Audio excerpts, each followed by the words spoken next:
this committee. Good morning, everyone. I'm Rebecca Tonkei, MP Narok County, and a member of this committee. Thank you, Chair. Thank you, Chair. Good morning, everyone. My name is Boyd Were, MP Kasipul, Vice Chair of the committee. Thank you, Chair. Ruth Gakuya, Clerk to the committee. I'm Abdullahi Aden, Head of Department, Public Investments Committee. Thank you, Chair. Winnie Otieno, Clerk Assistant to the committee. Thank you, Honorable Chair, Vice and members. Noel Amtapi, Legal Counsel attached to the committee. Good morning. My name is Eunice Liavuli, Research Officer attached to the committee. Enoch Mano, Clerk Assistant. Thank you, Chair. Peter Mutavia, an Audit Officer. Alex Amota, answered report. Brian Ojama, Parliamentary Broadcast Unit. Albert Indemo, Sergeant at Arms. Elias Kamau, Public Communication. Simonis Namada, Pupil. Good morning. Boyani Ruth, PBU.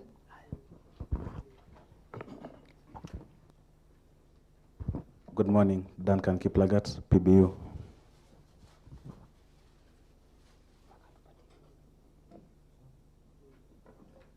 Good morning. Zilpa Handa, PBU.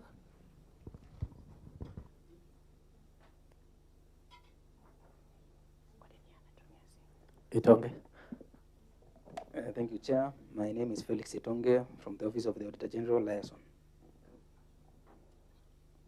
Thank you, Chair. My name is Rosemary Koigi from the Office of the Auditor General, Education Sector. Thank you.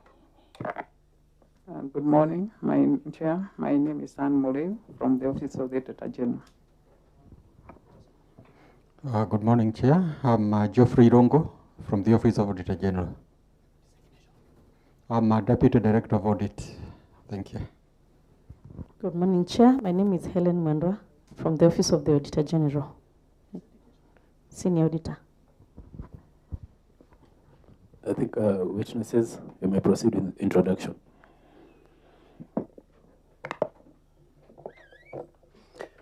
Good morning, members and Chair. Thank you so much because of according me this particular moment. My name is David Mwaniki, CEO, Jomo Kenyatta Foundation, and I have a few staff members. They will introduce themselves. Good morning, Chair. My name is Samuel Mbuki, Head of Finance, Jomo Kenyatta Foundation. Good morning, Chair and everyone. I'm Solomon Awino, the Deputy Cabinet Secretary and Head of Legal Services, Jomo Kenyatta Foundation. Morning, Chair. My name is Francis, and the others. My name is Francis Gakinya, Management Accountant, Jomo Kenyatta Foundation. Good morning, Chairman and committee members. My name is Pius Chambi, Manager, Internal Audit, Jomo Kenyatta Foundation. Are we done? Thank you. I'm CPA Dick Maungu, MP Luanda, and Chairman of the committee. So, Bwana CEO, karibu. We are here to examine the report of the Auditor General with respect to your financial statements for the year that ended 2025. So that means you appeared before this committee last year or something? Yes, that's the position. I appeared last year for the other financial years? Up to 2024. Okay.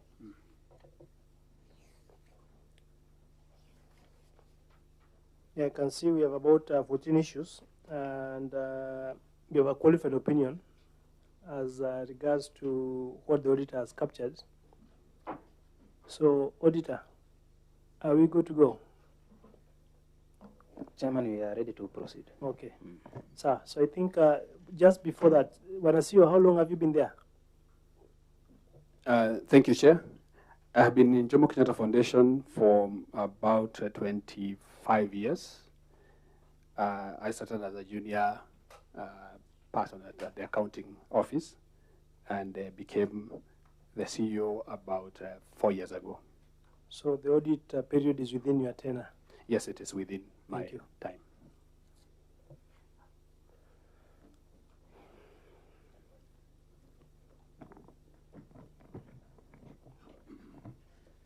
Thank you, Chair. Report of the Auditor General on the financial statements of Jomo Kenyatta Foundation for the year ended 30th June 2025. The Auditor General gave a qualified opinion. First is on inaccuracies in the financial statements, inaccuracy in the statement of cash flow. The reported decrease in cash flows reflects Kenya shillings 1,409,000 instead of the recomputed balance of decrease of Kenya shillings 165,458,000, resulting to a variance of Kenya shillings 164,049,000. Thank you. CEO. Thank you, Chair. We acknowledge the report of the Auditor General, and we also gave our response to the same. This was a result of the year-end adjustments, and after the year-end adjustments, apparently we did not correct the cash flow movement, and that is where the difference is coming in. But we have it's already corrected in the prior year adjustment in this year, and I will invite the auditors to look at it maybe when they come for the audit. But it's already corrected in the year that has just ended, that is 2025-2026. You realize, I don't want to call it an error, whatever it is not a small amount of, it's about 164 million. You have an active audit department. What did it do? Because the Auditor General comes in after you've done your housekeeping. And the auditor, I had somebody introduce himself as an auditor. What was his duty then? Auditor Kwapi? Yes. The auditor is here, although he was not the auditor at that time. He has just become the auditor about 2 months ago. Yeah, I think I would like to raise an issue because that error is basically because of negligence. And this starts with finance officer before you go to audit. That's my take. And I would like the finance officer to explain before you go to audit. Because he's the one who prepares the books before it comes to payment, and then therefore the auditor should be able to complain. So I want to request that, Chair, through you, we start with finance officer. Thank you, Mheshimiwa Sigei. I think Mheshimiwa has put it right, that the auditor comes in to review, and the finance officer was fully responsible for the same. Did somebody introduce himself as one? Yes, Chair. Yes. Boss, how are you? I'm Sami Ombuki, Chair. I'm the head of finance. Yes, indeed, the error occurred. What I would like to say, the movement of the cash flow movement, the cash flow statement, you could see in, it was a prior year adjustment to compare, when you compare the prior year adjustment with the particular year of audit, there is a movement of activities that in the normal balancing of the accounts that you compare from the prior year to see if there is an increase or a decrease. The particular item that you are seeing there of it appeared because of recalculation as advised by the auditor. The particular amount you are seeing there of 735 million 545 is reflected in another audit query which was raised 2.0, which you could see there. So we erroneously picked the item and did not adjust in the notes. So that is the resulting of that 164 million there. It's not really that an amount as is put amount in question. Boss, you are a CPA. Yes, please. You've said so much, but believe you me, you've not answered the question. You know, personally, I'm an accountant, and what you've tried to explain does not hold value. What the member said, already the auditors flagged off this error. Is that true? Yes. Believe you me, the auditors will give a notification of intent to audit. You'll come have an entry meeting. They'll carry the audit. You'll have an exit meeting. They'll have a management letter. yet you're not really taking responsibility for the error that happened. I know that in accounting we have errors that can happen, but see now the question is, you are the person who prepared these books. Is it true? Yeah, so that's why Mheshimiwa is bringing out the issue of negligence on your part. Negligence on your part. Did I hear Because you right, Chair, Mheshimiwa? because Chair, you are right. But Yes. you see, what he's trying to do is to say, we're not blaming anybody. You know, you come here for corrections. I mean, we want that place to be run efficiently. When you try to put in your mistake in so many words, you are even putting yourself in an awkward situation. I wanted, Chair, to ask the auditors whether what the finance officer has said adds any value. Auditor? Thank you, Chair. The issue was in relation to casting, that is addition of the cash flow statements, which is actually we confirm balances, that is we add what is stated on the statement of cash flows. So yes, there was an error, but also we allow now on the next financial year for the client to restate the figures. But Chair, you know, I would like, first of all, we admit there was a mistake. That's the first. We start from there. But if you start to explain also to try to absolve him on the issue, because it's you who raised the issue. So I want, first of all, Chair, through you, that the finance officer admits that there was a mistake. Then we can continue. Because actually we are not trying to blame you. You should understand that. But we must be able to correct mistakes which happen. Yes, Chair. Indeed, I admit there was a mistake. So we asked the auditor, you need to keep the issue in view, especially when you are auditing this year, so that we have restatements of the given figures to reconcile them up. Thank you. Next.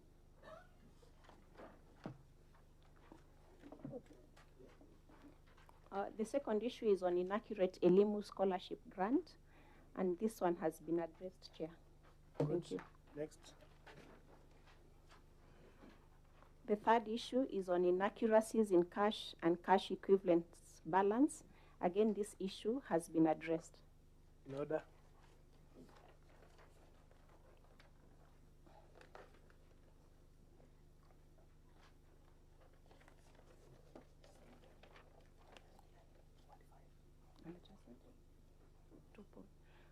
And supported adjustment to trade and other receivable and other payables.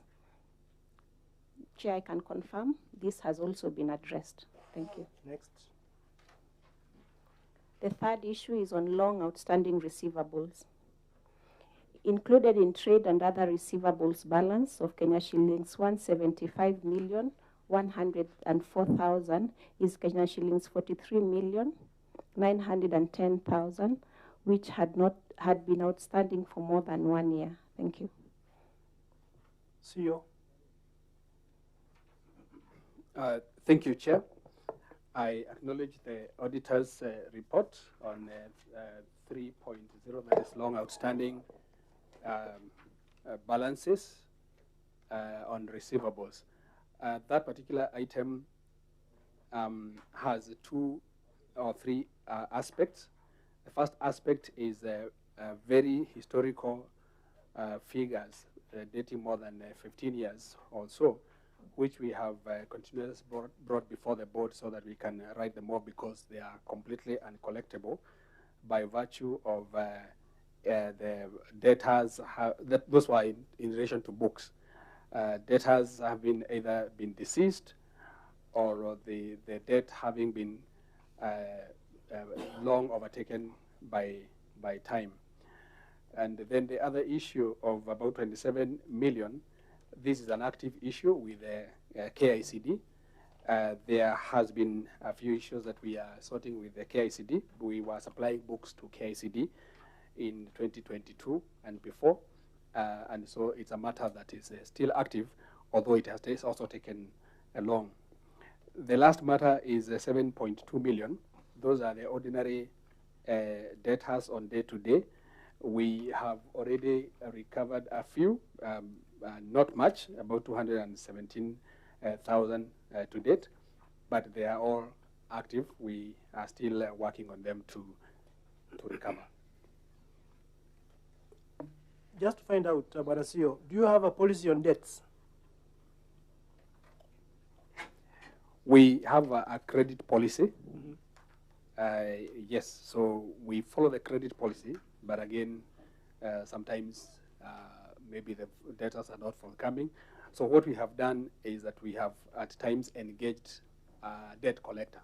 Even for the 10 million, we engaged a debt collector who brought in a few shillings, but then most of it was uncollectible. So this 7 million has not reached a place where we can engage the debt collector, but we will engage in due course. You know, the reason I'm asking that is because anytime you are in a business, debts will always accrue, and some of them are likely to be unrecovered. The issue of 10 million, for example, you say this debt has been there for long. That's the case. How long is long? More than 15 years. More than 15 years. Yes, Mheshimiwa Abisau. And thank you, Chair. For the record, allow me to introduce myself. I'm Maurice Kakai Bissau, MP Kiminini, Trans Nzoia County. Bwana CEO, 15 years is not a short time, but maybe just to summarize, some of these things we are seeing, are they part of the components that you evaluate your finance people? Because debt collection, accuracy in accounts, an example is part of a good accountant. Those are some of the key components that confirm this is a bad or incompetent accountant. Are these issues we are seeing here part of the evaluation that you apply to sort of see that you've got the right person in the right job with the right qualification? Because I'm a bit worried when I see some of these things. We just, you know, flipping the pages, and confidently when you're asked by the chair, what is the time, and you're saying 15 years. And again, when you say you've not reached the level of engaging the debt collectors, this was 2025. Anything beyond the 12 months, the 365 and a quarter days that covers a year, is not acceptable. For you to be able to clean up your books, that anything within that period should be able to be sorted out. So when you're talking about 15 years, it's quite worrying. But confirm to this committee that the evaluation report of your accountant includes this component. And we are assuming also that you've not given him outstanding, because we've seen situations where a person is incompetent in one organization and it becomes like a roller coaster. We'll be auditing another organization, again we find that he's gone there on promotion or at a higher level. So over to you. Thank you, Chair. Thank you. Balasio, I'm trying to look at the issue of debts. You have debts that are due from deceased proprietors, about 821,000. But I'm interested in debts that are statute bad due to time lapse. I don't know what you mean by that. These debts accrue to, they're about 8.1 million. Among the people or among the enterprises flagged off there are debts that are new Ministry of Education, Science and Technology, 614,000. Are you getting me there? So I'm trying to look at debts which, according to you, they are statute bad due to time lapse. And the ministry owes you money. Can you reconcile those two concepts? Thank you, Chair. Zeroing in on the 10 million and combining that with the question that has been asked by the honorable member, yes, we do evaluation of our staff and the finance staff, especially.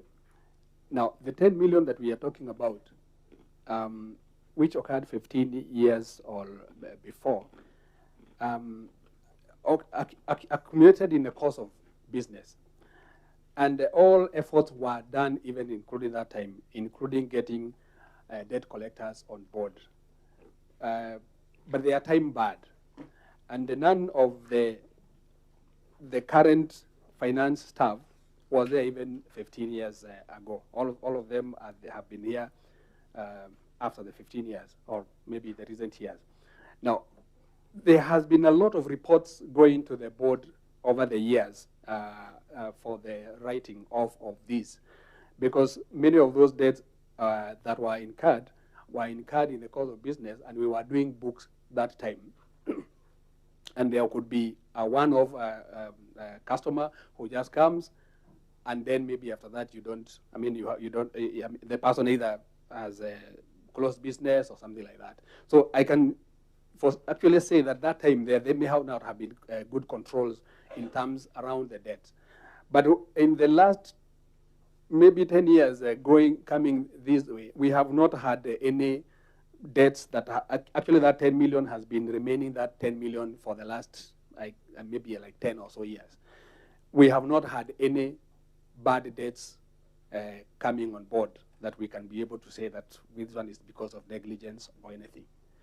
So including when that Ministry of Education, as the chair is asking, yes, even at the Ministry of Education, of course, we have done a lot of follow-ups with them, but yet because of the maybe members or staff leaving and all that, we are not able to identify exactly the reason why then it was not paid that time. Because with the Ministry of Education, what we were doing is not books. We were doing service jobs. Maybe we print a journal for them or something like that. Yeah, I think I hear you, but it will be difficult for us to reconcile the fact that the ministry, which as a debt can now be declared uncollectible, you know. So I think one of the issues that we've also found out is that institutions are actually accumulating debts to many, many years. And that's why we keep, we ask about the policy that you have that can guide on how you collect your debts. Because you see, by not collecting these debts, it's a loss to the government and to your organization. I think the auditor was right to flag it off. And Mheshimiwa, you seem to have an issue, Mheshimiwa Engineer. Before you get to the engineer, the CEO seems to be protecting a lot the account, and I asked some questions. You've diverted completely, you've not answered. Because this is a role that is in the finance department.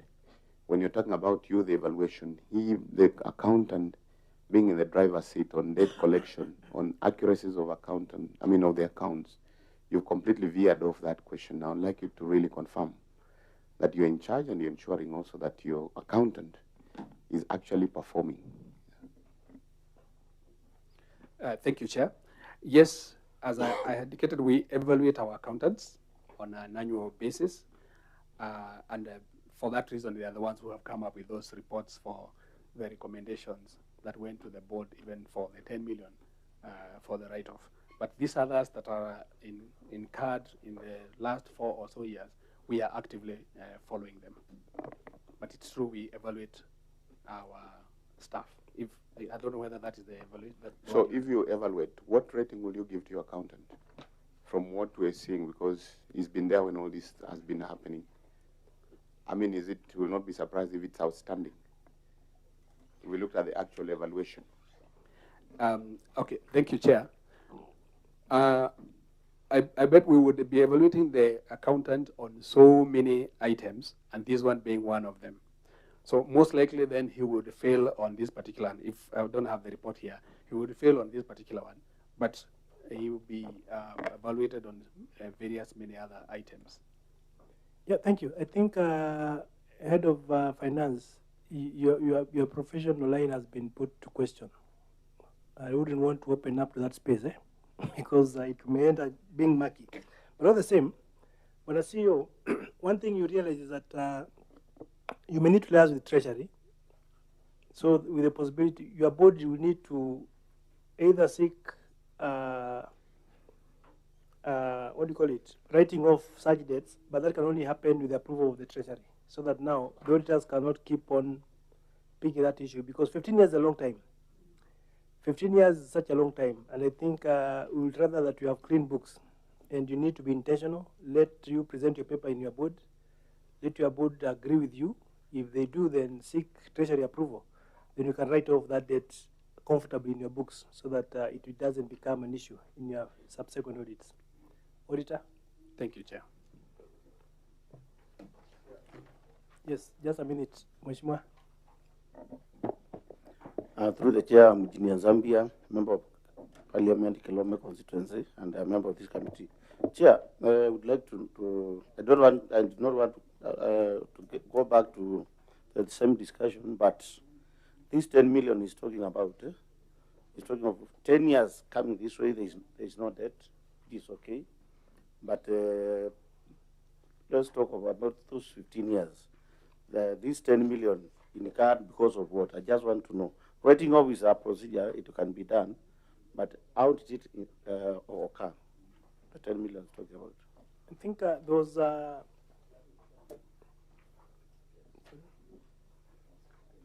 if you look at your annex appendix 1B, it is detailed as to what accumulates to 10 million. Quite a number of debts that have been added up all the way up to 10 million, Mheshimiwa. Chair. Chair, I've seen the annex. Yes. And okay, I can understand. I think this is almost the same issue we are facing with that other publishing firm. Yeah. About these long-standing debts. Okay, at times I concur with them, but they need to seek the approval from the treasurer. What you said, because as I told you, I have an interest in this field, publishing, and I think they should also capture on the debt stocks because of change of curriculum and all that.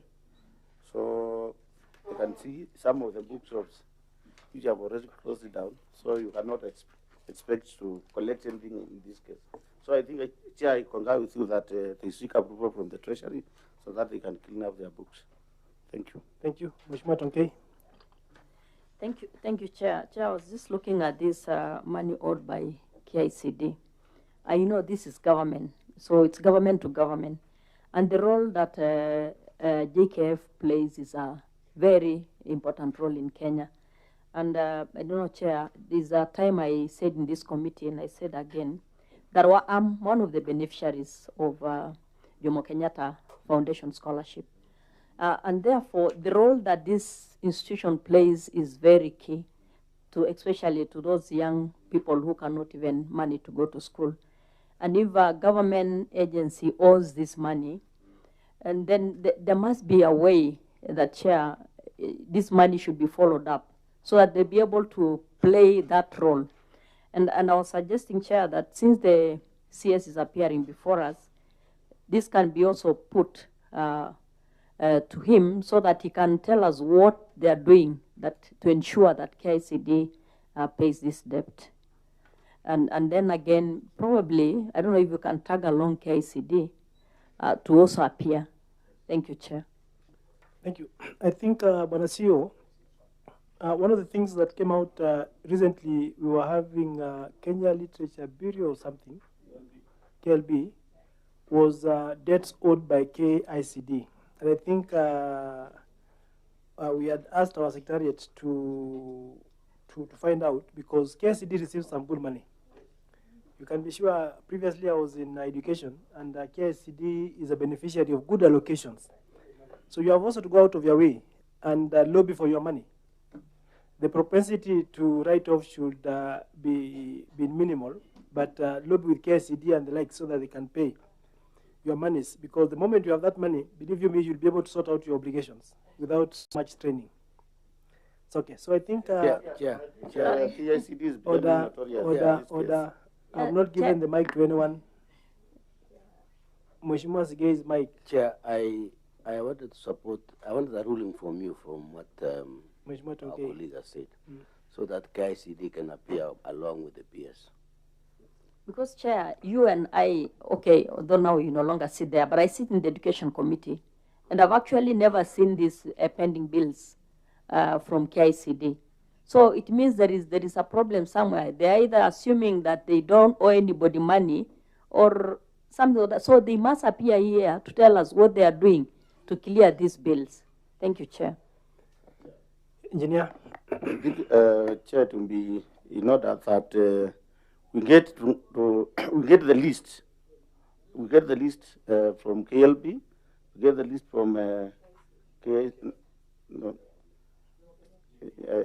Chair, I'm saying it's good we have the list of the money they owe all these institutions before we summon them, so that we can have evidence from them. Yeah, thank you. I think what I'll say is that it's true. This is the second time that KICD has been named in the list of shame as owing government departments money. But I can tell you, and Tonke will agree with me, on the other side, KICD talks of a huge bill. But as I said, we need to have the CEO lobby for what you have. But as Engineer Zambia says, I'll call upon my team here to pull out all the debts that KICD owes to this government organization, so that when we summon them here, we can summon them with a good number of issues. So I think that will be important, so that now we are able to save the people that appear before us, and we can even be able to add value to the audit report that come before us. Mheshimiwa, you've not introduced yourself. Maybe you could. Thank you, Chair. Alpha Miruka, Member of Parliament, Bomachoka Chache Kisii, member of this committee. Asante, karibu sana. So, Auditor, continue. Thank you, Chair. Material uncertainty related to going concern. The reported current assets and liabilities reflect Kenya shillings 207,435,000 and Kenya shillings 779,073,000 respectively, resulting in a negative working capital of Kenya shillings 571,638,000. In addition, the Foundation's financial performance reflects a net loss of Kenya shillings 167,160,000 and accumulated losses amounting to Kenya shillings 934,388,000, which have resulted in substantial erosion of the net worth of the Foundation. Thank you, Chair. CEO. Chair, thank you once again. The issue of material uncertainty is an issue that has been a thorn in the Jomo Kenyatta Foundation. I have given a response there, which is a long response, and attached quite a number of appendices to the same. And I would really want to summarize it instead of going through the entire thing, because it is still recurring. Jomo Kenyatta Foundation is an organization that has been in transition for the last 4 or so years. As you can see, some of the debts that we are talking about were incurred in the course of business of books. But for the last 4 or 3 years or so, we have been in transition such that we are not in the business of books, but as an implementing agency of the Elimu Scholarship and the Ministry of Education. Now, that transition has resulted in Jomo Kenyatta Foundation, one, not having an allocation from Treasury as was envisaged from the beginning. And when the allocation has come, it is just too minimal that we cannot be able to meet our obligations, our overheads in terms of salaries and other operating expenses. However, there is a lot of discussions that are going on between Treasury and the Ministry of Education, and we are hoping that, of course, very soon that things will be ironed out, so that then we can start operating fully in scholarship and then having allocation fully from the government. This year that has just started, they have started allocating us, and there is some money already allocated, and we are able to sort out a number of obligations that are outstanding.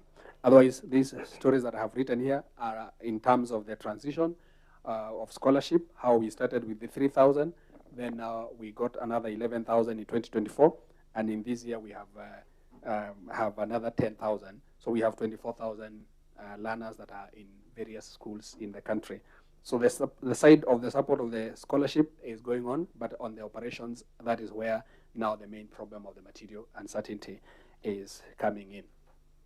So what the auditor is saying is that you are technically insolvent. Yes, that is a position. And you confirm you are insolvent? We confirm that at the point of the audit, of course, there was that material uncertainty. But also we confirm that the going forward, we are having funds that are starting to flow into the organization, and so the material uncertainty is being resolved and will actually be resolved within this financial year. Look at that, Bwana CEO. We are operating at a space where the fiscal space is ever shrinking.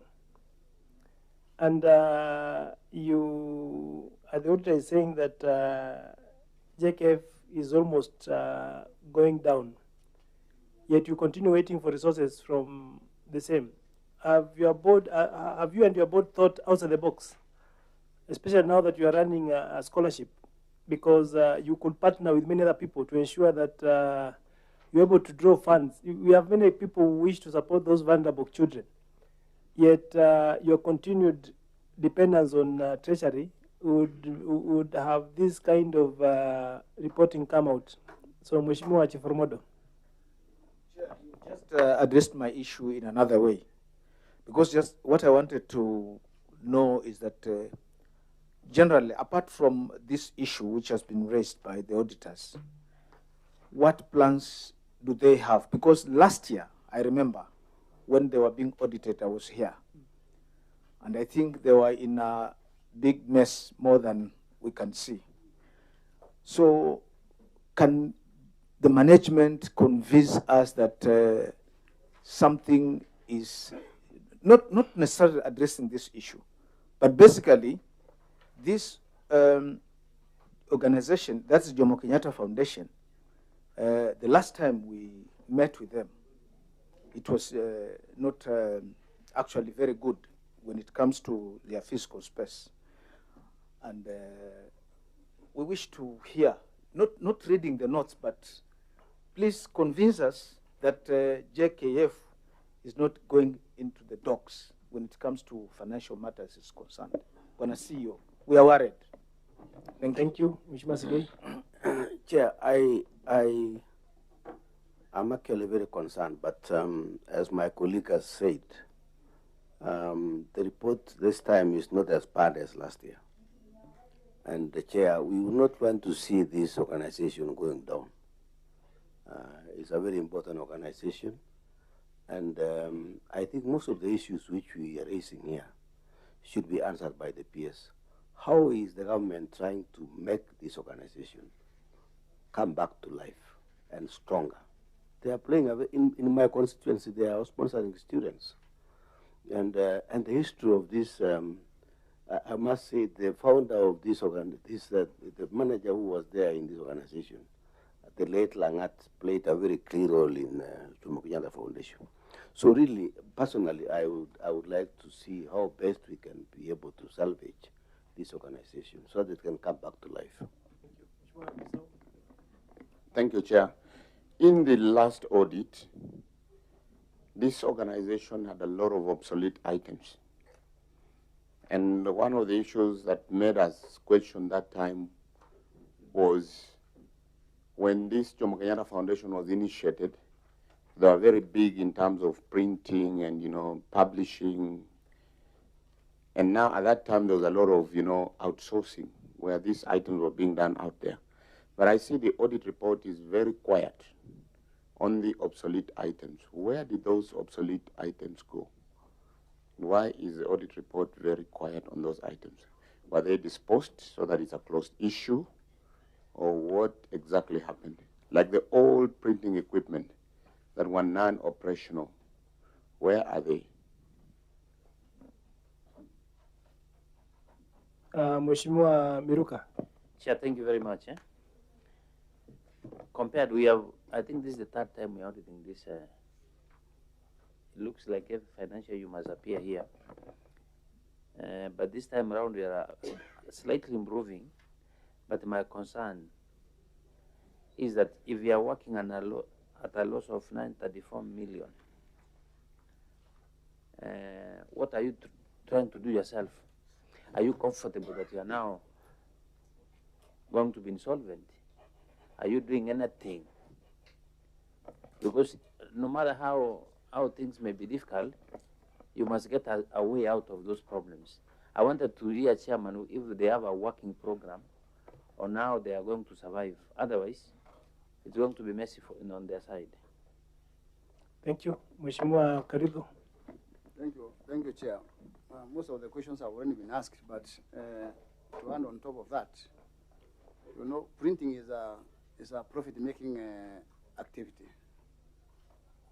I would like only to hear from the management if they have any proposal on the way forward to revive the printing services, because I think we have very many printers and they are doing very well.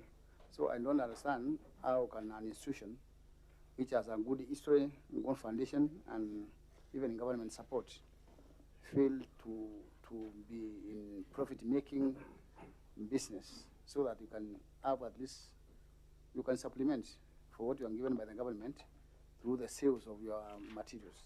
Thank you. Thank you. Just before that, maybe Mheshimiwa Mwenje could introduce himself.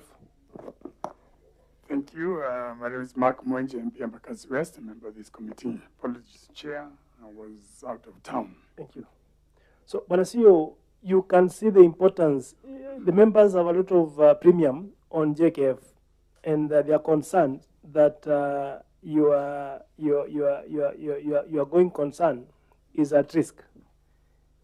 In a nutshell, what can you say about what members have, the concerns the members have raised, including the issue of the old machines? I think that's for the auditor. The auditor will come in after that. So, Banasio. Thank you, Chair. I think that is quite a number of issues. I can address them briefly. One, Jomo Kenyatta Foundation, as I said about transitioning, we are more on the scholarship provision and very little on the publishing bit, and being under the Ministry of Education, and most of the publishing is left to Kenya Literature Bureau. But having said that, yes, we are doing our own literal publishing, but not on the textbooks, because those textbooks are a competition at KICD, and the ministry is refocusing us on the scholarship. But as members have alluded, there is a lot of improvement that is there in terms of, one, the allocation even from Treasury. At that particular time, early last year when we came here, whatever had been allocated was only 78 million. This year we have been allocated 228 million. So we are on the right trajectory in terms of that side. In terms of legislation, because the publishing needed to be anchored in some legal instruments, there is already a lot of progress that have been made. Chair, and, sorry for interruption. Is it 200 billion or million? 228 million. Sorry if I said billions. I think maybe I was very I think Mheshimiwa Chiforomodo is used to billions, but you had said million. Yeah, 228 million. Now, in terms of machines that are obsolete, I'll look at obsolete in two ways: machines, and then the issue of books. We have had books that definitely became obsolete or become obsolete over time because of the change of curriculum and all those other things. So the books that have been obsolete, there is a bit that was sold in the previous year, and there is another bit that is in the process of being sold as obsolete items because they cannot go to the market. Old books that cannot go to the market because we already have other books in that particular subject from in the new curriculum.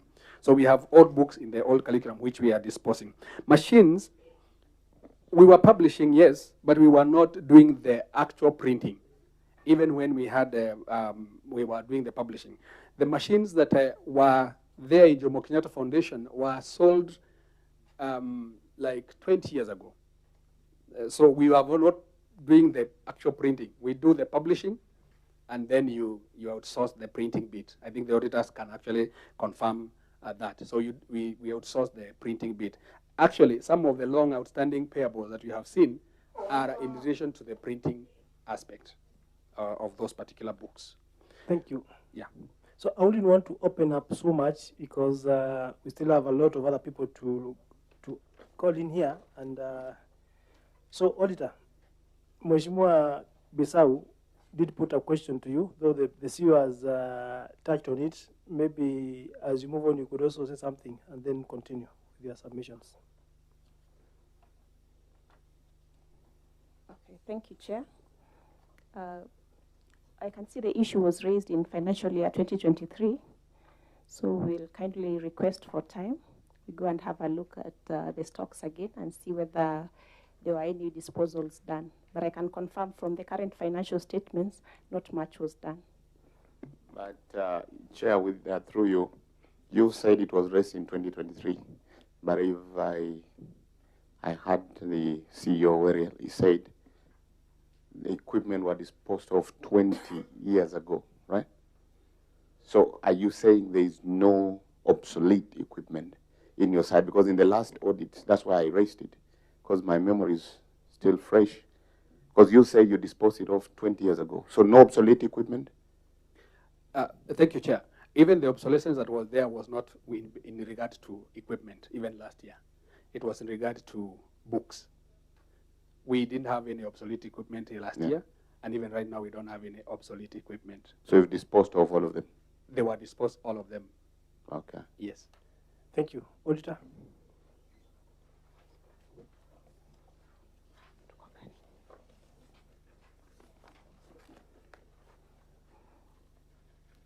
Under emphasis of matter, we have budgetary control and performance.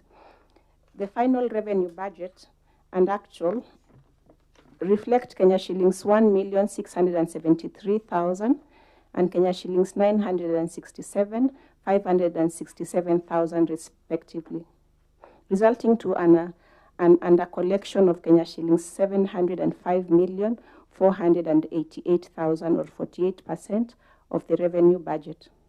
Similarly, the foundation spent an amount of Kenya shillings 125,823,000 against a budget of Kenya shillings 1,688,530,000, resulting to an under expenditure of Kenya shillings 562,707,000 or 33% of the expenditure budget.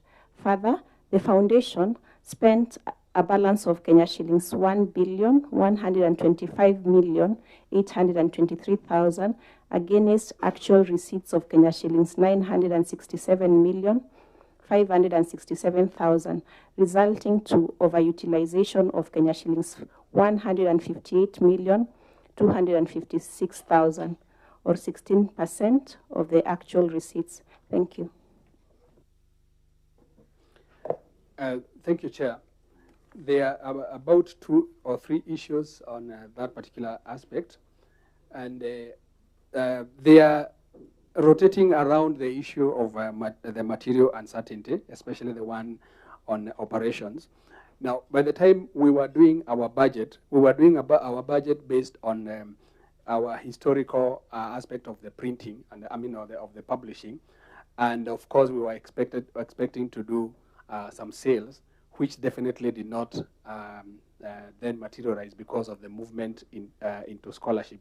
So on the side of the business itself, we couldn't be able to realize whatever budget we had taken into place, which was about 120 million, but we only were able to do to the tune of about 17.5 million. Now, there is the aspect of the Elimu scholarship. Now, at the point of budgeting, we were budgeting for 15,000 new learners into the program. And the budget for the same would have come to 1.6 billion. But finally, what was allocated to us was 1.12 billion, because instead of having an allocation of 15,000 learners, we were allocated 10,000 learners within the Elimu scholarship. So it was an issue of estimates that we will get 15, and so, of course, the estimate, the 15 learners would then inform how much then we should be able to budget in terms of the expenses. But when we get fewer learners, then, of course, the actual expenditure would be much less than whatever was envisaged from the beginning. So it's purely an issue, especially on the Elimu, it's purely an issue of the numbers within the number of learners. Yes, Mheshimiwa. There's a statement here that I don't really understand. That sales realized of shillings 17 million, whatever, were lower than budgeted 120 due to skilling on publishing to concentrate on Elimu scholarship administration. Yes. Thank you, Chair. I think Wana CEO, you mean you don't have enough staff to continue publishing while the other team is working on Elimu, or what is it? Because here, in terms of business, I think if there is a market, there is a market for the product. You should have enough team to produce as much as needed. So yeah, to me, I understand you don't have enough staff to do the publishing, or the other team goes on administration of Elimu scholarship. Or I'm understanding wrongly. Okay, thank you, Chair. Maybe let me respond it in this way, and in two ways. One, we are not now we are no longer in the publishing, we are in the scholarship. But we envisage that the books that had remained, by that time, we would be able to make 120 million or thereabout. But then the curriculum again changed around that time, that rendered the books that we had then unsellable. So without new books coming on board, it became completely impossible to do more sales. On the side of staff, due to the transition again, my staff has dwindled to initially 105 staff to around 76 right now. So all the staff are actually busy involved in the scholarship program, and it's already very, very engaging. So yes, we do the little sales because of the small jobs that may come, but we don't really depend on that side of the business. Well, Wanasio, we hear you well, but you cannot escape from the fact that we may need to, you are budgeting, eh? You know, that's where, you know, when you have such an underperformance in collection, yeah, it's all about the assumptions on which you make your budgets. So I think the issue of realistic seems to be a far-fetched word from your team that does the budget. So kindly, the team that does that, you need to really do something better. Sure. So, thank you. Auditor. We move to other matter. Unresolved prior year matters, Chair. The prior year matters were discussed in 2025. We are waiting recommendations by the committee. However, currently the foundation has an approved strategic plan. Thank you. Next.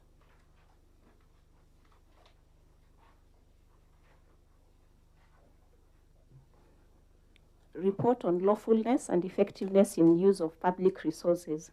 Failure to remit statutory deductions. Review of the payroll data and other human resource records revealed that the foundation had not remitted statutory deductions totaling to Kenya shillings 99,442,484,000. Kindly allow me to confirm this figure.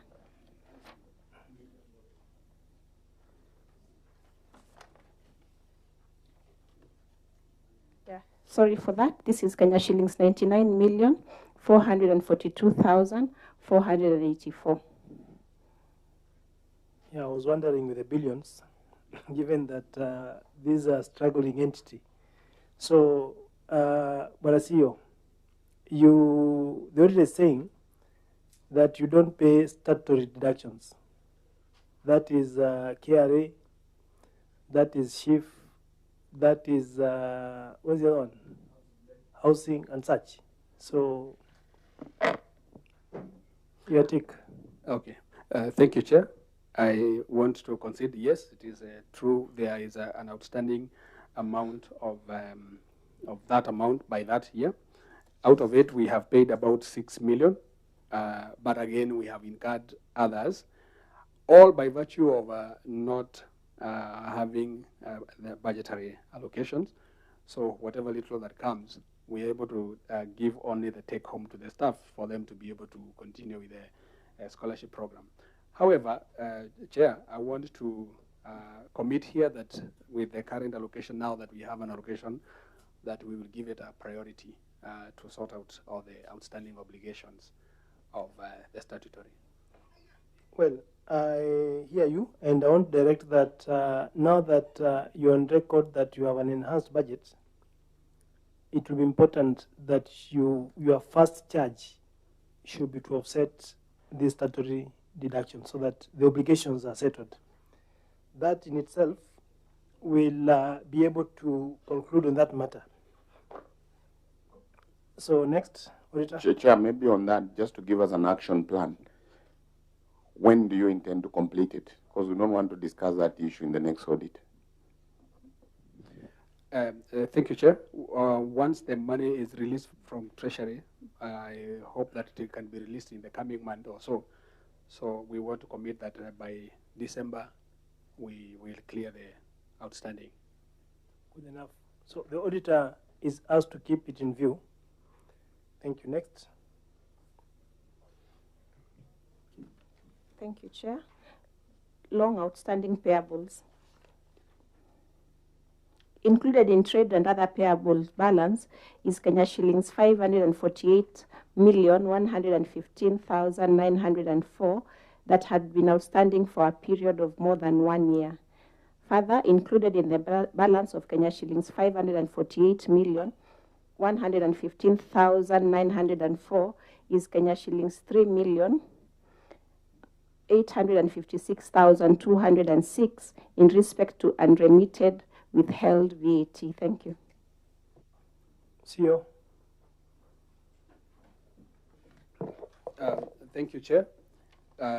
This is the matter, one of the matter that we have already raised under the going concern, but the figure that is in question, especially of the VAT, 3.8 million, was a reconciliation figure that has actually remained there for quite a while, and we are in touch with the Kenya Revenue Authority so that it is fully reconciled and then removed from the statements.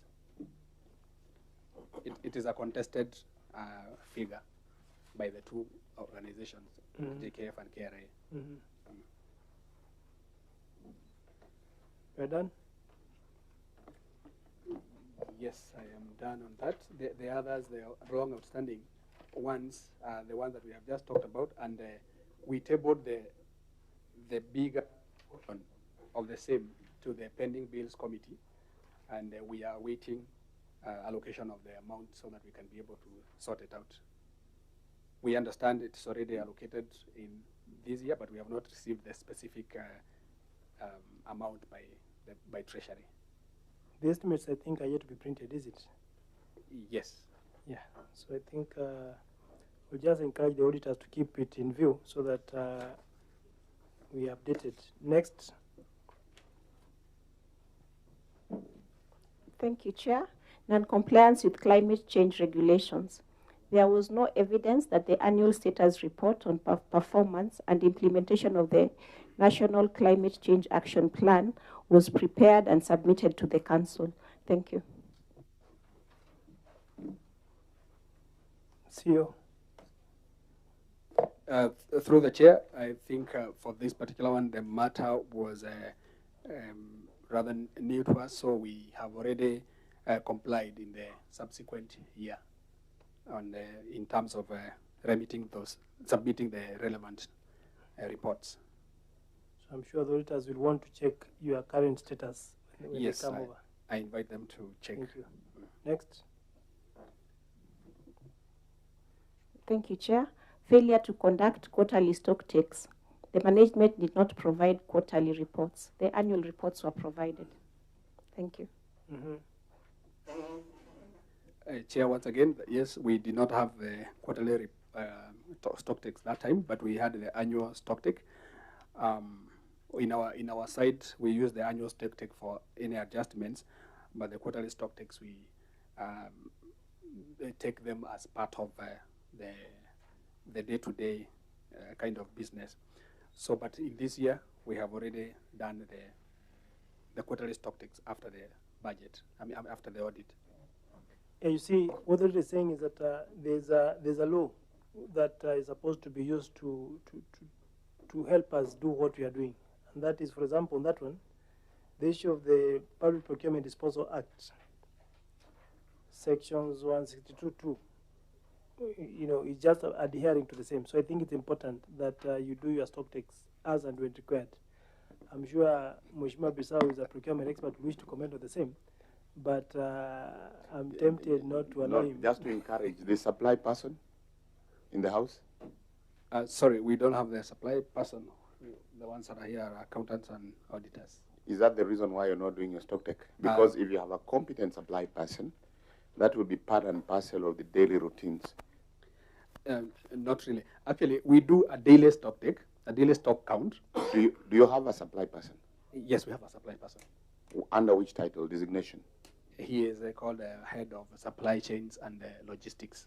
But how do you come in an audit where there are supply issues and you don't bring your head of supply? Actually, sorry, Chair. When it comes to matters now, our stocks, because these are the old books, the stocks are not within the supply chain. They're actually within the financial finance. You have to relook at your structure again. Sorry, because Chair. the physical count, the physical verification is a purely supply chain function.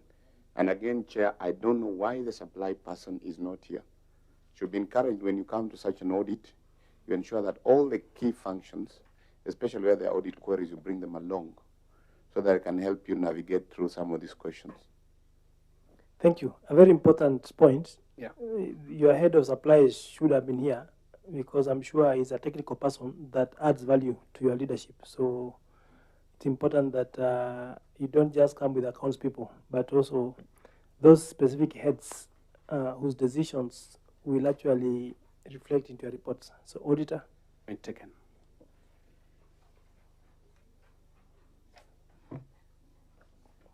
Thank you, Chair. Staff earning net pay of less than 1/3 of the basic salary. Review of pay records revealed that 6 employees were earning less than 1/3 of their basic salaries. Thank you, Chair. CEO. Thank you, Chair. Once again, I think the issue of net pay, and even last year, I think it was still an issue, and this is an issue that we have not been able to resolve fully. One, because of the transition that we have been having, the salaries of the staff have not been adjusted even for the last 4 or 5 years. But even having said that, many of the the salaries that have fallen below the 1/3 are mainly because of the statutory items that have come on board, like SHA and NSSF, Tier 1 and 2, and then the housing levy. So when you find the staff, maybe they're operating on the edge, and then now a new item comes, they automatically then fall under that. But we are working towards ensuring that whatever is in our control, then we are not able to commit them to their salaries. Just to encourage you that this is a matter that affected many institutions, and majority of those institutions have since been able to navigate out of this. Yeah. So you also need to navigate out of this, because when you allow your staff to carry home less than 1/3 of their pay, it is it's not right. It's illegal. So other CEOs took very deliberate steps to navigate out of this. So I think we call upon you to equally do the same so that you can navigate out of this. Mheshimiwa Mwenje, yes. Chair, thanks. This issue, I think, even in the last audit, if I can remember, has been a query that has been there for quite some time. And just what the chairman said is that what we've seen even in some institutions where maybe they've been unable to restructure to get an increase, because the best way to sort it out is by increasing salary, which is the first point of call.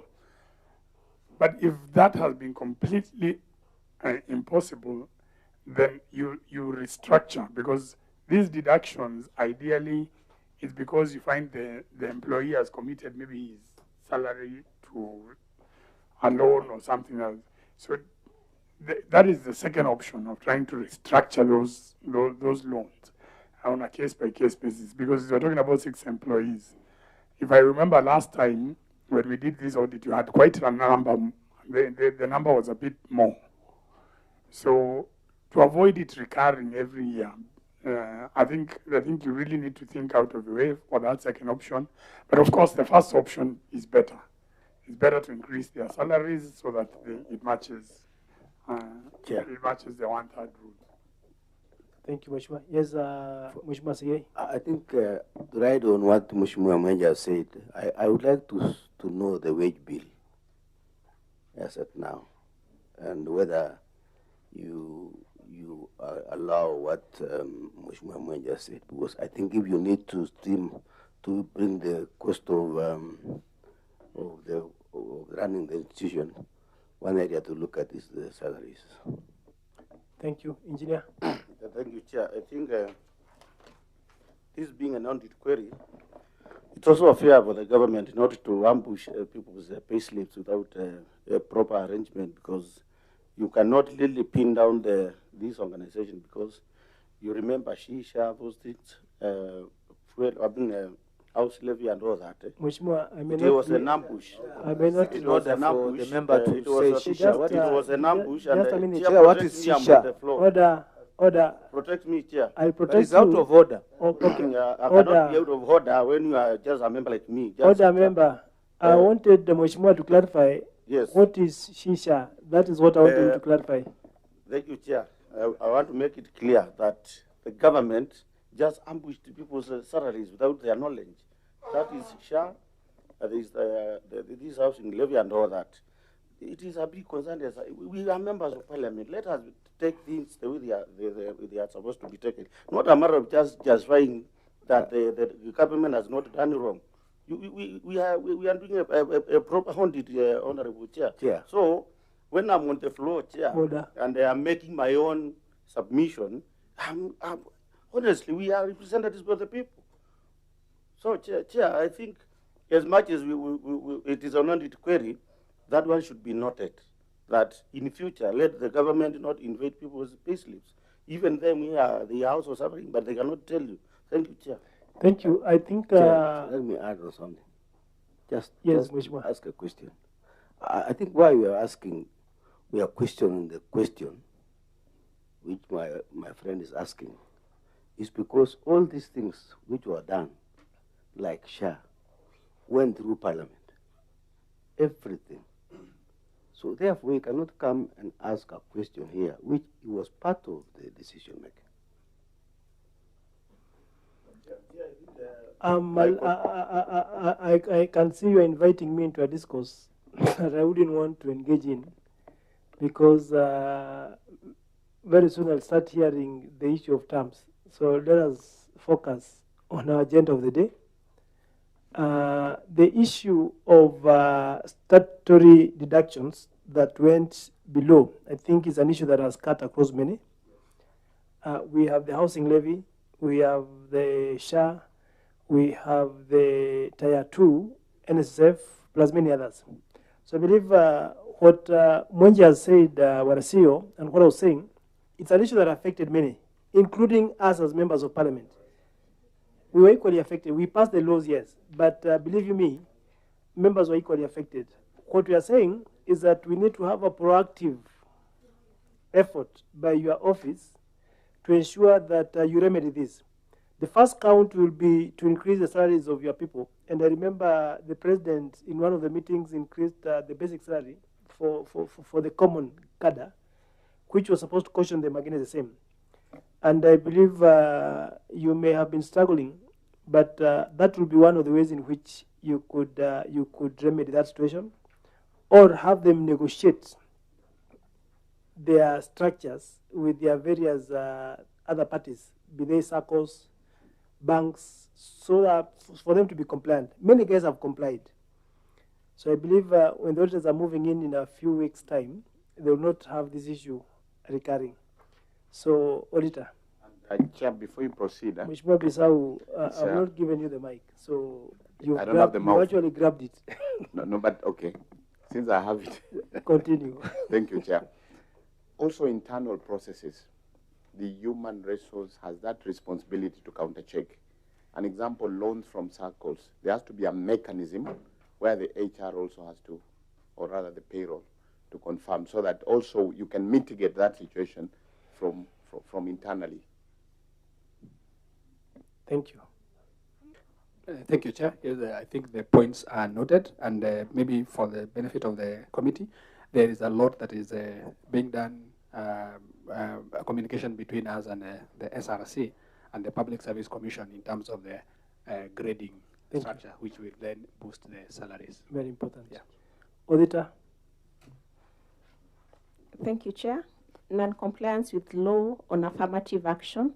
Review of the Foundation's human resource records revealed that the Foundation had 90 staff in post, out of whom only 2 staff or 2% are persons living with disability, instead of the reservation of 5% provided for by the law. Thank you.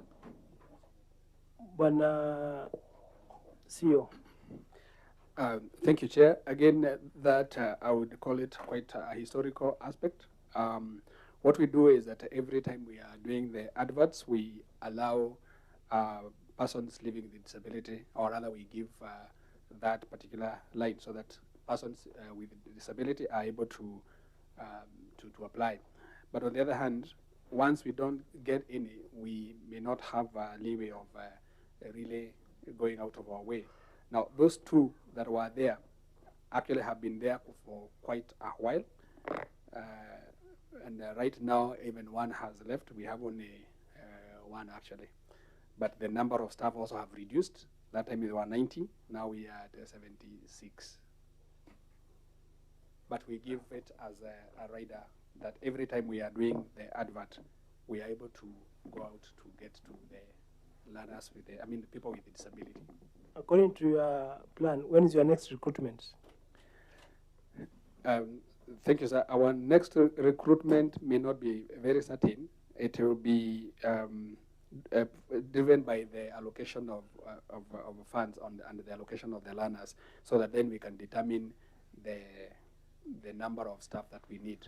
And what we are looking at is, once the legislation on the issues of scholarship have been done, then we can go that. Because in our strategic plan, we have focused for a huge number of staff across the country, even to the grassroots. That is where now we can do a huge recruitment. I may not be able to say for certain, but maybe within the course of the year it may happen. Mheshimiwa Bisau. I think, thank you, Chair. Banasio, you need to be intentional. Because when you say you're putting a rider in adverts, that's not enough. You've heard of head hunting. For your next position, you go out and head hunt. Talk to the Public Service Commission, talk to the HR recruiting agencies. Specifically, the rider alone is not really sufficient. In fact, if you're intentional, in your next recruitment, you're able to cover. There are a lot of blind, learned people out there, up to doctoral level. People who are physically challenged, but they still have the qualification. So you need to focus on the issue of, let's say, headhunting. When you go out there with the intention, you'll get the right people and you'll fill this gap. And yes, you can do it even by the next audit. Bwana CEO, one of the things that I need to bring to your attention is that you need to be intentional.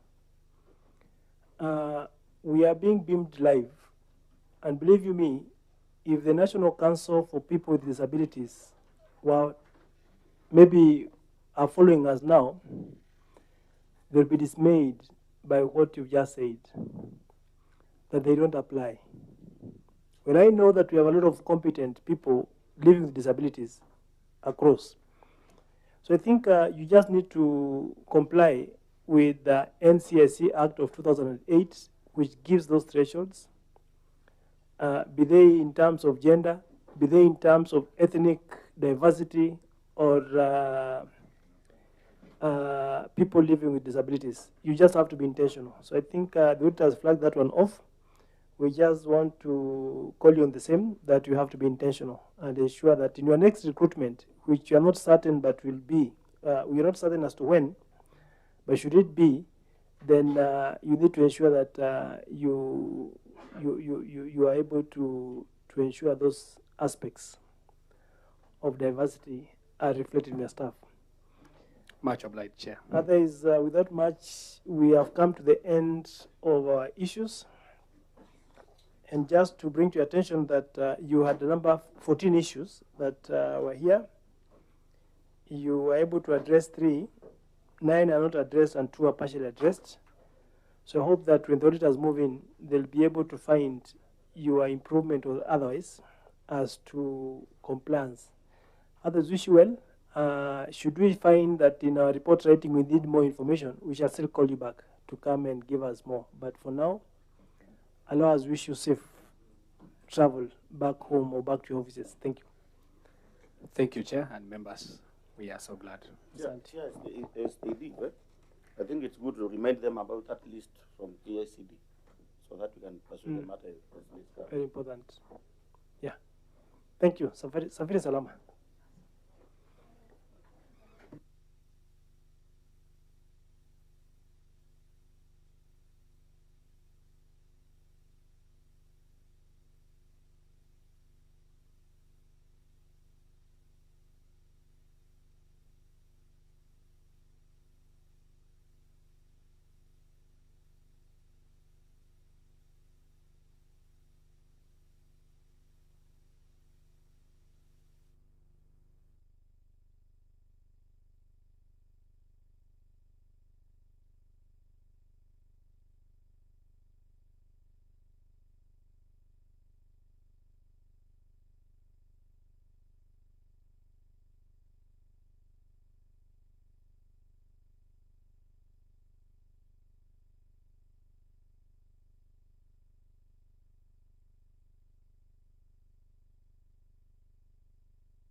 Kilome constituency and a member of this committee. Thank you, Chair. Maurice Kakai Bissau, MP, Kiminini, Trans Nzoia County, and a member of this committee. Thank you, Chair. I'm Kili Karido, MP, Gembe Central, and a member of this committee. Mark Mwenje, MP, Embakasi West, member of this committee. Secretariat. Thank you, Chair. Winnie Otieno, Clerk Assistant to the committee. Thank you, Chair. My name is Eunice Liavuli, Research Officer attached to the committee. Thank you, Chair. My name is Noel Lamtabi, Legal Counsel attached to the committee. Thank you, Chair. My name is Alex Amwata, the Hansard reporter to the committee. Enoch Mano, Clerk Assistant. Mageka Hillary, Media Relations. Elias Kamo, Public Communication.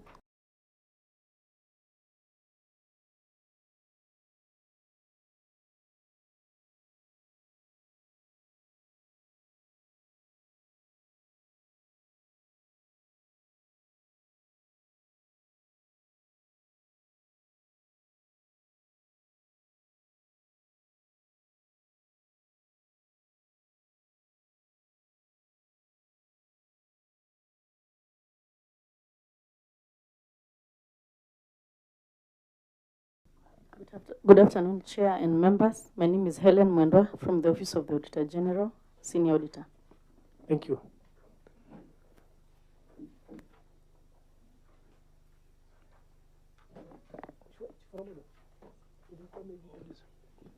Chair, thank you. My name is Chiforomodo Mangale.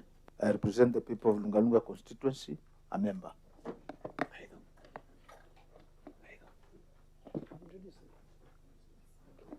Thank you. We can have the Vice Chancellor introduce herself and the team. Thank you, Chair. My name is Professor Rospera Maranga, Vice Chancellor of Multimedia. My name is Professor Geoffrey Kihara, Deputy Vice Chancellor. Multimedia? Yes. My name is Dr. Grace Kakia, Chief Finance Officer. My name is Linya Munene, Deputy Finance Officer, Multimedia University. My name is John Mukwere, Acting Deputy Finance Officer. My name is Anthony Gitao, Senior Procurement Officer, Multimedia University.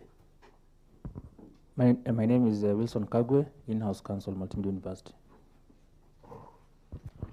My name is Akim Musila, ICT Manager.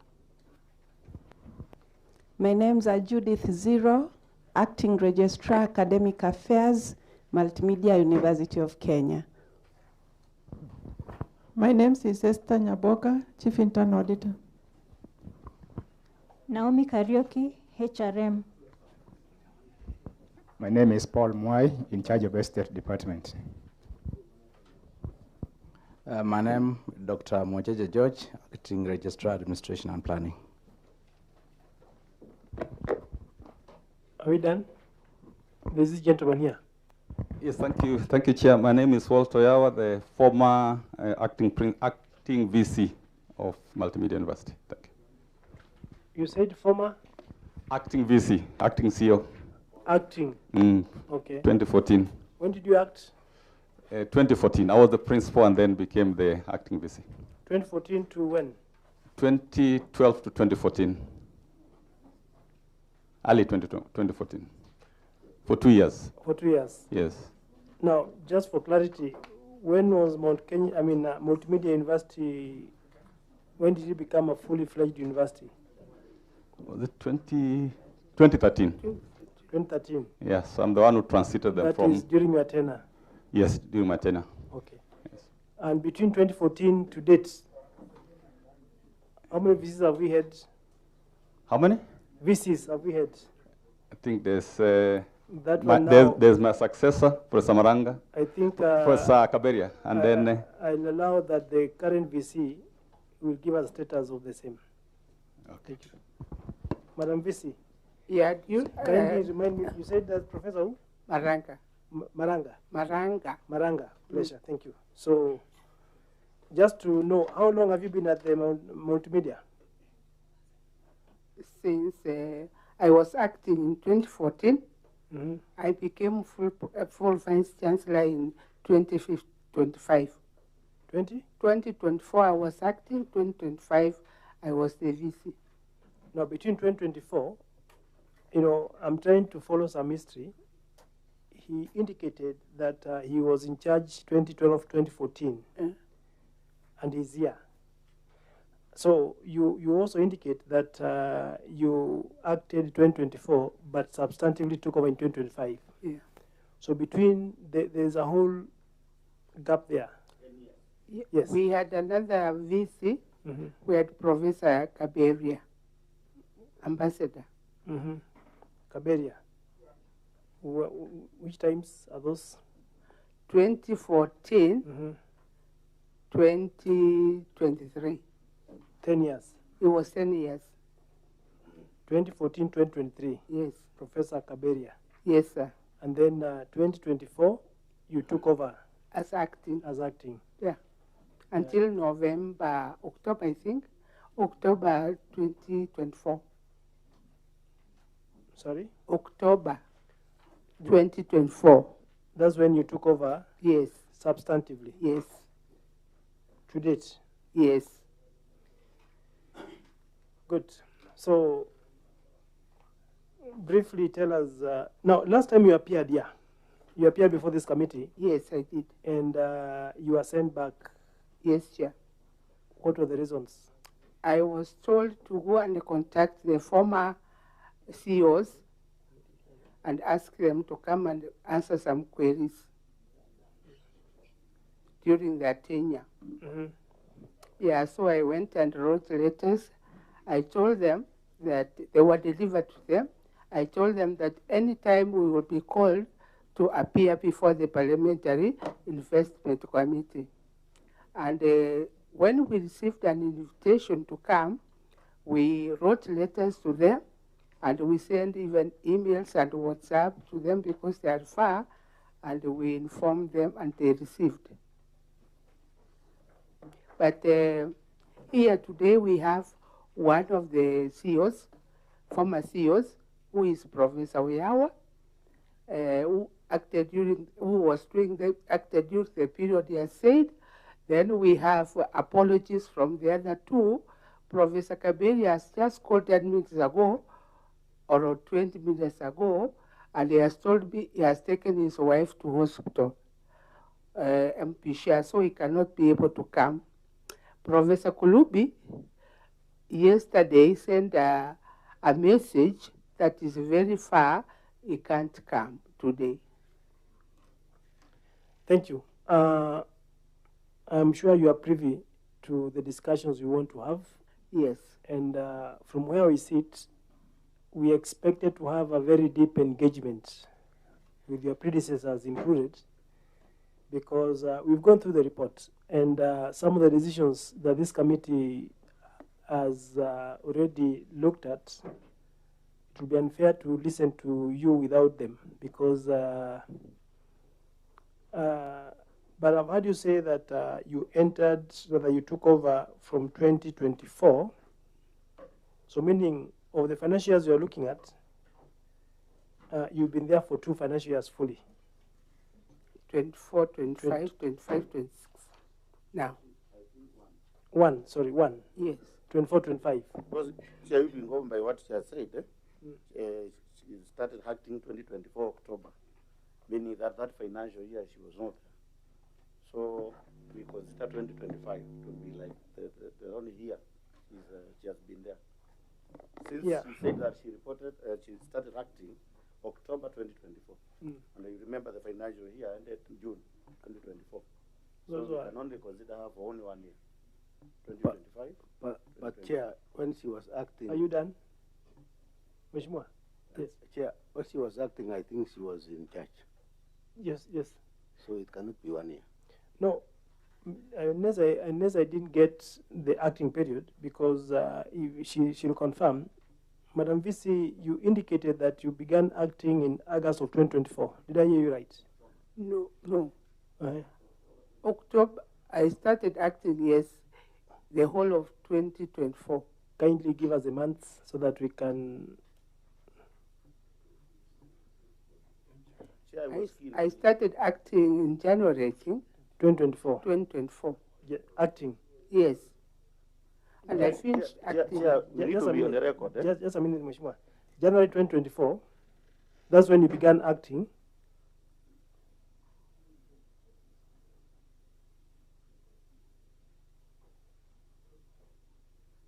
Yes. You began acting, for the record, because you're on the Hansard. You began acting in January 2024. Yes. Until August or October of 2024. October 2024. That's when you now took over. I became substantive. Okay. In October 2024. So by June 2024, when the audit of 23-24 was completed, you were acting. Yes. But you had acted for 6 months. Yes. Then 24-25 audit report, you are fully in charge. Yes. Yes, Mheshimiwa. Before you can move on next. That is not a chair. But initially she had talked of something different. She talked of acting from October 2024. But now that she has corrected that she started acting January 2024, it means that she is fully in charge of the audit of 2024. Yeah, and from my records here, we are looking at the audit reports of 4 financial years, 22-23, 23-24, 24, sorry, I think 21-22, 22-23, 23-24, and 24-25. And Madam VC, you have 102 issues that were flagged off. Are you aware about them? What? 102 issues that have been flagged by the auditor. I have gone through during that 4-year period that you're talking about, during that period.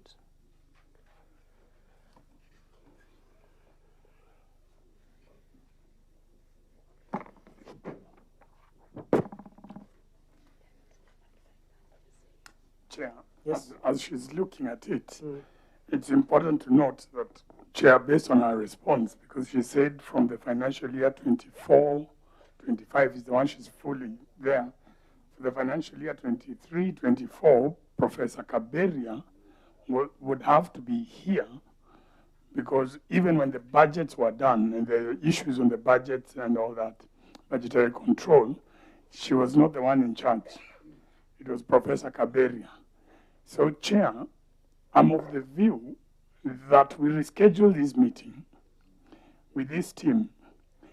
But because of there quite a large number, we pick a date. You actually look at your diary, Chair, maybe after we resume, so that we give them a date. Actually, if the former VC has taken his wife to hospital, there's not much we can do. We can only just give him the courtesy to at least take his wife. But we give them a date right now. We just look at our calendar, we give them a date, so that she goes and gets those other CEOs as well. And my hope, Chair, is that you will be firm in your ruling that she goes, communicates, and failure to do that, we will issue summons to those people, which is not what this committee wants to do. Otherwise, Chair, we will start the audit, and based on all these issues, Kaberia will not be here, and will just be forced to come back again when he's available. So unfortunately, Chair, I know they had come before, they needed to go back, but VC, you'll agree with me that you've not complied with the directions of this committee from the last time that said, come back with those people. You've not come back with those people. You've explained, you've given us good reasons, and we may need to even ask for a letter.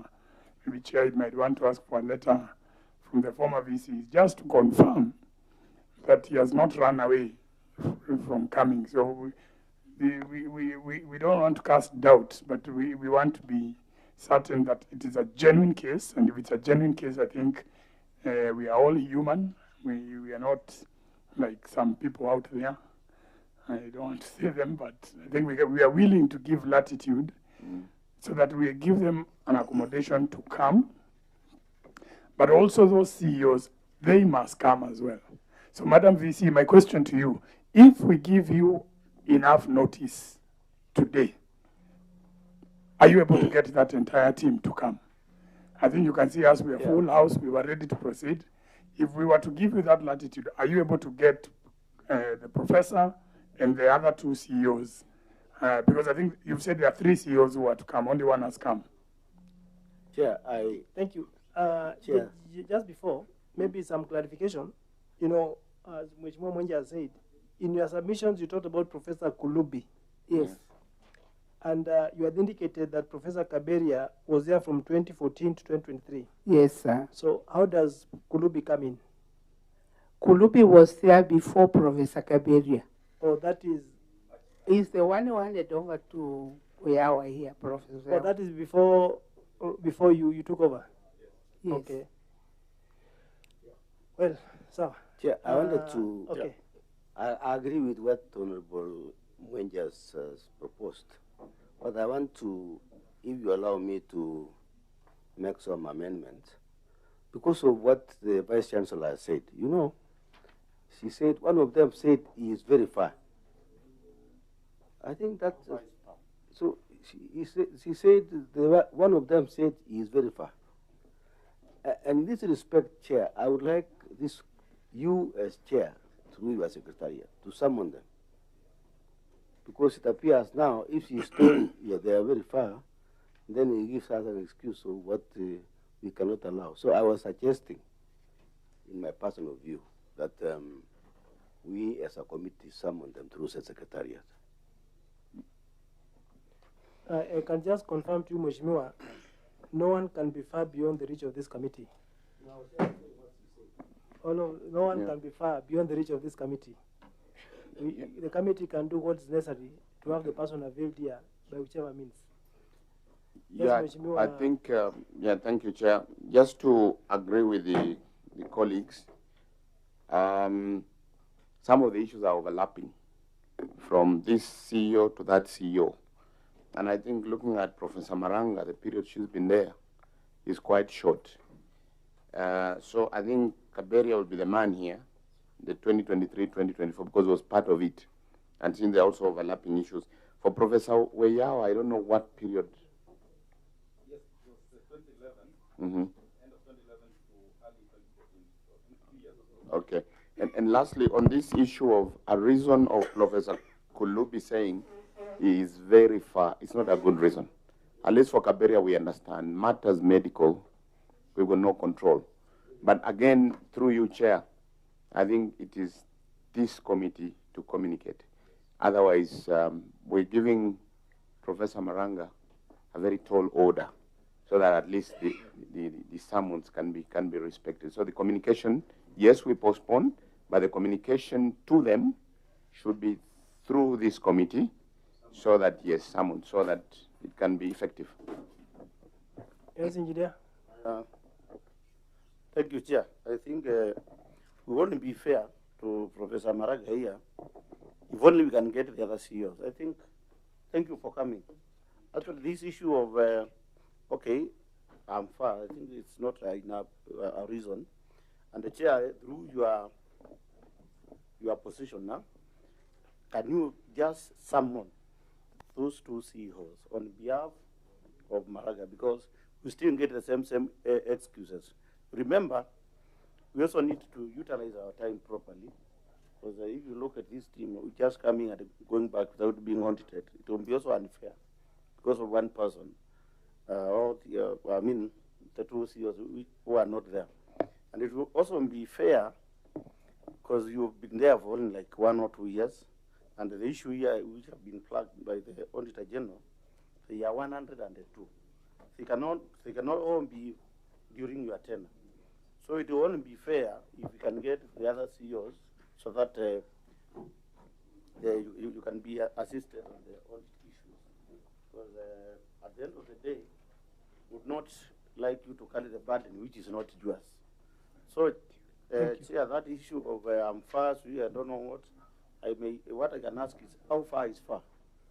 So I think, Chair, we need to reschedule this audit issue, and we should not take it more further. Because remember, they were here. They were not audited. This is the second time. If they come the third time, then it will look like a joke. Thank you, Mheshimiwa. I can just confirm, as I had earlier said, no Kenyan who has been in charge of public funds will be out of the reach of the committee. So we'll do what it is required to ensure they are availed by whichever means. Chief Oromodo. Chair, first I concur with what my colleagues have said, that they have to go and come back. But then I was trying to flip through the report of 2021-2022. There are some issues which touch on HR and some touch on procurement. So if in any case there were other officers who are not there then, or who are not here and they were there then when the audit was being carried, they should also accompany the CEOs who are there, the other 2 or 3 professors. That's my submission. Thank you, Chair. Thank you. I think, Madam VC, you've heard what my members have been able to bring on board. And for clarity, so that we can process this well, when you appeared before this committee, in the wisdom of the committee, it did ask that you come along with your predecessors. And looking at the history of the college, we had the gentleman on the right who was there between 2012 and 2014. Yes, sir. We may not need him in this engagement because the issues at hand do not touch on him. We have the gentleman you just mentioned, Kulubi, who you said was before. That may not be needed. But there's a gentleman by the name of Professor Kiberia who was in charge between 2014 to 2023. Yes, Chair. Did I hear right? To 2014, 2023. He took over from the gentleman on the right. Yes, Chair. Now the issues at hand are emanating from 2021 to 2022 all the way to 2025, when Professor Kaberia was fully in charge of the operations of the university. Shida. Yeah, what is before me, there's a problem. And we'll be pretending to say that we can be able to execute all this without, it's always good to give somebody an opportunity to defend him or herself. Is that okay? Yes. So it will be very, very unfair under the rules of natural justice to make decisions without listening to your predecessor, who is Chair. Professor Kaberia. Kaberia. Yes, Chair. You're on record saying that he was unable to come. Yes, Chair. But I direct that he shall now be invited from Parliament. He shall now be invited from Parliament. You will do your invitation, but Parliament will equally invite him for that important thing, because the issues we have are heavy, without trying to beat around the bush. I am sure you are privy to them. You may be aware that when, as accounting officers, we are in charge of public finances. And the Public Audit Act is very clear as to the expectations of the auditee or the public officers who've been given finances to take charge on. Equally, the PFM Act is very clear as to what we should do with regard to public finances. Now, the issues flagged by the auditor are quite huge, they are quite deep, and need a lot of involvement. Chair, I would like to bring to your attention that last time when we had this team here, the present VC was the DVC Finance then. So she should also be prepared, because much of these things touching on finances, she was the one who was directly handling them. Is it? Yes. Thank you. I think that's good information that I didn't know, but it's important. She'll equally be there as a VC, substantive VC, and I think having held that office. It's also important that any person who held office during this period is not here, like the head of finance. One has retired. He has to come. Yeah. Because the lady said she's a head. She came in 2024. 2024, just like you. Yeah. So there must have been someone who was before her. Yes. Yeah, I think it will be important. Who was retired. Was retired. We called them from retirement, Madam VC. We summoned them from retirement. Yes, sir. So I think the Secretariat is directed that the immediate former CFO, who was there between 2021 or whatever, be summoned to appear before this committee alongside the sitting CFO. The DVC who was in charge then, you are the one? I'm the one. Fortunately, you are the VC now. Yes. That's okay. Plus now your team. I think I've seen you have a very big team which will be able to support you in terms of logistics and what have you. So having said that, I think, yes, Mheshimiwa Bisau. Just for the record, Chair, and through you, I realize that within universities there is acting, then someone takes over, then person moves to another. There is that institutional memory. And I was looking at Professor Oyawa here. Are you still within the establishment? Or after 2014 when you handed over, did you remain in the institution or you left? Thank you, Chair. I left, and actually I didn't even know there's some audit queries until Madam sent something yesterday night. So where are you at the moment? I'm at JKUAT. I went back to JKUAT. What are you doing at JKUAT? Professor there. So you're just lecturing? Just lecturing. Okay. Yes. Thank you. For record, yes. My name is Ambassador Francis Gay, MB Sotik, committee member. Thank you, Mheshimiwa. Thank you, Chair. My name is Boyd Were, MP Kasipu, Vice Chair of the committee. Thank you. Madam VC, my apologies because we may have to step you down. When you walked in, you looked a bit unwell. Yeah. Apology for that. But It's unfortunately, we may have to call you again. Okay, I'll come. Because I'm strong enough, I will come. The duty of nature requires that we answer questions. Yeah.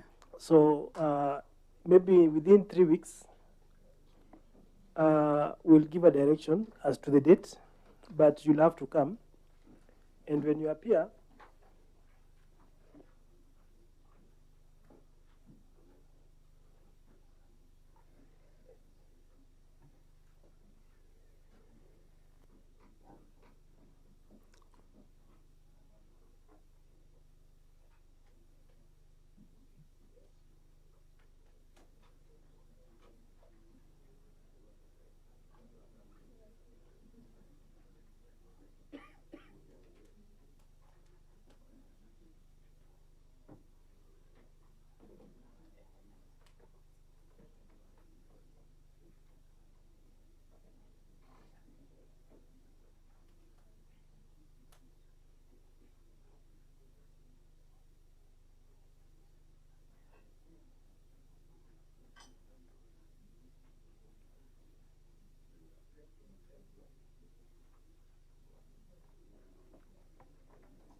Yeah, thank you. I think we now have the necessary information. So I think I was saying that unfortunately we may have to step you down because Professor Kaberia, who is a person of interest in this audit, ought to be here.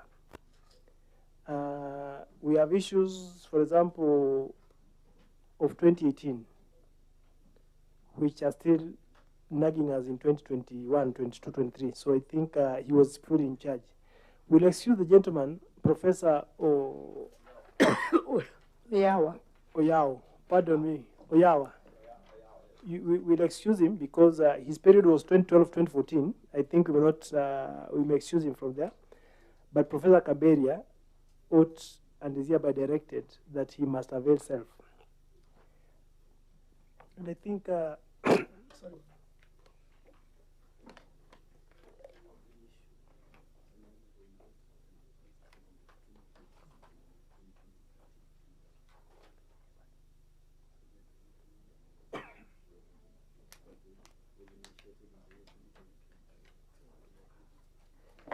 Yeah, I think Professor Kaberia will have to be in, so we'll give you a date within 3 weeks from now.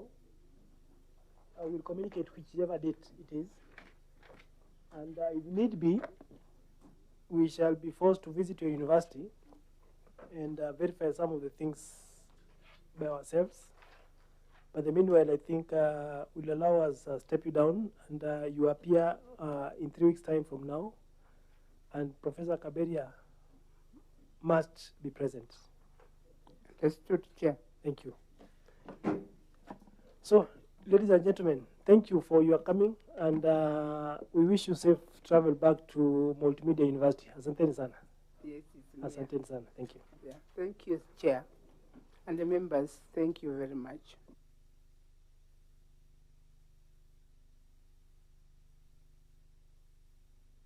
Mangale, MP Lungalunga constituency member. Chair, I'm Karido Kiili, MP Egembe Central, and a member.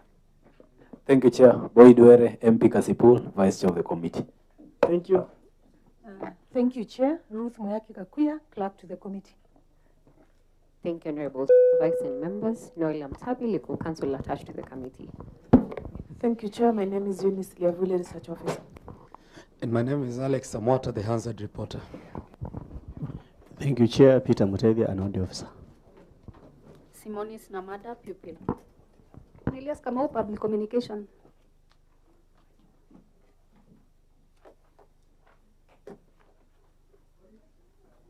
Thank you, Chair. My name is Felix Itonge, from the Office of the Auditor General, Liaison.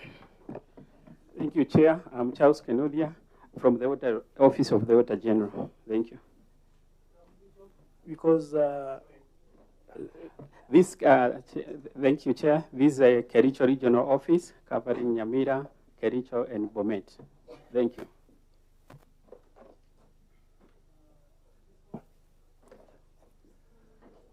All right, thank you. Thank you, Chair and honorable members. I'm Robert Chiresa, Principal of South Technical Training Institute, Bomet County. I also have a team through the chair. Can they also introduce themselves? Yes. Right. Thank you, Chair. My name is Ronald Trono, the Finance Officer. Okay, thank you, Chair. My name is Enoch, Accountant. Thank you, Chair. My name is Nancy Atamba, Deputy Academics. Thank you, Chair. My name is Chepkemo Jacqueline, Internal Auditor. Thank you, Chair. My name is Jesmet Clara, Procurement Officer. Thank you. We are done. CPA Dick Maungu, MP Luanda constituency, and the chairman of the committee. And therefore, welcome, Buan Principal and your team. You are appearing before this committee for 7 financial years. Yes, sir. And you have 86 issues. 86. Okay. Principal, I'm repeating 86. Yes, sir. That indicates something, eh? Or is it because of the number of years? Yes, yes. Okay. So, auditor, just before that, tell us in brief about SOT in terms of where you are located, in terms of your student population, in terms of the land on which you reside, in a very brief, be brief. Principal. Right. Certain Training Institute is located in Bomet County, Bomet East. We are located in a 5-acre piece of land. That is where the college is. Though we have also a piece of land not exactly where we are, about 7 kilometers away, which is 8.8 acres. We have a population of 5,800 currently, and the college began in 2015. What is so important to note at this point is how the college began, because it did not begin like other colleges, which began under mentorship program.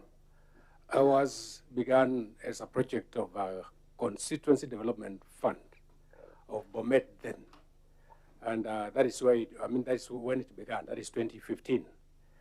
And also, that is when I was deployed from wherever I was to go and begin that college in 2015, in January. That is when I reported.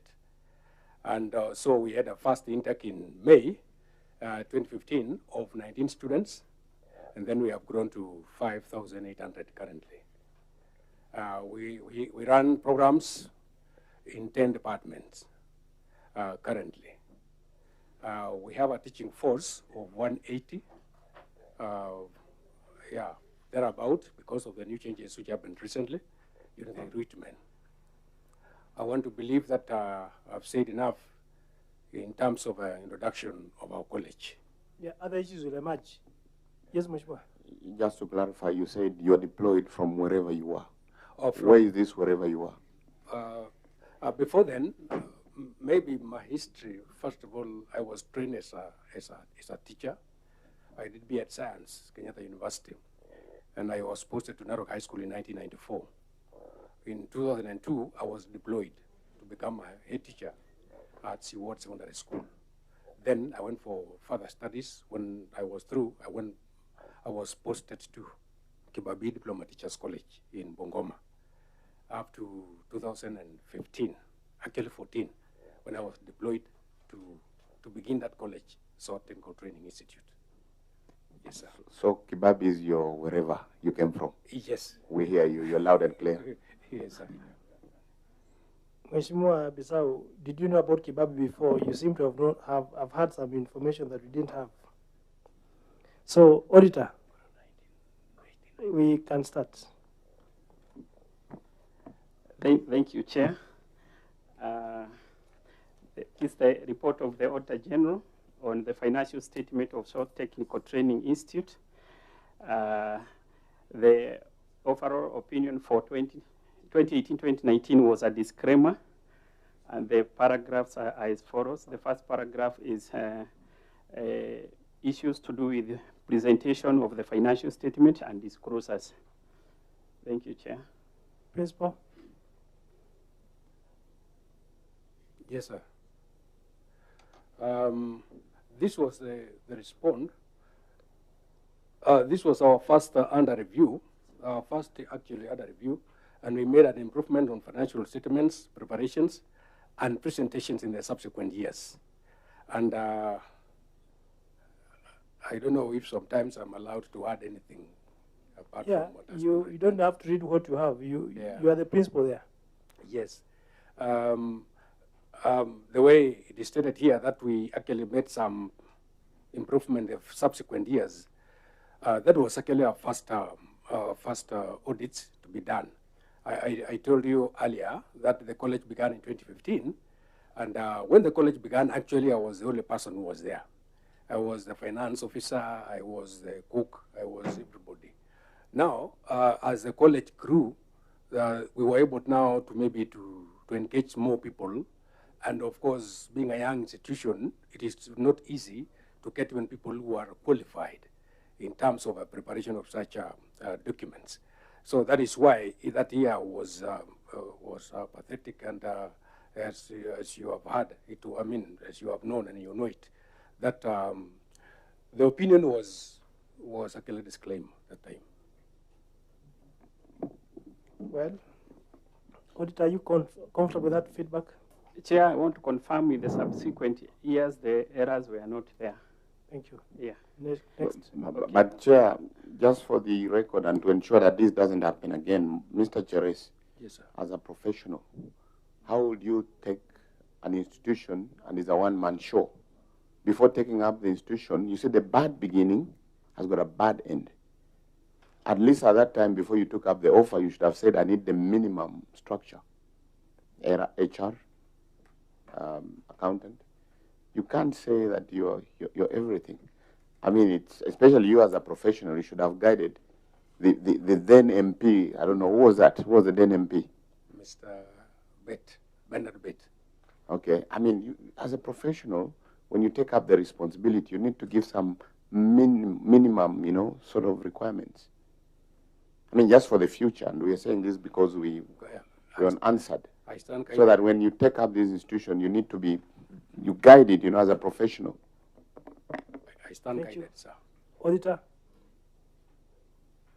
Thank you, Chair. The second variance between the statement of financial performance and the statement of comparison of budget and actual amount. Chair, the issue is addressed. Paragraph number 3, variances between financial statement and supporting schedule figures. The paragraph is partially addressed. The ledgers were provided, but the journal to support the same are the ones which are yet to be verified. Thank you. Principal. All right, thank you very much, Chair. The response that we have there is that we have provided the schedules that supports the financial statements.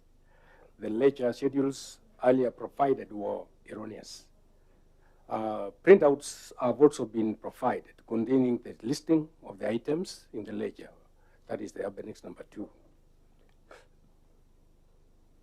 Now, this is the accountant or something. Yes, Chair. A journal is a very basic document. Yeah. The auditor is crying foul that the journals have not been provided. You may have passed them. How did you? Because the auditor is saying that the financial statements have been provided, the ledgers have been provided. Did I hear you right, Auditor? Yes, Chair. But the journals supporting the entries have not. That's your duty. Yeah, Chair, I think if we stay guided, we will share the journals for verification. But what we shared were the ledgers, the correct ledgers. Are the journals there? Yeah. Sometimes as an accountant, you can just do your things in the ledgers without having a journal, which gives you authority for that transaction. So the journals are there? Yes. So avail it to the auditor in a week's time so that he can verify that. Is that okay? It's Auditor? Okay. Thank you, Chair. Next paragraph is on cash and cash equivalent. There are anomalies there, and the issue is partially resolved since the variances noted have not been addressed, but the schedules required, including board of survey, those ones have been provided and verified. Thank you. Any improvement in subsequent audits? Chair, I want to state the issue of cash and cash equivalent. We have it over the years, and as we discussed, I think it's an area they need to pursue further and address. They explained it to do with the issue of ineffective system they are using, so the errors are still there for this item. Thank you. Principal, what system are you using?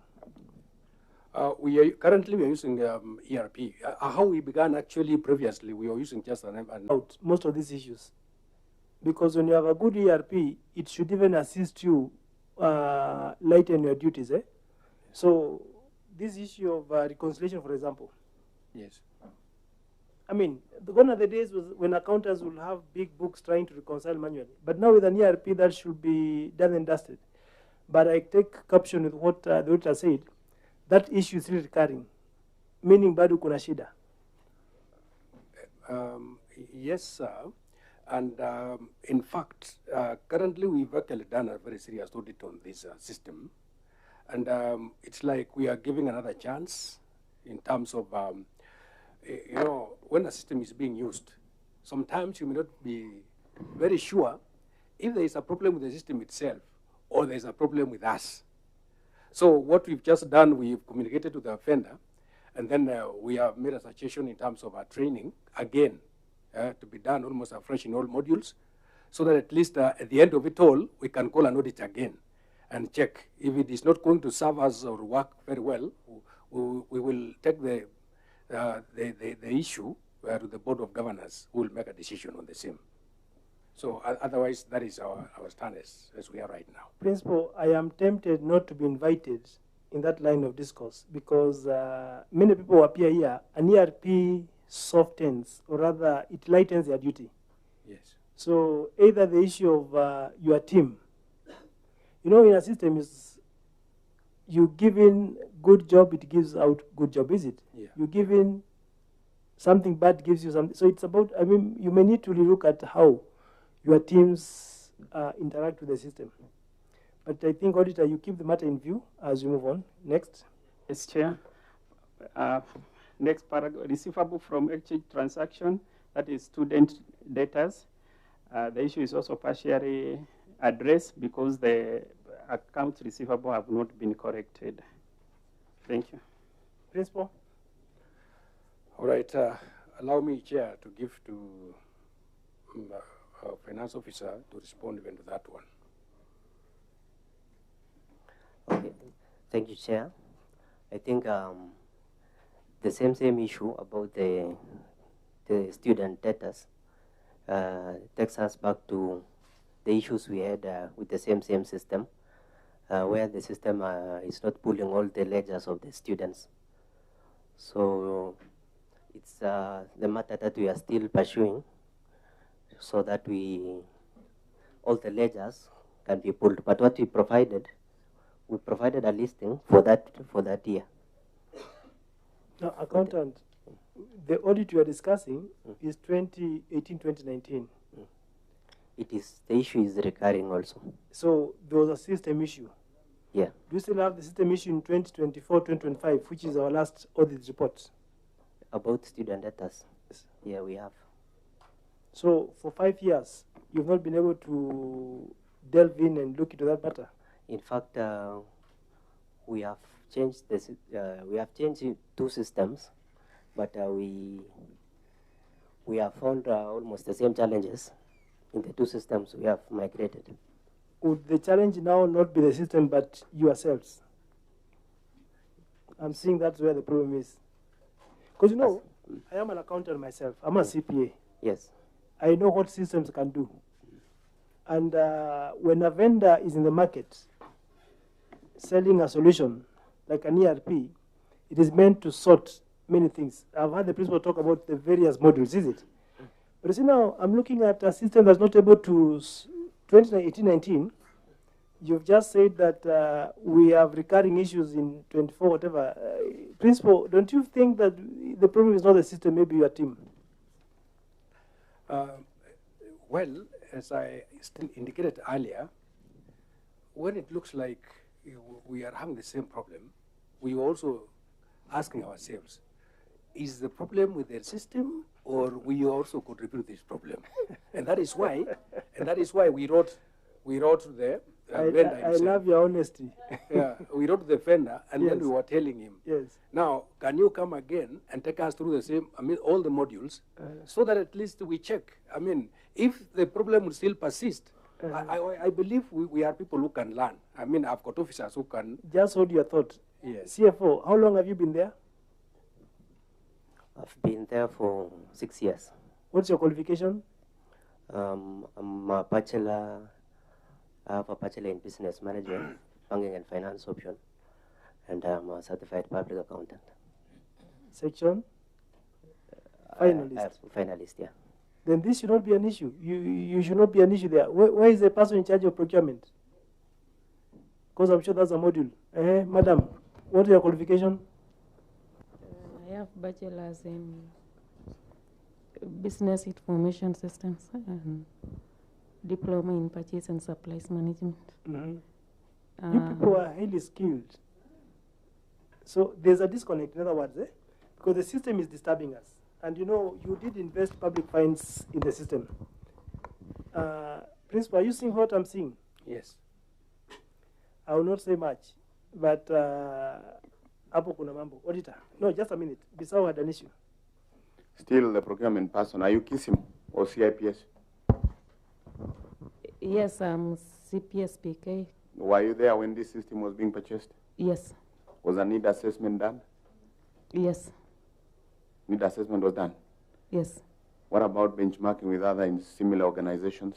Yeah, we did. You did? Yes. Now 6, 7 years down the line, the system is not working and you're comfortable managing the system. Back to Mr. Cheres. Yes, sir. To be honest. Allow me to ask my question. All right. There are other organizations which are bigger than yours. They don't have system problems. And where you sit, I know you want to grow. Yes. If you cannot manage the little you have with your systems, as you grow, how will you manage? Will we be wrong if this committee concludes that you've got the wrong team, you've got the wrong system, or maybe you have the right team, but you've not established a good system, and you'd give us a timeline on where we're going to disengage the current system, but you disengage it based on a need assessment, benchmarking from other institutions, education institutions, and you give us a timeline through the chair that by this period, you'll have a good system which you'll have looked around comparable to other organizations. You know, success stories from other organizations. All right. Thank you. Through the chair. Yes. I wish to promise actually because, you know, as you talk about this issue, we've also been discussing and about it.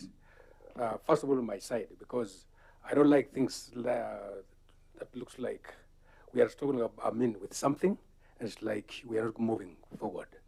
So that is why we wrote to the vendor, and we were telling him to come and begin now the process of training. Once we are through, we cannot tell even right now, surely, the way the way I've heard, that we might be having wrong system or wrong people. So before we make any conclusion, we need time to go through the process. And to me, I think 6 months will be all right for us to be sure. But apart from that, through the chair, you also have the wrong contract. There is the performance clause that should be in every contract that manages software, is it services or goods. In this case, you have, Madam Procurement, you have a wrong contract. Your contract should be able to mitigate the non-performance and the failure to get value for money for what you invested in that. So relook at your contract again, because you're not able to really manage or mitigate the effects that have happened. Thank you. So I think, Principal, you hear the concern. Yes, sir. And you know, I've tried to listen to you. You are not sure if the problem is a system or the people you have. You are not sure. I want to give you 3 months within which you must correct either your system or your people. What am I saying in short? You know, the system cannot continue giving wrong results and you are using it, is it? Yeah. The HR person, I'm sure the contract you people signed is very clear in terms of how the vendor is supposed to support you, because the vendor is supposed to support you people so that the system can work for you. But you see now you are struggling, yet you invested money in the system. So I think the auditor will keep in view, and you may need to really bring your vendor and correct this issue within 90 days, within which time you give a report to my team here as to the success of the same. Auditor, is that okay? Yes, Chair. Thank you. Because, Principal, for your information, you may appear before us either in November, December, or January. I hope by that time, this system will be done. Right. Thank you. Next. Next paragraph, revenue from non-exit transaction. The reconciliation was done, but still we have the issue of journal vouchers, which the accountant has promised to provide, we verify. Within a week, as you said? Yes. Yes.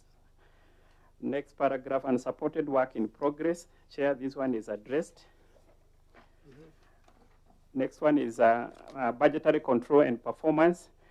The issue is not addressed. Principal? Right. From our response, during the year under review, students' enrollment increased due to efficient capitation disbursement. Attached is a capitation and development fund received from the government. And the report on student enrollment as February 2019 is Appendix 7S. Was that the problem?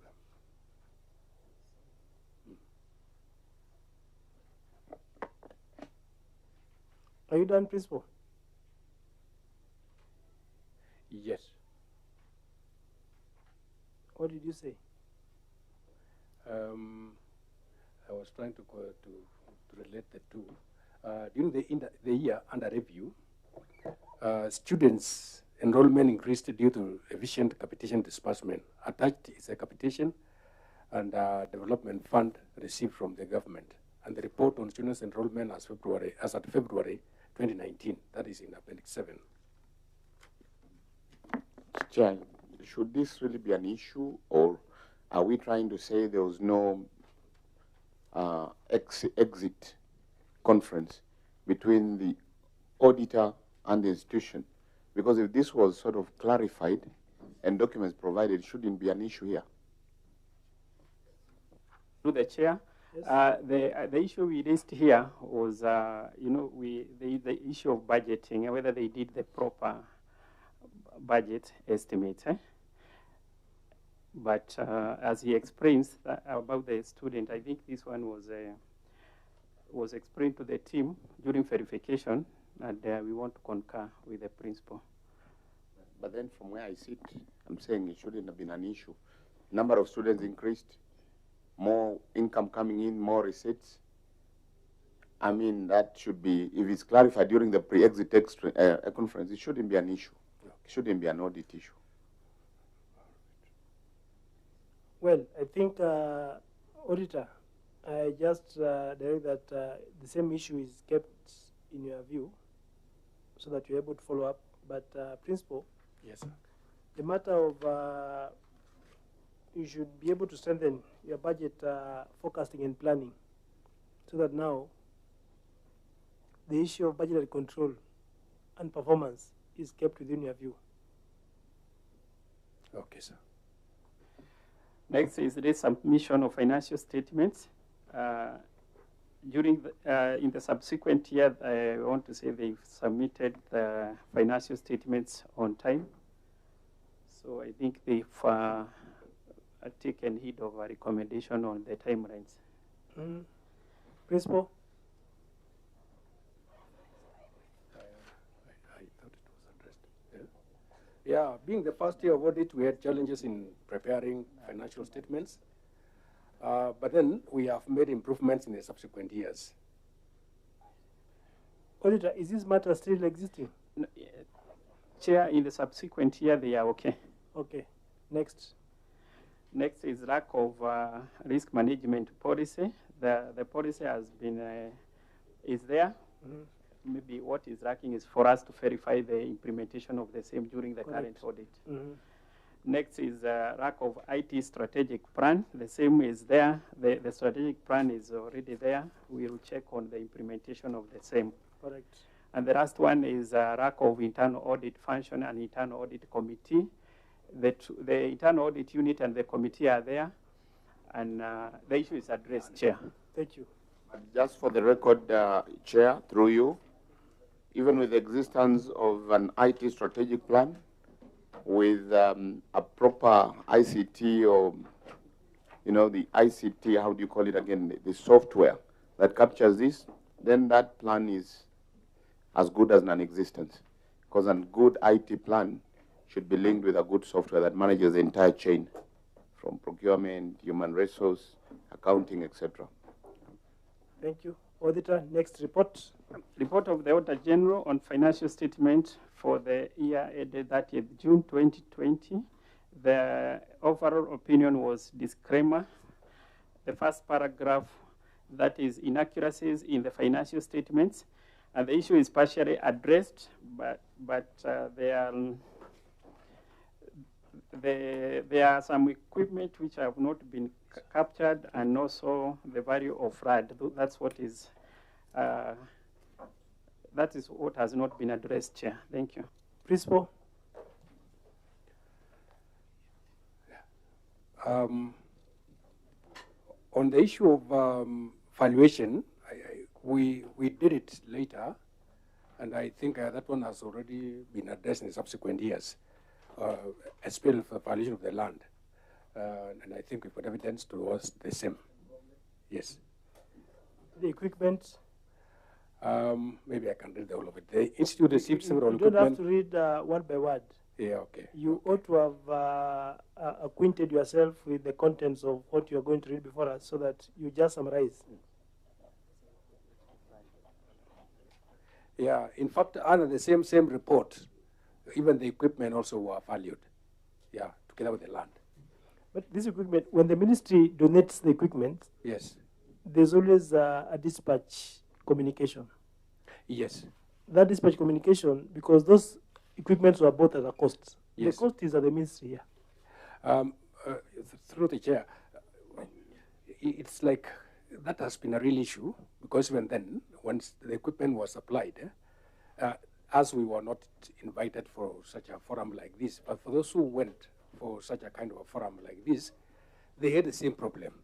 And it was discovered that from the ministry,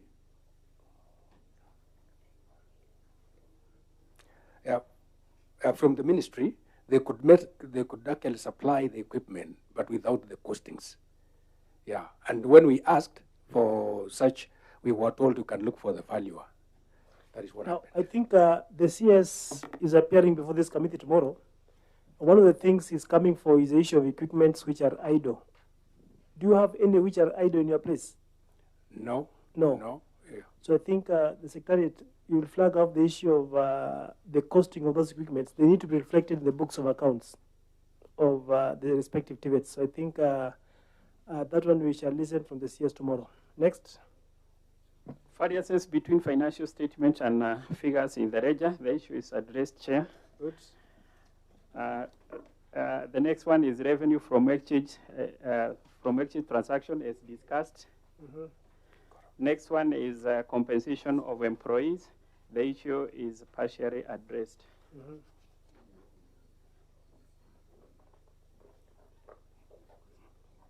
What about it?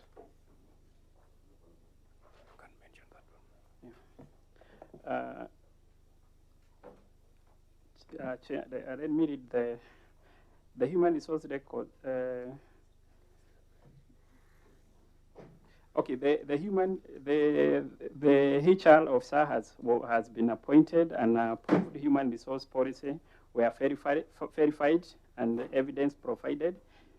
Improvement had been made, although the issue had not been resolved during the year under review. I think, Chair, what we are saying here is during the audit, the issue was there, but subsequently it was addressed. I think the wording is the one, so the issue should be fully addressed, Chair. But I may have an issue with how you've talked about compensation of employees. Yes. And the explanation is not about compensation. It's about maybe staffing, recruiting. So what do you take Can on I that? read the paragraph? Maybe then let me read the paragraph first.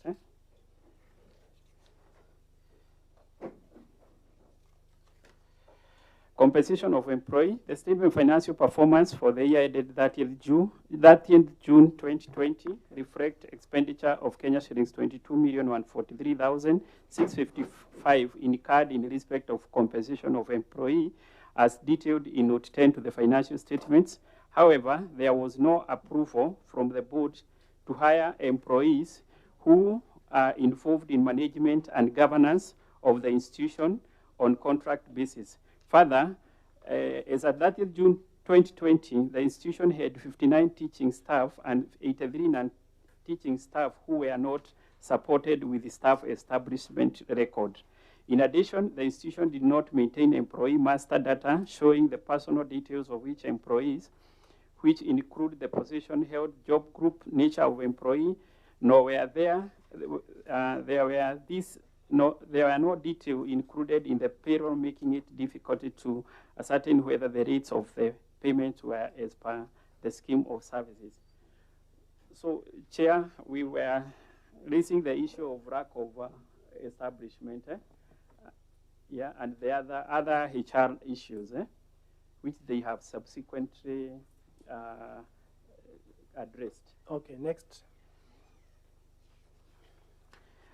Next is unsupported expenses on repair and maintenance. The issue is addressed, Chair. Good. Number 6, unconfirmed cash and cash equivalents as discussed. Sorry, number 7.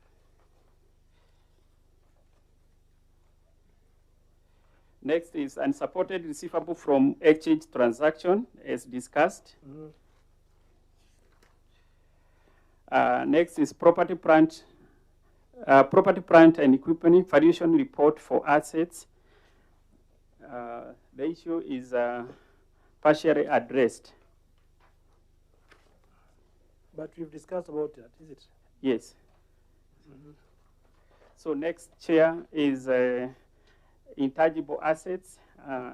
This one is also a part of the asset, Chair. The next one is trade payables. The required records and documents were provided and verified. Next is budgetary control and performance as discussed. Next is the submission of financial statement is also there the following year. It was there the following year, but it's discussed. Then we have lack of risk and fraud management policy as discussed. Lack of IT strategic plan as discussed. But now, one thing, Madam Principal. Yes, sir. The auditor gave a disclaimer opinion. He gave a disclaimer. Yes. You know what that means? Yes. Because the first report you had was a qualified report. Here now you are giving a disclaimer. He was unable to do anything, to make a report. Have you heard of somebody saying in the pedestrian way, they talk of Kuruka story? Chair, Eh? just for clarity, Yes. I thought the first year also was a disclaimer. This one is also a disclaimer. Yes, Chair.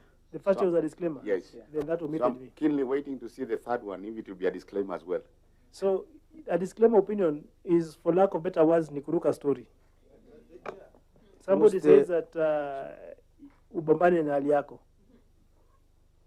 Principal, are you Yes, with me? sir. The auditor has actually thrown you under the bus. Yeah, sure. And well, I also did not like it. To be honest. Kindly allow the principal finish. Yes. But then, as in the subsequent years, we kept improving actually in the way we do these things. And I had given first of all a background of where we came from.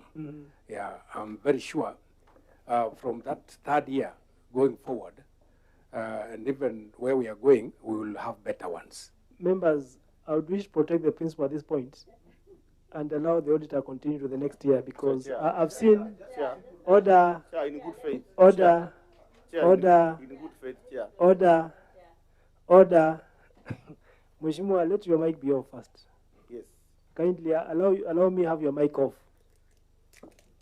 Thank you. At least now it is now in good faith. You can now continue. Thank you, Chair. I wanted to say that we understand when an institution is starting, it has some challenges, and I agree with him. But now moving forward, because we have done year 1 and the 2 and the 3, let us not get the mess as we proceed. Because it is clear when you are studying, you have these teething problems, but it should not be persistent. Thank you. Let's take Yeah. yeah.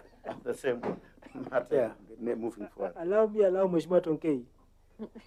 Thank you, Chair. You know, Chair, you should protect me from this man. I'm the only lady here. Chair, I want to congratulate, sorry, I'm Rebecca Tonkei, MP Narok, and a member of this committee. I had not introduced myself, I just forgotten that. And Chair, I like the honesty of the principal. You know, when you are really honest, and then you are ready to be assisted. Secondly, Chair, the team has qualified, highly qualified staff. And therefore, we are hoping, let me wait to see the next financial year so that principal, at the end of the whole session, then we can actually now give our verdict. Thank you, Chair. Chair. Yes, much more. For record, I'm Ambassador Francis Gay, MP Sotik, and committee member. Chair, I want to confirm that this institution is from my county. I hope you're not conflicted. Thank you. Thank you. Mheshimiwa Bisau. Chair, where I sit a bit concerned, I see Mr. Cheres is very casual. From the 2 years we've looked at, 2 financial years, you being in the driver's seat as accounting officer, and you say, I also didn't like it. And that's the performance of your institution, which portrays you as a leader. I think it's very casual. Maybe as we move forward, let's see how it works out. But from where I sit right now, I see you are a very casual accounting officer. Chief Romodo. Chair, my question is very straight and simple. Was the audit done concurrently or in different financial year? Just that. Because then, if we are expecting a different opinion and the audits were done concurrently, then I don't think so. So let us know whether it was done concurrently, Chair. Consulting Mheshimiwa, I lost your point. Okay, Chair, I just wanted to know if the audits were done concurrently or for the years, because we might expect a difference and we may not get it. Auditor. No, okay, Chair, the audit was not done concurrent. It was done different for each year. But no, what Mheshimiwa meant, of course you are doing for each year. Did you do them, this one of 2022, you did it, when did you do it? 2021? For 2022, we must have for 2020, when did you do the audit? 2021. 2021? Yes. Okay. So I think on the issue about the principal, Mheshimiwa Bisau, I note your observations, but I think the gentleman has been very honest, and maybe in the course of being that honest has appeared to be casual, but I think the statement, if I got the spirit of the statement, he spoke what he felt. Mheshimiwa Sigei, I've not invited you yet. When the principal says, I also didn't like it, I think it is one of the best answers, except it was plain language, which maybe the professional here, my colleague, may not have liked it. But this one was a very honest. I have never had it since I came for this audit. But I think I must thank him for being honest. Yeah, proceed. This honesty is too much. Yeah, it can be honest but casual at the same time. But I think, isn't it conflict of interest also, especially Ambassador having declared that the institution is from his backyard, and he's gone further to really strain to try and defend the institution, especially my point here. Chair, defend me, Chair. No. Defend me. Now, Ambassador is protected. I think, Chair, Bwana Principal, you've had the opinion of members, eh? Yes. You had a disclaimer of opinion. That was a concern. And I think you've had the members' observations. Let's see how the next will be. So, Auditor. Report of the Auditor General on financial statement for the year ended 30th June 2021. Overall opinion was qualified opinion. First paragraph, receivable from exchange transaction as discussed. Trade and other payable from exchange transaction as discussed. Property, plant and equipment as discussed. Budgetary control and performance as discussed. The next one is lack of ethnic diversity in the workforce, which has not been addressed. Right. Again, I may not read exactly how it is, but I think I would like to say that it is true, because 90% of those who are especially the non-teaching staff, are actually from the community within. And the background is what is affecting us. In fact, I looked at it the other day, and it looked like something endemic.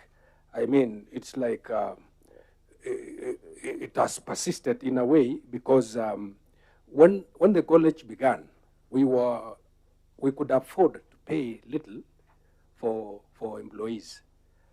I can recall one day we had an interview for security men, and someone from Kisumu actually became #1. Now, when we gave him the offer letter and he read the terms of service, he declined. So the problem is the background. And it's an issue that we are addressing, and we cannot remain that way forever. In fact, where we are right now, what we can pay our workers or non-teaching staff is better. It's becoming better. And I can recall recently we had an interview, and we got someone in as our IT technician, someone from, again, Kisumu. So I think we are now becoming better and better going forward. Otherwise, it was worrying. Yeah. We've had people appearing before us like Emwar Dikir, Yes. which is further inside. But they're able to comply right. with the ethnic diversity. So it is not right in the interior, as you'd like us to believe. Chair. Have you heard me? I did not, yes. Yeah, Have you heard me? I heard you. Have you heard of Emrua Dikir TTI? Yes, and I wanted to say something. Do you know it is deeper inside? It is deeper inside, but next to Gilgoris. And then bordering also Kisi, not far away. The principal is trying to, I don't know which word I can use so that I don't also dilute what I had said about you earlier. But principal, yeah, you are not honest here.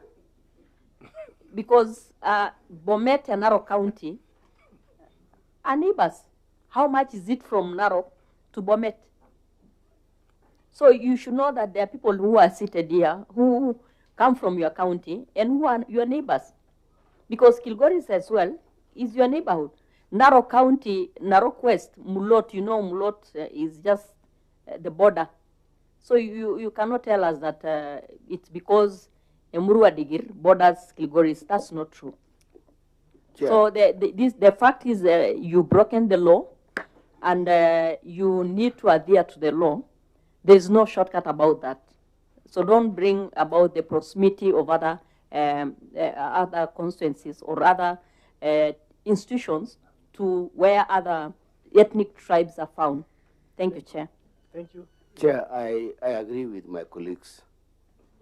But, Chair, where I come from, that county, Merigi is quite inside from Bomet. And you see now, the government has now tarmacked the road from Merigi to Bomet. So there will be no excuse next time when you come that you don't comply with this rule. I think it's a must that we have this. But for the last 4 years, that area has been inaccessible. And the road was very bad, and I know the conditions. Mheshimiwa Sigei, you're out of order. A road being inaccessible is not an excuse for the principal to breach the law. Chair, I was following what he said about Kisumu people who came for the interview, for the employment. And they left.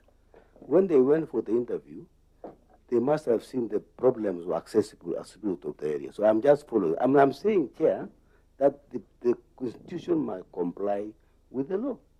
They have no otherwise. Yeah. Thank you. Chair, Yes, Engineer.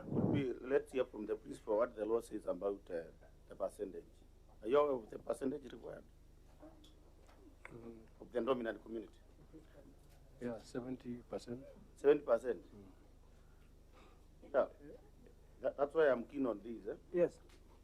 I'm asking him if he's aware of the what the law says about the percentage of the dominant community. And he's comparably telling me it's 70%.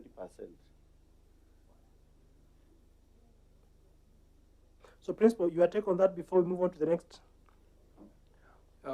Well, we stand guided, first of all, and we promise we will try all, not only us as administration, I mean, but even the managers.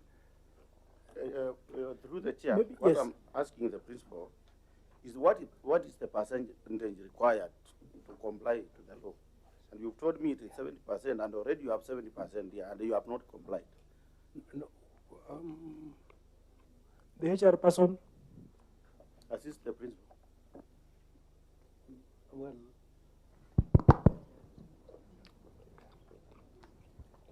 Well, our HR also got employed recently elsewhere, so she could not join this team. And even as we talk right now, we don't have the HR in our college. Kindly. I request that Mheshimiwa Engineer assists the principal. You should not have more than that of a dominant community. But now, because now you are at 70, just try to bring the percentage down. Yeah, I that think is next now. time, at least, let's see some improvement from 70 to at least 67. Yeah. And maybe, Principal, just a concern. The 5,800 learners you have, do they all come from the same community? No, they come from everywhere in the country, actually. But majority Despite the road being bad? But majority are... despite the road being bad, despite the college being interior, you have students from all over. But you can't have staff from all over. Yes, sir. I'll allow that auditor kindly take us on. Proceed. Thank you, Chair. The next paragraph is lack of board performance evaluation report. The issue is addressed, Chair. Next is lack of approved staff establishment as discussed. Lack of risk management policy as discussed. Weak internal audit function. The issue is addressed. Weak audit committee. The issue is partially addressed. The committee composition and minutes were verified. However, qualification have not been verified. That is the qualification of the committee, of the board members. Thank you. I think, Principal, you take note that the issue of ethnic diversity is very important. Yeah. Because we wish a learner who comes from Rwanda, where I come from, coming to SOT should feel home. Yes.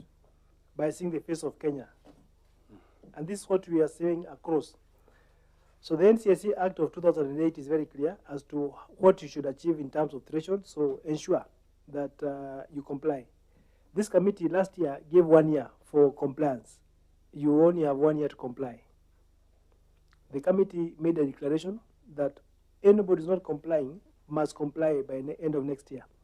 So I think you have a duty to ensure you comply, not by sacking, but by ensuring that the employment you do is very intentional and very purposed so that you're able to achieve diversity. Thank you. Auditor. Next audit. Thank you, Chair. Report of the Auditor General on the financial statement for the year ended, that is June 2022. Overall opinion, qualified opinion, first paragraph, inaccuracies in financial statements as discussed. And then we have unsupported activity expenditure addressed, the issue is addressed. We have unsupported local travel and transport, the issue is addressed. And supported receipts from exchange transaction is discussed. Accuracy of property, plant, and equipment is discussed. Unsupported trade and other payables is discussed. Budgetary control and performance as discussed. And the last one is irregular ethnic composition of employee as discussed. Next. Report of the Auditor General on the financial statements of for the year ended, that is June 2023. Overall opinion was qualified opinion. First paragraph, inaccuracies in receivable from exchange transaction as discussed. Inaccuracies in trade payables as discussed. We have inaccuracy in refundable deposit, that is caution money. partially addressed. A separate bank account has not been opened to deposit the caution money for the students. Thank you, Chair. Principal? Well, the matter was discussed actually by the Finance and Infrastructure Committee of the board as per the minutes which are attached in Appendix 3. And we are simply waiting to be forwarded to the full Board of Governors. However, we also stand guided in this meetings committee because currently, from 2025 May, we've not been charging again the caution money when the fee structure was changed. Yeah, so we don't know whether we will still open the account or what do we do about it. The matter is before the Board of Governors now. Well, you know, one thing that has been there has been, I think some regulations were published some years back. The need to have a dedicated account for refundable deposits. The caution money is one of those refundable deposits. Okay. The reason was, many people have ended up using that money for the operational and other expenses, and when this money is due, you don't refund. So you see, it was a legal issue, and I think whether you're collecting or not, but since you have that money with you, otherwise you'll do what we call commingling of funds. You now commingle your funds, right? So I think that is where that regulation came from. Okay. Thank you. Just before Mheshimiwa Karido, had you introduced yourself? Yes. Oh, thank you. Auditor, continue. Next paragraph, inaccuracy in employee benefit obligation. The issue is not addressed. Principal. Right. Actually, the discrepancy that we observed arose actually by the system failure, again, to include deductions which are payable by the employer. And attached is a request letter to which as our system vendor for the same rectification, for them to rectify that issue. So it is still to do with the system again. The issue of the system? Yes, sir. So do we say that what we discussed with regard to the system subsists up to this? Auditor? Yes, even I think we have the issues even the next 2 years. Mm-hmm. Yes. So I think by the end of it, we shall make a recommendation of that system. So I think let's keep it in view until we reach 25. Next. Unsupported transfer of depreciation from accumulated surplus to capital grant, the issue is addressed. Mm-hmm. Inaccuracy in statement of cash flow is discussed. Budgetary control and performance is discussed. Then we have non-compliance with the National Cohesion and Integration Act 2008 is discussed. We have weak cash management, weaknesses in cash management. The issue is partially addressed. Principal? Right. It goes back to the same system, and as I indicated earlier, that we've certainly sent a letter to the same vendor to ensure that the invoices are captured in the system. And the letter is attached again that we have written. We indicated the same. That was one of the issues that they are supposed to come and address once they come back to us. I think, Chair, we are setting a very bad precedent. If we continue like this, we'll never have these issues nailed. We have a system on the 4th, 5th year. You have an accountant here who says he's fully qualified, but we're talking about the same situation. It happened the other year, the year after, it happened this year again, and we continue saying about the system. What action have you taken to ensure that this is fixed? And if the system is not working, why don't you then also now discontinue the system vendor and then do it manually? Or quickly work within some 3 months timeline and get a good system? Because otherwise, we know we'll just be, Chair, we'll just be here, flipping pages and talking about the same story year in, year out. We need to see some seriousness from this particular institution. Thank you. I had made a ruling with regard to the system. You remember I gave 3 months in the earlier case, so I think that will fall under that ambit, that within 3 months, that issue of the system should fully be rectified. Thank you. Auditor. Chair, the last paragraph is on that system, so it is discussed. Chair, next is the report of the Auditor General on financial statement for the year ended 30th June 2024. Overall opinion was a qualified opinion.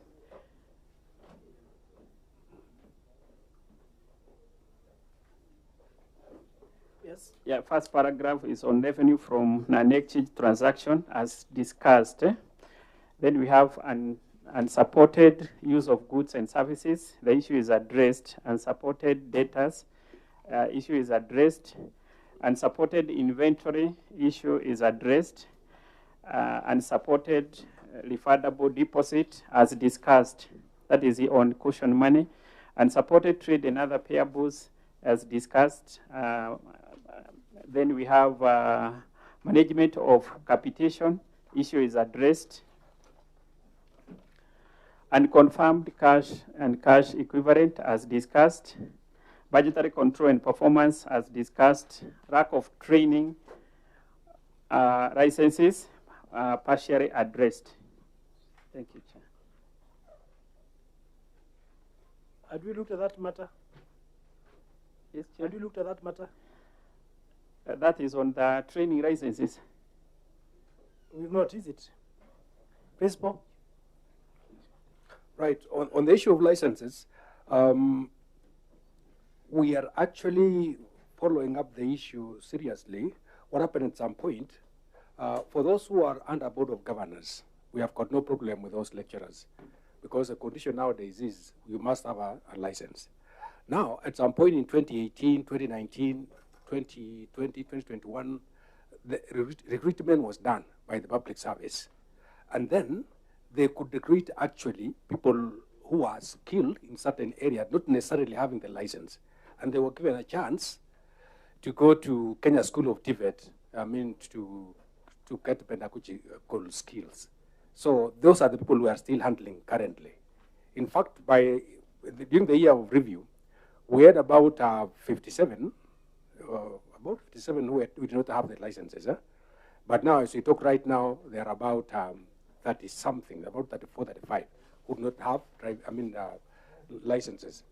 And we have been encouraging our lecturers to attend Kenya School of TVET, and I think they are doing, in fact, majority of them are right now in Kenya School of TVET. So very soon this problem will be sorted out. And if you look at the score sheet, which is used by the Public Service Commission right now, they are giving advantage. If you've got pedagogical skills, you are given 10 marks ahead of the others. So currently, we rarely employ anybody who doesn't have a license. So I think that issue is going to be sorted out very soon. Yeah, you know, what the auditor is saying is that you have quacks in your institution. You know, a quack is somebody who is not licensed. Are we in agreement? Who is a quack? Who is not trained in not trained but licensed. Oh yeah. You can be a doctor having gone through the University of Nairobi, but the moment that you don't have the accreditation required, you cannot treat in this country. You can be an accountant like your colleague seated there, but the moment you are not accredited, you are treated as a quack. So while we know from this area where we sit is that there has been a problem with the ministry whereby some of your trainers don't have pedagogy, but there was a resolution that all these trainers must undergo training. And I think that it was time bound. So I was a bit taken aback when I heard you talk about 2018. 2018 is long ago.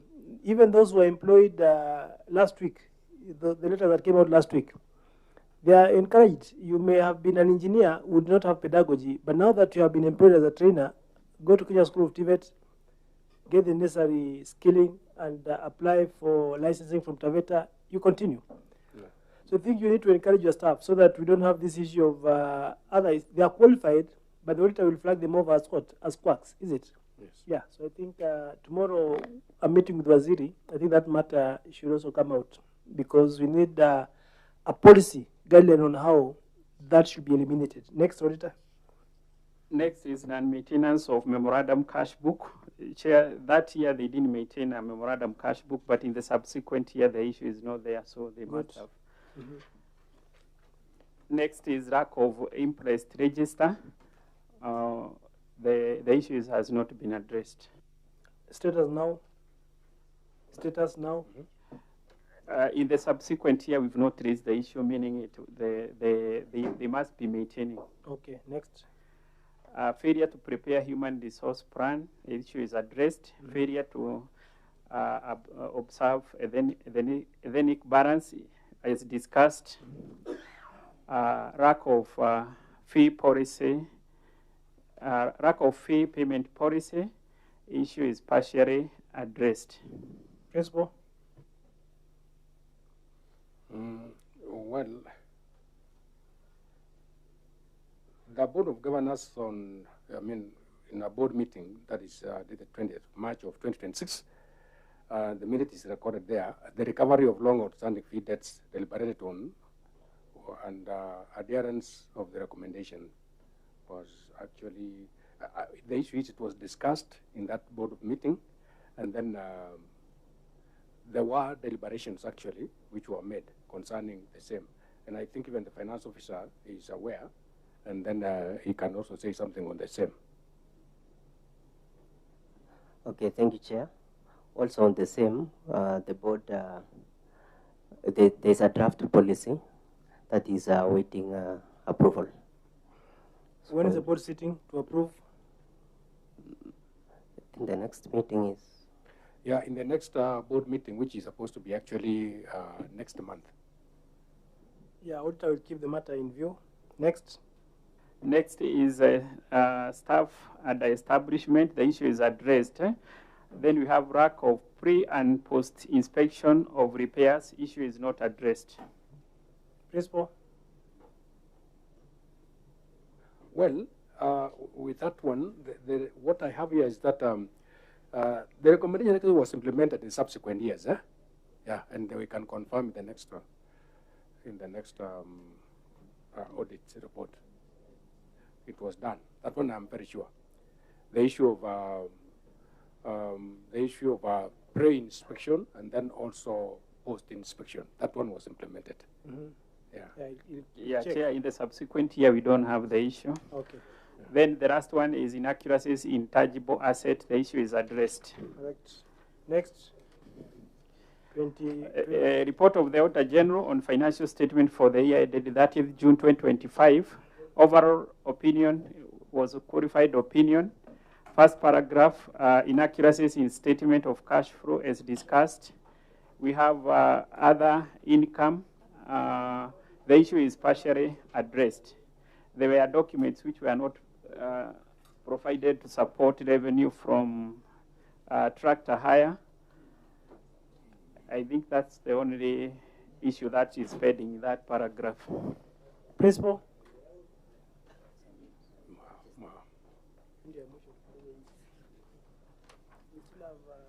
Okay, thank you, Chair.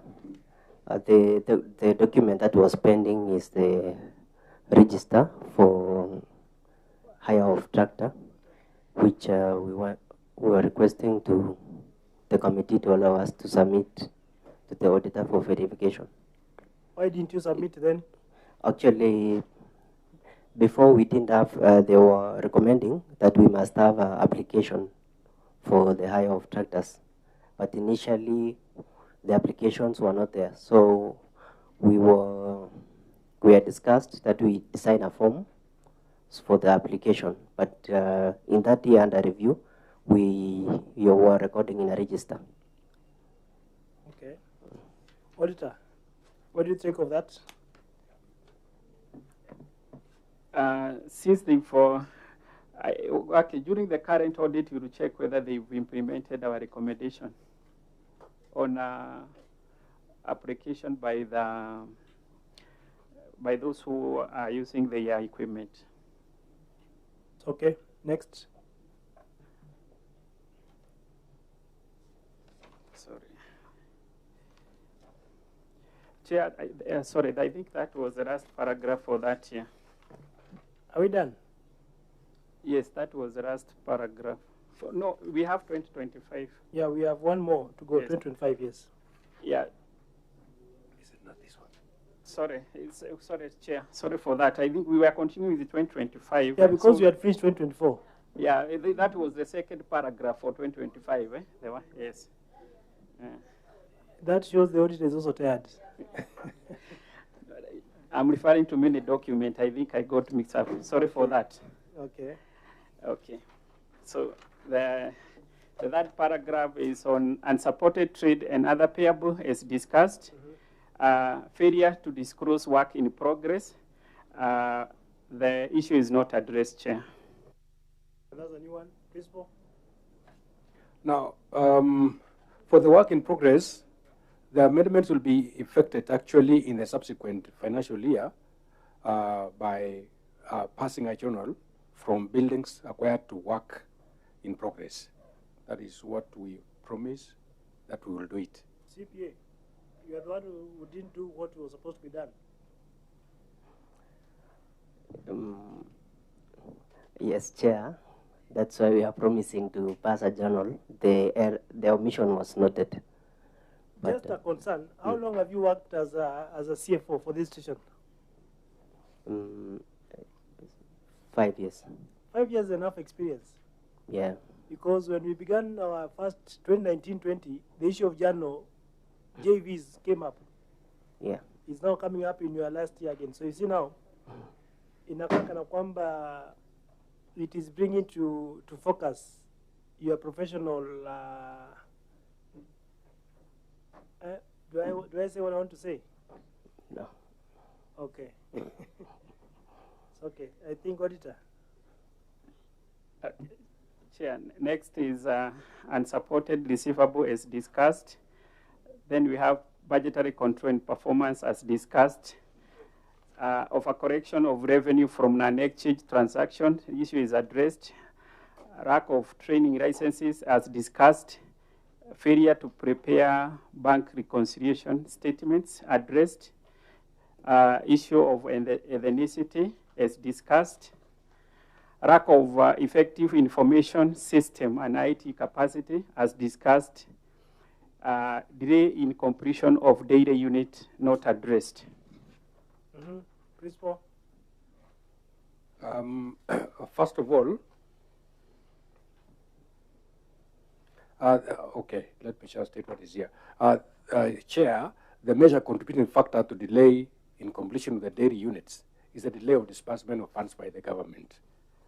In light of the above, the management through writing requested the contractor to extend the contract period, and the relevant documents have been provided for review. That is in appendix number 8.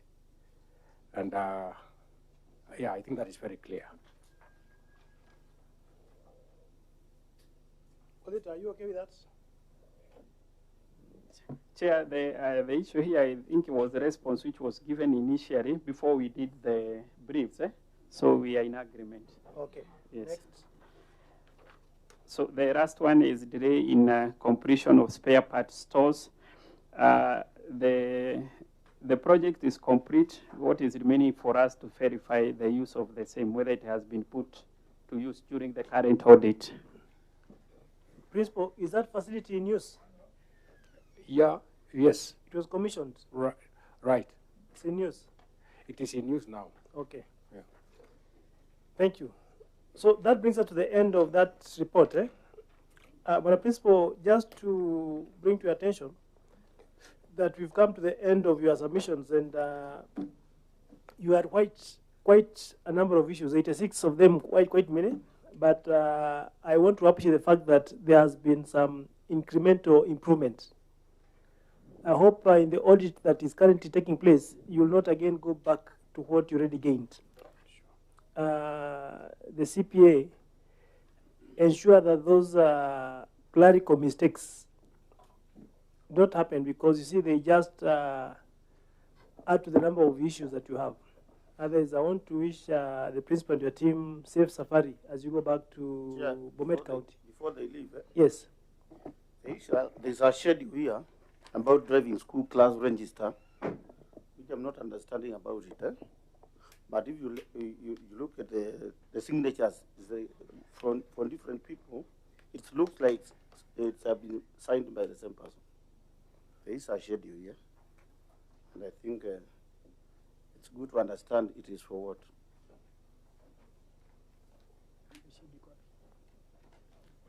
Let me have a look at it.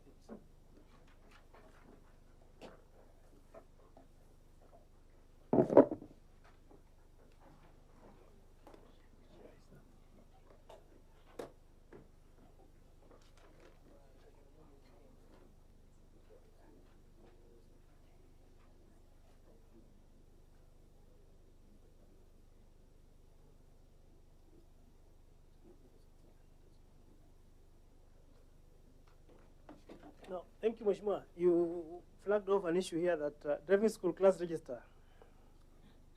Rono Kenneth. Are you with that document, Principal? Yes, yes. Who is Rono Kenneth? Let me check. Rono. It's Rono Kenneth. Yes. Yeah, this is the list for the students. So this should have been a student. And Peter Langat. He's also a student. Members flagged off an issue there that it appears that document was signed by one hand. And from my naked eyes, it's almost true. Well, for the names, the writings, for the ones, the others are typed, these are handwritten. Yeah, but the signatures, not really. Yeah, if it's a class register, it has to be done by every person. In fact, by the way, in our own controls in college, in fact, I even told the instructors. Do you know it is possible to have a ghost class and have signatures generated? Yeah, it is. But we also have, we also have controls, because what normally happens, I've instructed even the instructors themselves that wherever we meet the senior officers we have in college, like deputies, while they are doing their trainings, where we meet, we always check like the check units that we have in this country. Wherever we meet, we check at that moment. I'm saying the way we work also, we work like them. Yeah, so we check also these people, how they are working. Wherever we meet, we check the register first. Are those who are in the vehicle our students? Number one. And then, the signings, who allowed them to go out and who authorized. We always check that. So this one cannot be done by one person. They must be done by the students. Okay, thank you. So allow me wish you well, the team. Thank you for appearing, and we shall be meeting again not long after this for 25, 26. And I hope that you'll come with a better report. Otherwise, we shall send you back packing. This time around, we've been a bit magnanimous because you appear to be the first time appearing here. Yes. So, and Mheshimiwa Segei seems to be a good champion of TTI. Thank you, kindly support. Okay, Safir Salama. Thank you so much. Next, Revasha. Relax. Bado. Hakuna, wacha kumpatia hope.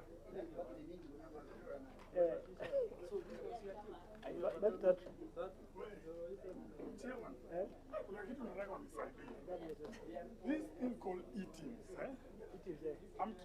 hatiwezi lipa part payment, I'm buying a bus na CDM. Ule jamaa ananiwa kwake anasema eatings can only be issued at final. Sahi basi eko.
Order.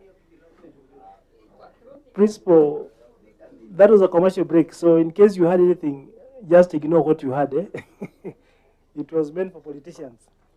Now, can I confirm that the principal before us is Naivasha?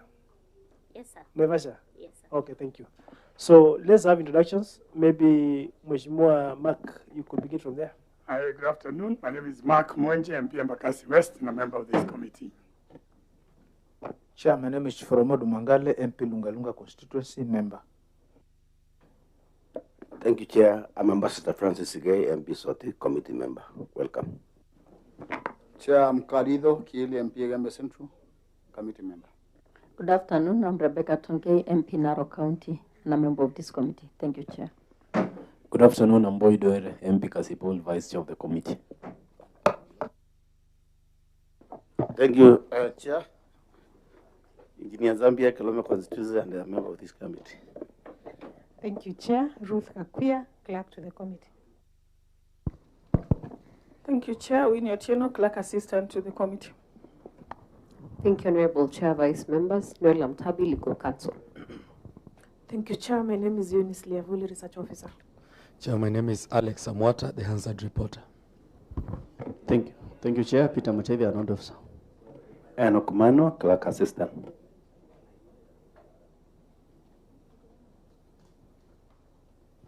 Thank you, Chair. My name is Felix Itonge from the Office of the Auditor General, Liaison. My name is Kenneth Biagon from the Office of the Auditor General. Chairman and members of the committee, my name is CPA Henry Nyandwaki, Director of Audit from Nakuru Regional Office. Principal and your team. Thank you, Chair. I'm Veronica Chege, Principal Naivasha TVC. I've come with my finance officer. He can introduce himself. Thank you, Chair. My name is CPA Herman Munyale, Finance Officer, Naivasha TVC. Thank you, Chair. My name is Amos Wako, Procurement Officer, Naivasha Technical. Thank you. Principal, your seat seems to have sunk low because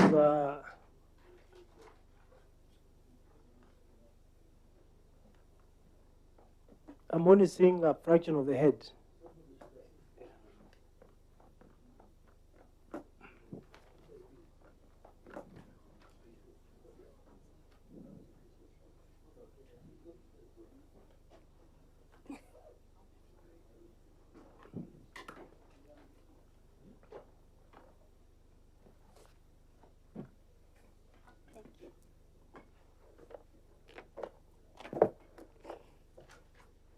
Now you are in better view. Thank you. Thank you. I'm CPA Dick Maungu, MP Luanda constituency and chairman of the committee. And therefore, we are here to check on Naivasha Technical and Vocational College for 4 years. Yes, sir. And from the 4 years, I'm told I can see that you have about 33 issues. Madam Principal.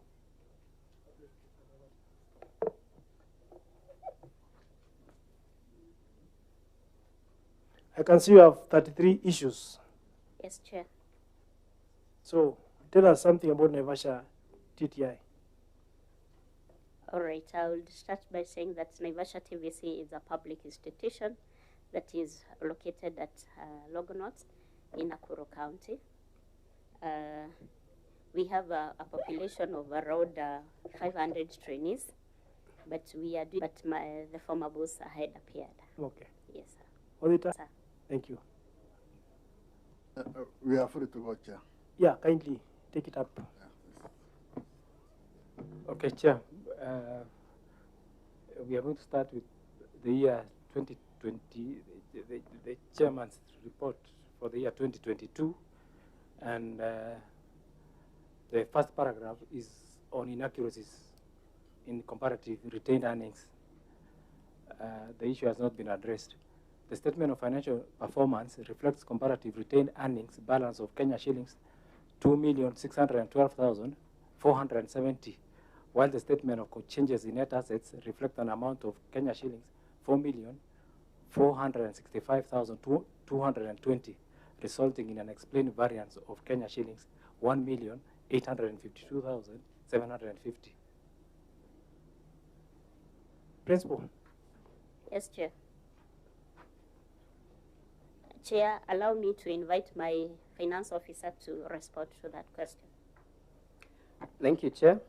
The amount in that we are talking of the 2,612,470 in the statement of financial performance actually shows the net surplus for the financial year 2020-2021, while the amount of 4,465,220 in the statement of changes in net assets reflects the accumulated retained earnings as at 30th June 2021. So that is well shown in Appendix 1. Auditor, are you satisfied with that answer? No, I'm not satisfied with the answer. Yes. The appendixes were actually provided and reviewed. However, as at the time of certifying the financial statements, that had not been addressed. So the certificate had already been issued with that variant. So it's more of the inaccuracies? Yes. Finance. Why should we be having these inaccuracies? Maybe it is a difference of, because the issue mostly, when you look at the financial statement, the statement of financial performance, in that same year, we actually had the 2 million. But that 2 million, when you look at it, is actually the net surplus in that year of 2020-2021, while the 4.4 million is actually found in the net changes in net assets, which actually shows now the accumulated amounts that you actually now transfer to the statement of financial position. And Auditor, going forward, do we have these inaccuracies? Would you have that same issue? Yes.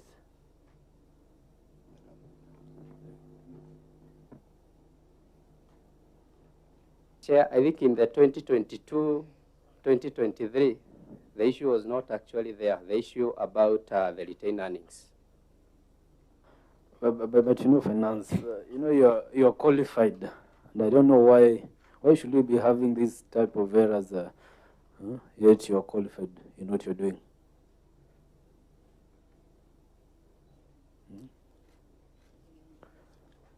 I think, Chair, the whole issue just came up because of, I think, the transferring from one statement to the other statement.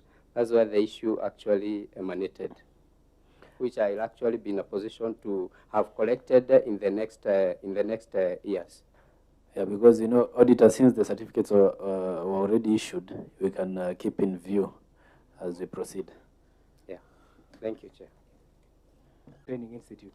However, the letter from the Ministry of Education outlining the terms of engagement or the handing over notes between the two institutions at the close of the mentorship period has not been provided for audit verification.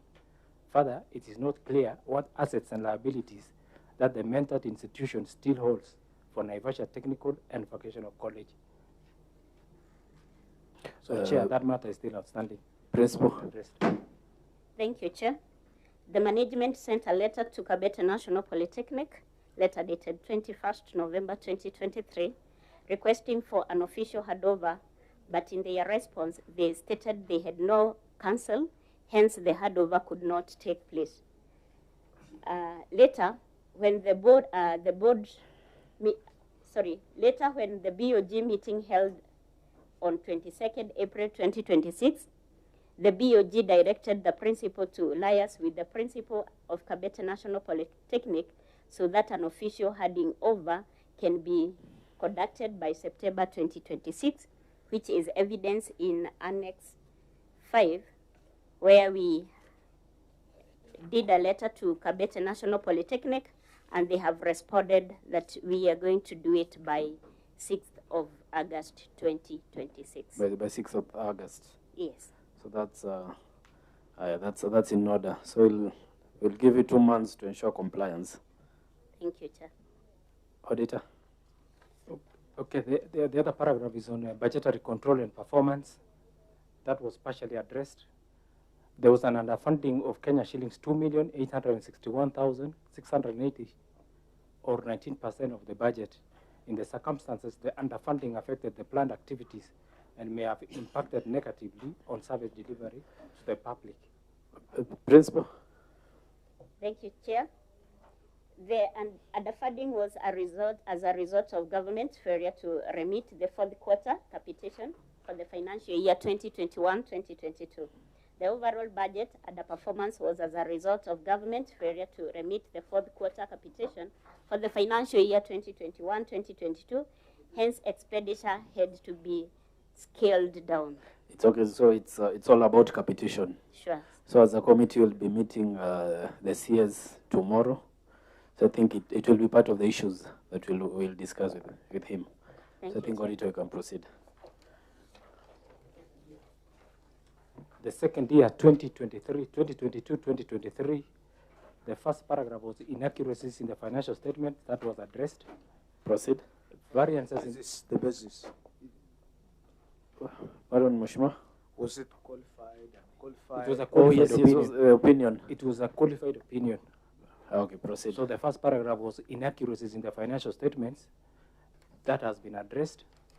Second paragraph was variances in historical cost between the financial statements and asset register. That has also been addressed. Undisclosed property, plant and equipment. That has also been addressed. Non-disclosure of intangible assets. Chair, this has not been addressed. The statement of financial position reflects nil balance in respect of intangible assets. Review of expenditure supporting documents revealed that the institution procured a management information system, optimum system, with initial cost of 75,000 shillings and monthly installment of Kenya shillings 20,000. However, supporting documents, including contract documents, indicating the actual cost of the system was not provided for audit. In addition, the value of the intangible asset has not been included in the financial statements. Principal. Thank you, Chair. Allow me to invite my finance officer to give a response to that. Thank you, Chair. The management actually entered into a contractual agreement with Optimum Computer System to provide services for an LLP in the September 2023. So the service was not to be paid. The service was to be paid with an onboarding fee of 75,000 and a 20,000 monthly service fee there. Then thereafter in 2025-2026 financial year, on 9th September 2025, the management and the Optimum Computer System Limited amended the contract for the supply of management information system to specify the contract period and the contract cost. Therefore, the MIS is now valued at Kenya 2,200,000. The intangible asset is therefore included in our financial statements for the financial year 2025-2026. So in Appendix 4, we have the addendum for that contract, and which is duly signed. And we also had the letter of requesting changes of those terms. Thank you, Chair. But you know, Finance, the issue that the auditors outlined is documentation. You know, he has not yet received anything. Am I right, Auditor? Yes, and specifically, it was not actually included in the financial statements. When they were preparing the financial statements, that intangible asset, because they did not have actually the value, they could not include in the financial statements. But that is the question that we are asking, because the financial statement was not showing a true and fair view of the position.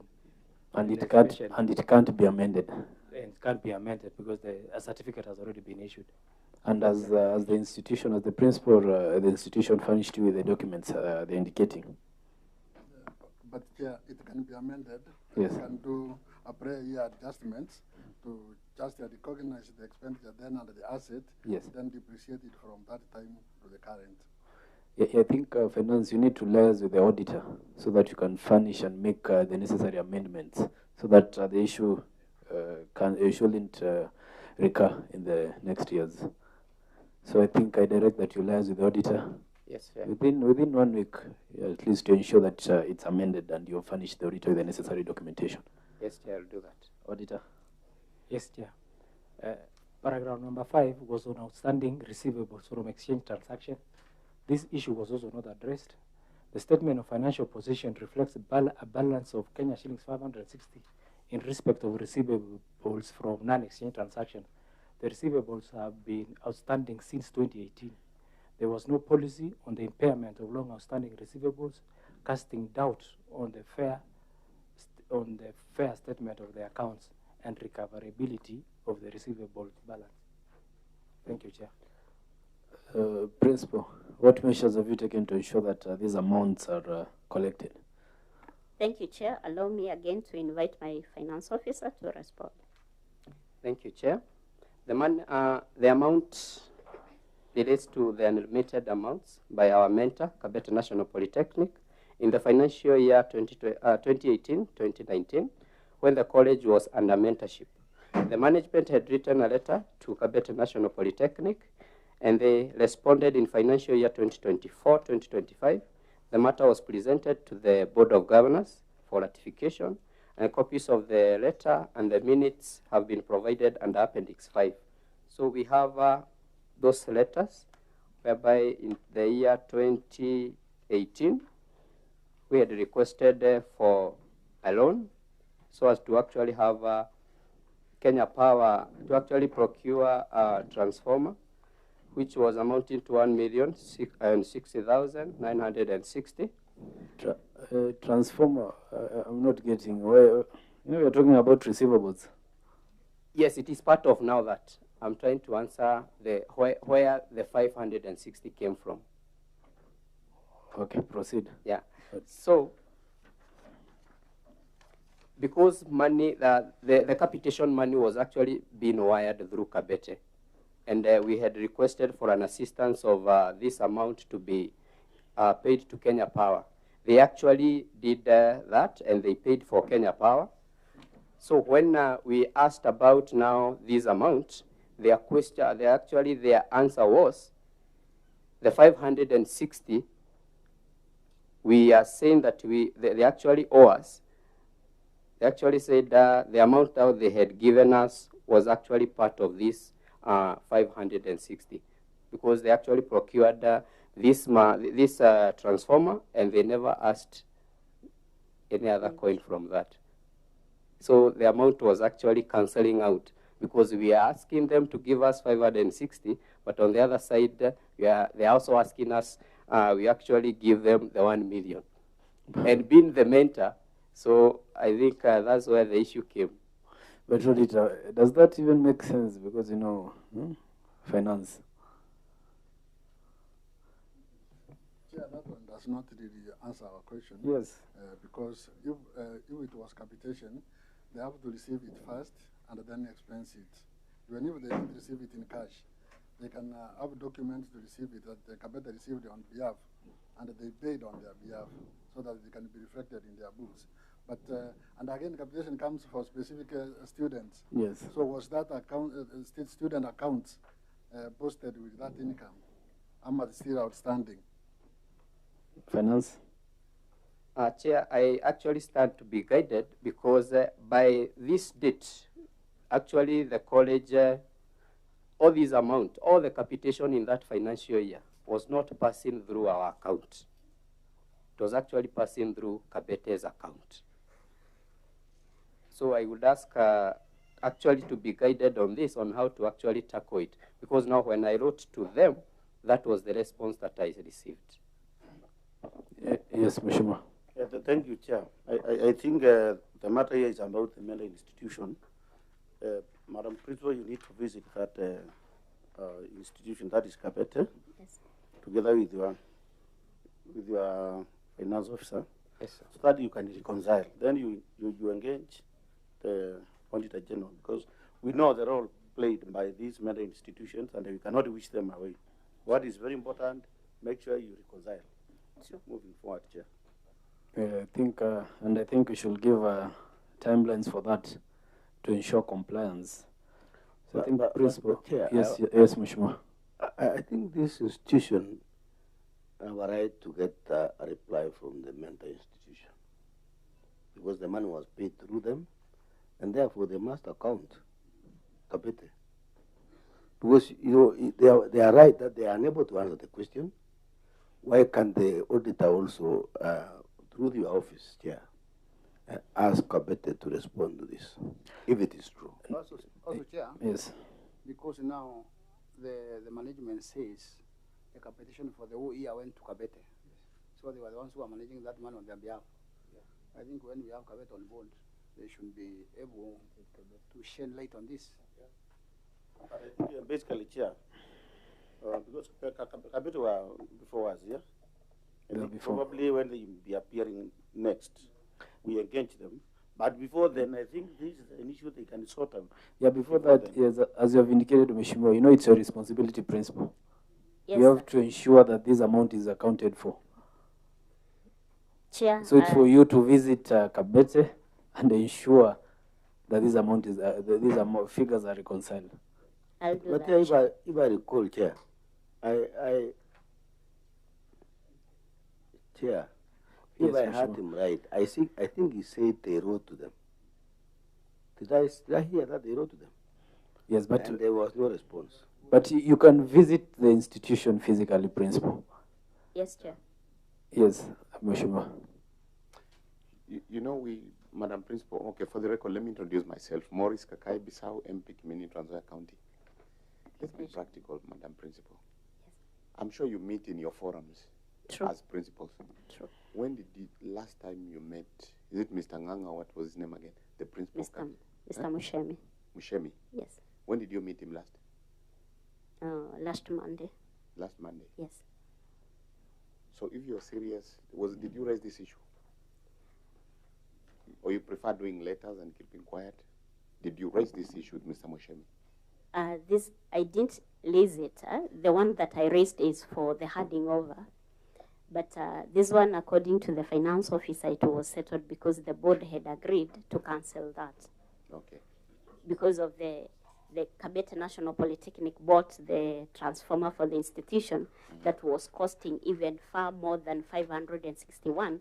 The board agreed in a board meeting that they cancel because actually they added to Naivasha TVC for us to be able to procure the transformer. To me, this is an in-house issue. You can sort it out between the two principals, two institutions. It shouldn't even appear. It's something that should have been closed long time ago.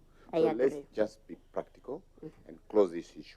Sure, I will do that. In fact, on your way to Naivasha, please stop by Kabete and just sort it out. I'll do that. So I think, Principal, you're well guided on the same. Thank you. Okay. Auditor. Thank you, Chair. The next paragraph was on unconfirmed trade and other payables from exchange transaction. This issue has also not been addressed.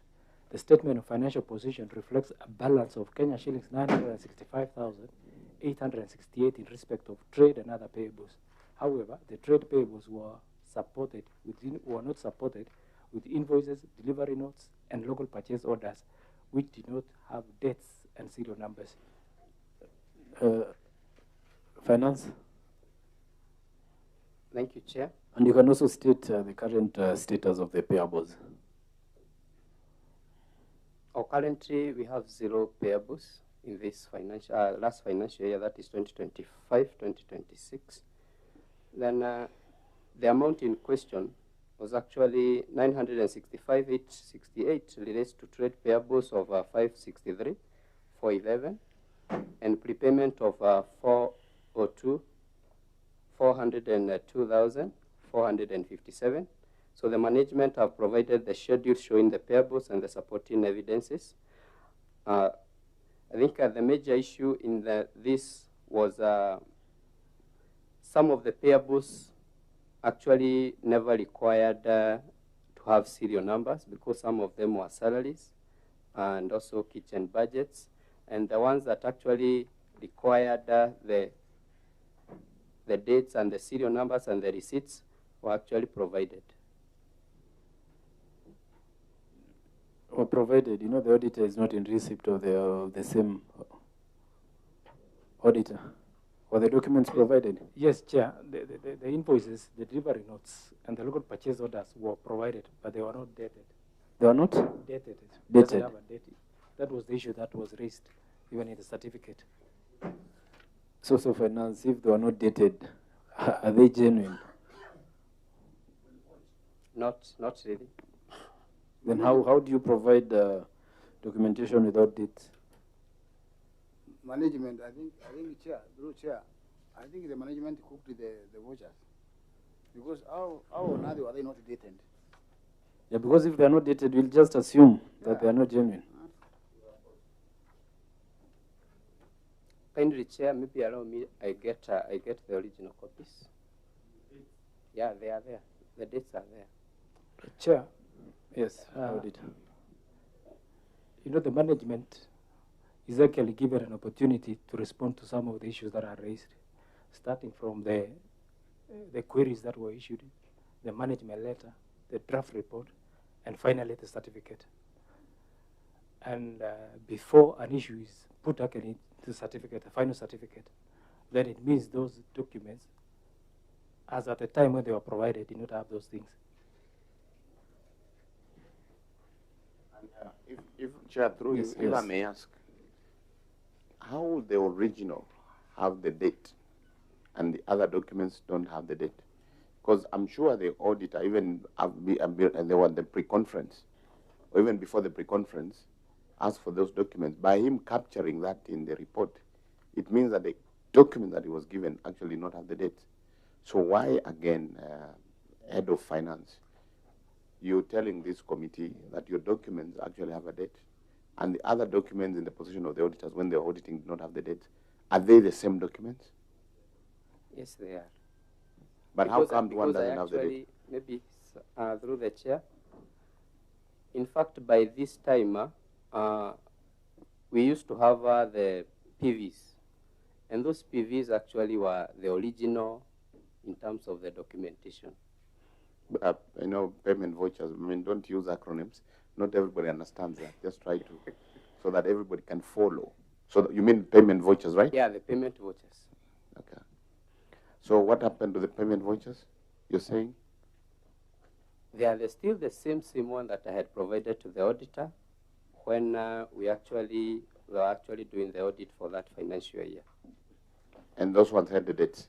They had the dates. The daughter is Are saying they no, in this document? Mheshimiwa Nzambe, let Mheshimiwa Kakai finish. Auditor, just shed some light. He's saying that they had the dates. Is that true? From our ends, Chair, they do not have the dates. As at the time, yes, as I had explained, that the audit process, you issue the queries, raise the issues, you issue a management letter, you issue a draft audit report before the final report. If the trade payables were supported with those invoices, delivery notes, and the local purchase orders, we would not have raised this thing. So, Head of Finance, do you know you're answered? And this is being beamed live. What I can actually say is that during this time, as much as we actually had purchased, what I'm very sure is that the receipts were there. What might be missing might be maybe the delivery notes and the good receive notes, but the receipts were actually there and they were dated. Because even me as a finance officer, even paying for any payable, the invoice must also have a date. May I know from the auditor chair? Is there anything else missing on those receipts other than date? Maybe the figures, the numbers, anything else missing? And you know, when a document is given, it's supposed to meet all the parameters, including even the date. So I think because if it was actually, if the date was maybe some years back, then they were not supposed to be reflected in the financial statements under review. So the date is very important from us. You must admit that there was a mistake, that on the date of audit, you never presented the correct information and documents. If you start from there, then we can excuse you. But if you start being confident on the wrong things, I think it's not right. Because our auditor was very clear. And it still stands that you see, you must meet all the expectations. I think it's good to admit that there were mistakes from the beginning. Then we can proceed. Yeah. Mheshimiwa Kakai.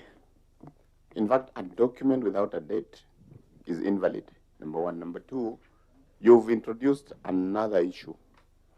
When you last spoke, you said you didn't have delivery notes.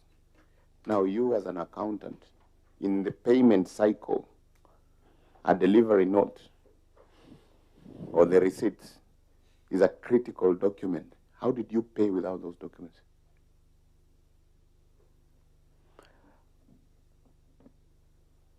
And again, you know, Mheshimiwa Sige has put it clearly.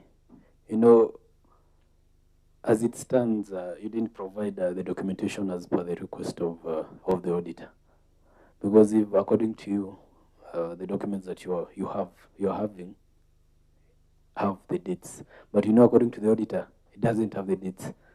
You know, finance and principle, it's always important to liaise with the auditor. That's why there's that period that you're given to be able to provide everything to the auditor. Because as long as you have not furnished the auditor with the necessary documentations, we'll assume it's not genuine. The documents are not genuine. Because now you're indicating that you have the documents and they have proper dates, but you didn't furnish the exact documents to the auditor.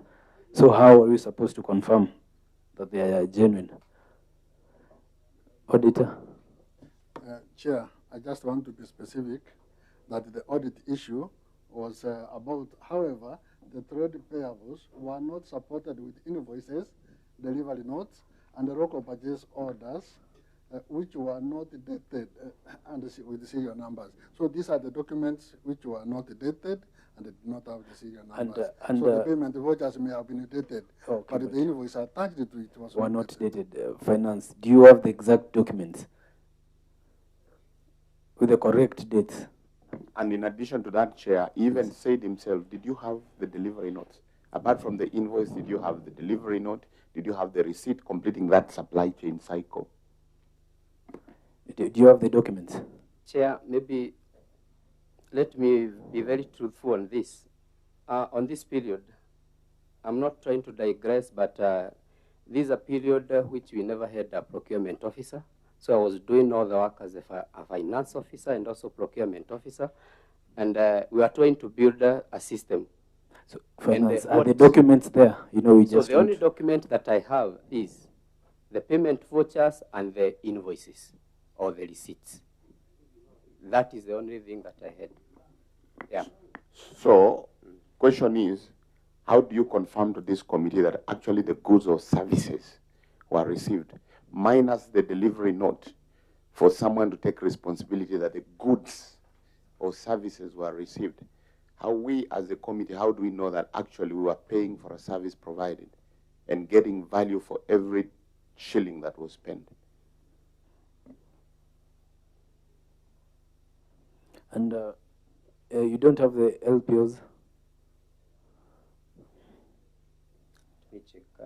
Maybe you can give me I a think minute. what you can do, direct, because we're in the middle of audit, just liaise with the auditor, and we'll give you maximum of a week, auditor, so that you can furnish the necessary, the auditor with the necessary documentation. Then the auditor will report back to us. So that matter will be pending until you satisfy the auditor with the right documentation. Chair. Yes, Mheshimiwa. I mean, the auditor is here, the gentleman is here, he paid. So the issue of him being given a week to go and reconfirm should not, he should tell us, was the purchase order there or not? At least I know the delivery note and the receipts were not there. But again, was the purchase order there? And you know it is illegal to buy and you're the same person paying. There's no checks and balances. So we don't need a week. Maybe the auditor can shed light. Was the purchase order there? But Chair, Mheshimiwa Sige. But Chair, this gentleman, the finance officer, has admitted that he had only two documents.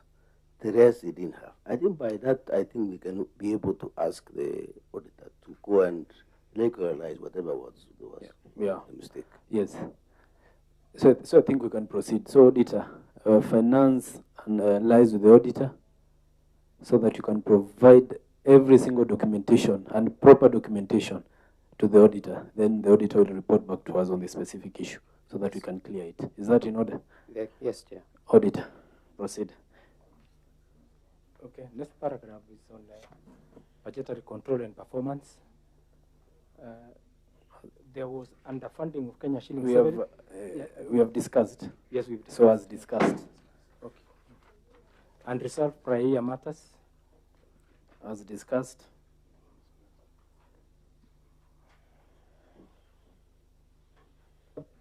Okay. Failure to deduct and remit taxes on board allowances, that was addressed. Irregular procurement of security services, that is also a paragraph that was addressed.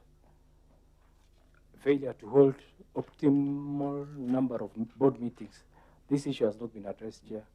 The Board of Governors and their respective committee, including Audit and Risk Committee, Finance and Human Resource Committee, and the Education, Training and Infrastructure Committee, each held only 2 meetings out of the 4 that is recommended. Pardon, auditor, sorry for that. Kindly repeat. Kindly, pardon, repeat. There's a paragraph on report on effectiveness of internal controls, risk management and governance. Paragraph number 1, failure to hold optimal number of board meetings. The Board of Governors and their respective committee, including Audit and Risk Committee, Finance and Human Resource Committee, and Education, Training and Infrastructure Committee, each held only 2 meetings out of the 4 which is recommended. Principal. Thank you, Chair. The management could not have conducted all the 4 required BOG meetings per the year due to financial constraints because of non-remittance of government funding to the college. In the FY 2022-2023, Each trainee received Kenya shillings 13,000 instead of the required annual amount of Kenya shillings 30,000. Hence, a deficit of Kenya shillings 17,000 per trainee. Principal, apart from school fees, do you have any other sources of income as an institution? We are starting on the IGA in various departments. For example? In the administration, we have procured an ID machine that we are able to liaise with other institutions like Naivasha Boarding, which we made some IDs for them, and we are also lobbying for other institutions. And in mechanical department, we are starting to manufacture bushes, and so in a short while, we'll be able to have some other sources of revenue. Because no, how will you be able to run the institution if the board can't sit due to lack of resources? You know, it's important for you as an institution to always have other sources of income apart from school fees, because we'll be having this issue of capitation is constant. So at least as an institution, you have to look for other means of getting finances, because you know issues like board sitting, you know, you can't indicate that you lack finances to even hold sittings. Then how are you supposed to operate? How will you operate without the board? So Chair. it's up to you, Principal. Yes. Chair, we are really working hard to ensure that our income generating activities are up in hills. And currently, are you compliant? Sorry, with the recommended sittings? Are you compliant? The specific issue, or you are still having 2 sittings? No, this year I bet we were compliant. We Sure. had several meetings. Yes, Chair, Mheshimiwa. I think I appreciate the principal is saying she's working hard, but I would request you also work smart. I mean, being a technical college, we are in the, you know, a technological advanced era. You don't need to meet physically. If you have a Zoom link, there's a way to capture the register of who is attending. And there's also a way to cut down cost. So in any case, being a technical unit, even go beyond the 4 meetings electronically. It's easier to save on the cost and stuff. So let's not say that we didn't have funds, that's why we didn't have meetings. I mean, that is old school. We're in a new era. Mheshimiwa Sige? Chair, I want to commend this management team. But if I was in their shoes, what could have been of my serious concern was the enrollment. And Chair, you see, this institution is strategically placed. It's in Naivasha. There is absolutely no reason why you cannot do more than 1,000 for the beginning. Otherwise, it's a very high potential place. And therefore, I want the principal to work on the issue of enrollment. And in fact, I would like you to work with your area MP so that they can be able to pay school fees for these trainees. That should be my concern if I were you. Engineer? Actually, I've just a sentiment from my colleague because the issue here is funds. Yeah. And whether you do a partial, just fiscal meeting, at the end of the day, if the board members has to meet, whether virtually or physical, they'll still demand their package. So at the end of the day, the issue, the bottom line here is funding. So I encourage you to get more enrollment. Just market the institution, approach your member of parliament, and I know you can sponsor even more students. And basically, that one will propel you to manage these more small itching problems. Sure. Thank you. Just for clarity, because it's raised that issue, on the allowance you pay, there is the sitting allowance and there's mileage, right? Sure. There's mileage. Sure. So certainly when you do it, and per diem, right? So if you do it electronically, you'll suddenly bring down the cost because they're not moving for you to pay. So again, you're encouraged to do the virtual sort of meetings. But yes, Mheshimiwa. yeah, before I also put up my question, but that fact of the virtual meetings should also be controlled so that you don't now decide that every quarter you're doing virtual meetings, because there are, apart from some other issues, there are things that the board needs to see in an institution. So that one you should also control, so that if you do maybe 2 meetings on virtual, then the other one should be physical, or 3 physical, 1 virtual, so that you don't now take advantage of that and say the committee advised me to have virtual meetings. Chair, mine was also on the issue of students. You know, we are in an era where we recognize prior knowledge. So we have many students out there. I don't know whether your registrar attends meetings, public rallies and all that, to do some advertisement of your institution, because that is key, so that you can have a better enrollment than 500 students. That is at a lower side. Consider the knowledge that people of Naivasha have. If you compare them with Narok, then I think you're not doing much on that side. Please work harder. Thank you, Chair. I hope, Principal, you're well guided. Yes, Chair, I'm well guided. Auditor. Thank you, Chair. I think we can now move to the financial year 2023-2024. And the first paragraph was on variances in historical cost between the financial statements and the opinion, Auditor. The opinion is qualified opinion. The first paragraph was on variances in historical cost between the financial statements and as a register. I think we had discussed in the previous financial year. Proceed. The second paragraph was on non-disclosure of intangible assets. We had also discussed. Proceed. In the previous financial year.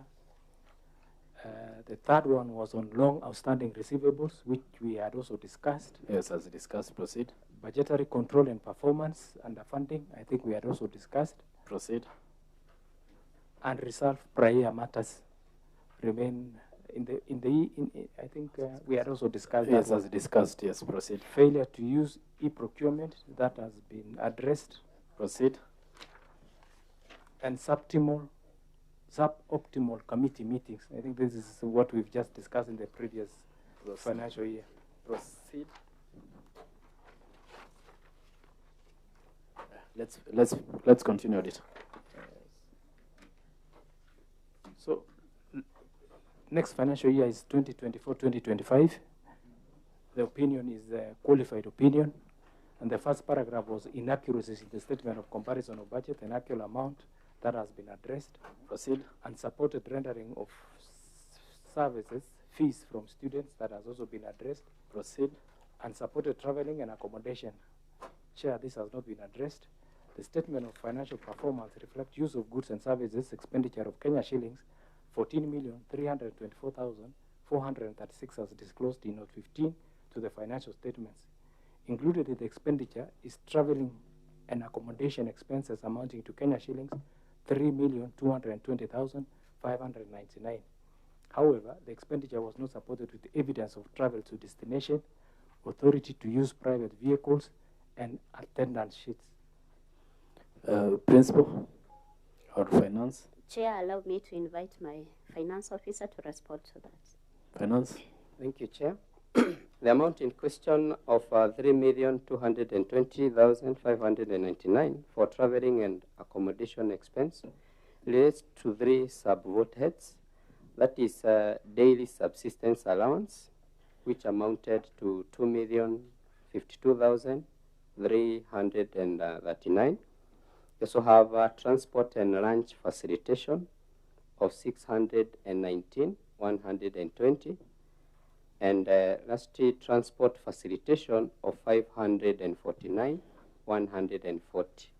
Then the use of private cars has also been tried in our Naivasha TVC finance policy on page 32.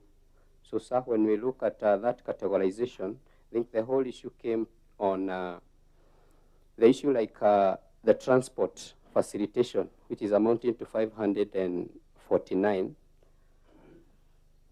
The documents that you require to evidence that you actually traveled, they are actually different from the daily subsistence allowance, and also even transport and lunch facilitation.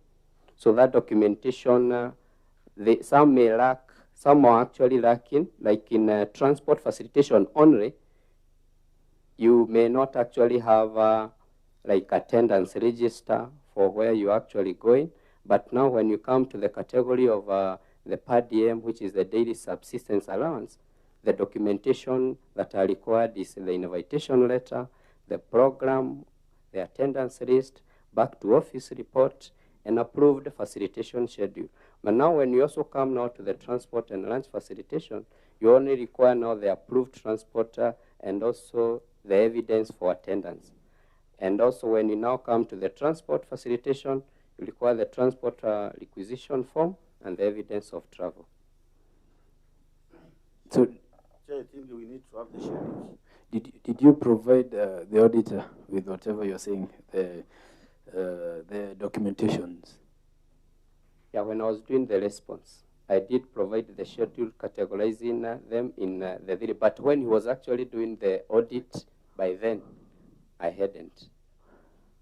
Auditor, you later on received the documentation? Yes, Chair, but there was the finance policy that is alluding to. Yes. Was also not signed. Why was it not signed, finance? Maybe it was a mistake, Chair. I actually sent the soft copy, which never now which didn't have the soft signature. But we actually have a signed finance policy. Chair. I'm sorry for that. Yes, yes, Mheshimiwa. This is an omission. These are omissions, and they are serious omissions. And I'm wondering what these qualifications are. Because these are just simple things. Even an accounts clerk can do it. What is your qualification? Sir, I'm a certified public accountant of Kenya. But does this qualification match with this, whatever you are doing here? Because it is very shoddy. Yes, yes, Mheshimiwa. From my observation, since the first queries, can I call you CPA? Yes. CPA, you need to be careful with your profession, because I was almost tempted to propose that we put you on oath. So you are not consistent. In fact, with this issue, you are answering so lousy in such a way that, is it that you think we are not following, or we are brushing off the matter so that you leave, you go back to Naivasha? Let me tell you, how would you approve payments?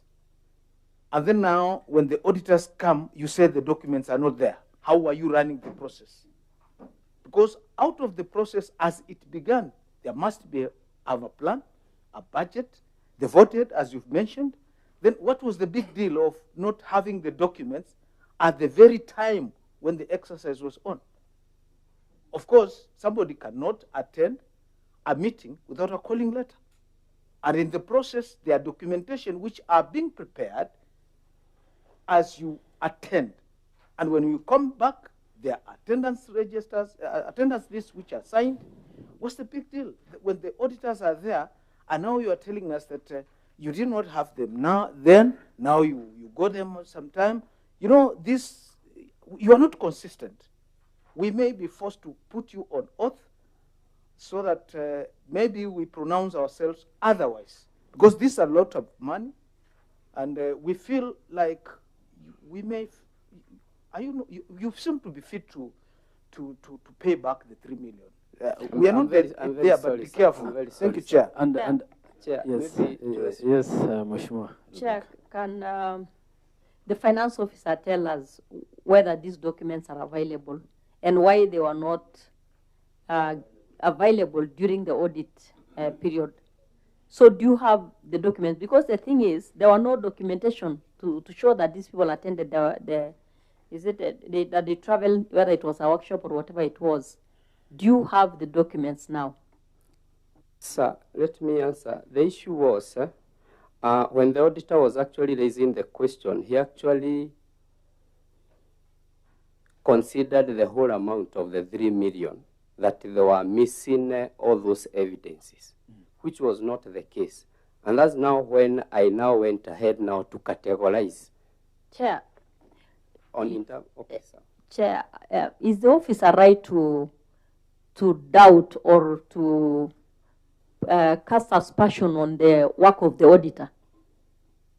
That it was not the 3 million, because you know an audit process is not fault finding, right?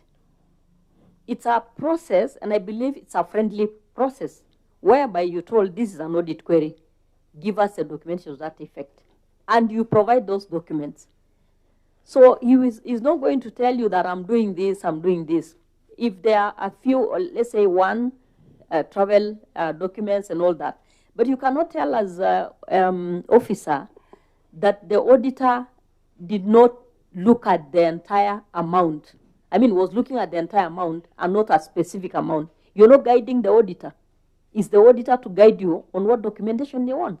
Yeah. So do not go that route, because you'll be heading on very dangerous ground. Chair. Let Mheshimiwa Bisau. Thank you, Chair. What I see from this institution, the rule makers are the rule breakers. The Board of Governance, they've gone through an expenditure which you cannot account for. And two, you're trying also to demystify the figure that the auditor has come up with. Suppose it was 100,000, 300,000. It's not the figure. It is the principle behind good governance, bookkeeping. Number two, Chair, what type of graduates do we expect from this institution? You're teaching human resource, you're teaching business management, there's ICT there, and record keeping is part of it. Process flow on everything else. What type of graduates do we really expect from this institution? Certainly, you cannot walk the talk because you're not able even to keep the basics. In every course you're teaching here, there's that component of record keeping, transparency, accountability, which we are not seeing. And Madam Principal, what is very clear in this institution, you've got a few persons you're operating with, the accountant and maybe the procurement, right? Where is HR? An example. Chair. Where are the other? Where is the other grouping? So again, Chair, there is a serious issue in this institution. We've been told about the qualification of the accountant, but he's not walking the talk. He's not demonstrating that he's able to do that. And for the principal also, you need to demonstrate that you're in the driver's seat.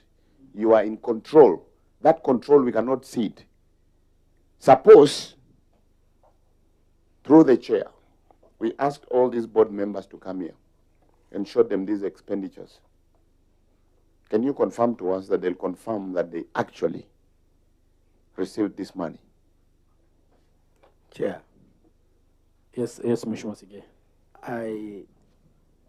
First of all, I may wish to ask the auditors, which they have answered, that this management never answered the audit queries. They lost. They failed the test. That's number one. Number two, Chair, I want to say, and I want to ask auditors to tell us, to confirm that there was misappropriation of funds, because they were paid maybe the wrong thing.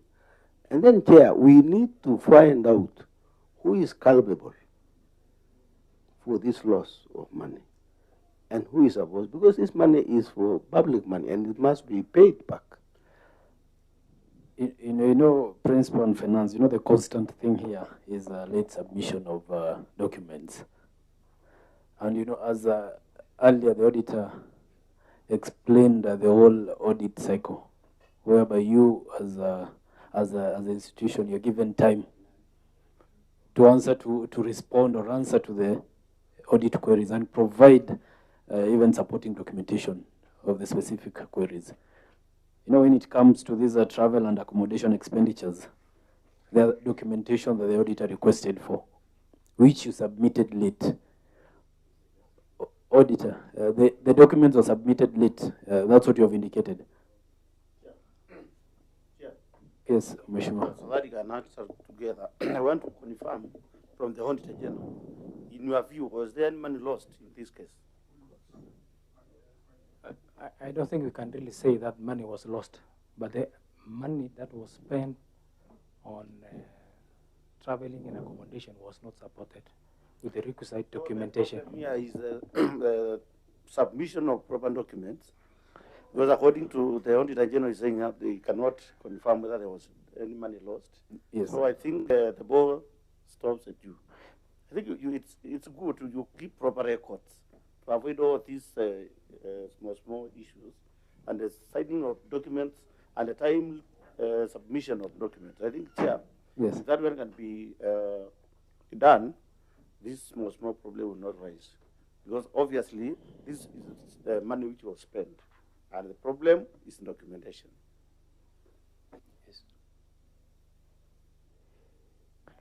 You know, Principal, as Mheshimiwa Kakai indicated, you need to take charge of your institution. And when it comes to record keeping, you're poor. Because from the beginning of the audit, it has been late submission of documentation.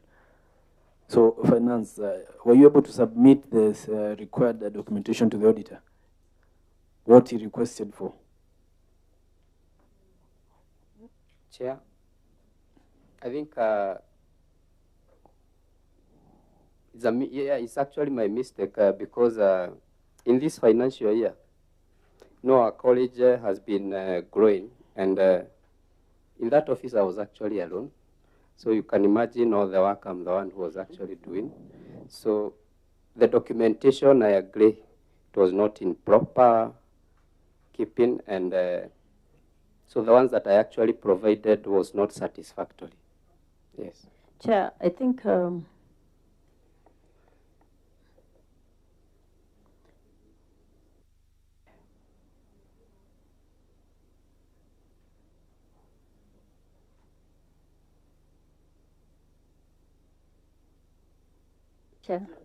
Yes, just a minute, Chair. So do you have the documents with you now? Are they there that you think it will satisfy the auditors? Yes. If you do, Chair, I would request that we let this pend, then we review it in the subsequent year where they'll submit those documents to the auditor. Then now this be carried forward to the next financial year. That's my opinion, Chair. I think, Chair, we can proceed. I've seen the breakdown of the whole figure into he has broken it into 3 items: daily subsistence and all that, up to transport facilitation. What he needs to do is to provide a certified documentation moving forward. I think I direct that in 1 week, I had earlier given instructions of the other documentation to be provided. So I think, Auditor, we can also include this specific one. So for them to provide the documents, then you'll report back to us. So as for now, we'll leave it pending until you are satisfied with the response. So let's proceed. Okay, thank you, Chair. We can now go to paragraph number 4 on unsupported Board of Governors expenses. That was supported and addressed. Long outstanding receivables. This is also something that we've touched on and we've addressed, discussed. Inaccuracies in property, plant and equipment, that has also been addressed. Budgetary control and performance, it has also been addressed. And reserve prior year matters, this is also something that has been discussed. Paragraph on report on lawfulness and effectiveness in use of public resources, failure to maintain an impress register, it has been addressed. Proceed. Lack of an approved staff establishment, this was also provided, it has been addressed. Proceed. I think, Chair, those were the only issues. Thank you so much, Auditor. Principal, we come to the end of this engagement. And as I indicated earlier, the constant thing here is the late submission of papers, of the documents. And your bookkeeping is poor. So you need to take charge of institution, Principal. Moving forward, we really don't want to see repeated mistakes, the same issues. And when it comes to income generating activities, I'll advise, you're a technical institute. So you need to look for more sources of income apart from school fees collection. Because, you can't survive with the school fees collection only. You need to improvise. You need to look for more resources. So IGA, the income generating activities, that's important. You can't run an institution without so. We have audited several institutions. Order Mheshimiwa Sigei. Order. So, Principal, we have audited several institutions which are generating more income apart from collection of school fees. And they're able to run the institution smoothly. So I think you also need to adopt that. And I'll ask our chair to maybe.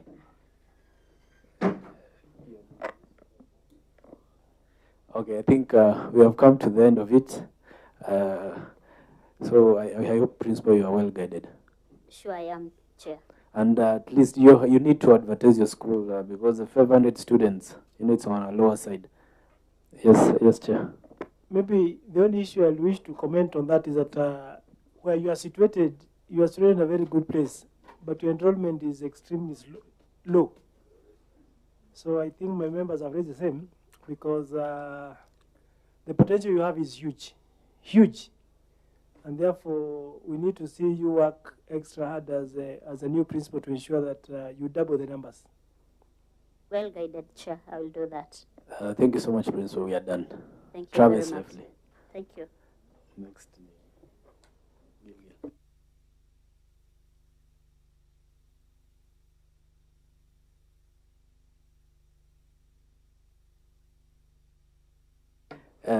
Gilgil.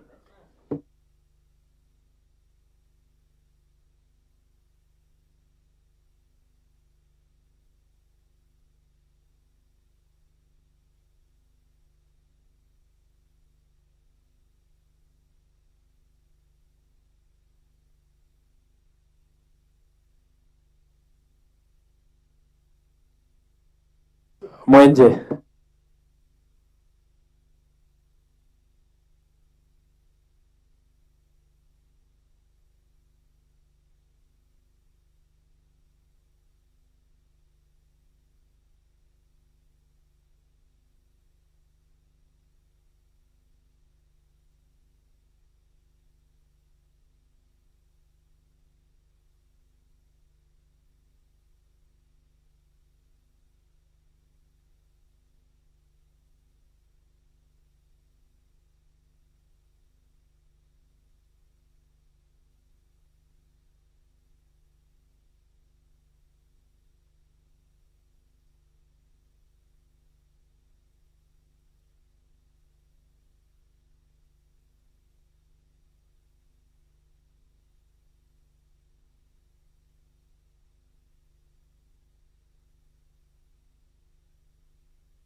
Order, we could start.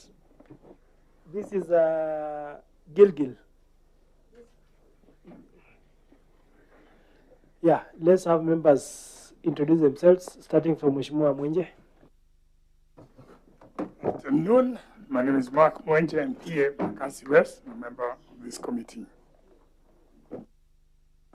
Thank you, Chair. Engineer Zambia, Kilome constituency, and a member of this committee. Thank you, Chair. Maurice Kakai Bissau, MP Kiminini, Trans Nzoia County, and a member of this committee. Chair, my name is Chiforomodo Mangale, MP Lunganwe constituency, a member. My name is Alpha Miruka, MP Bomachaga Chache Kisii, member of this committee. Good afternoon, everyone. Rebecca Tonke, MP Narok County. Good afternoon. Boy Doere, MP Kasipul, Vice Chair of the committee.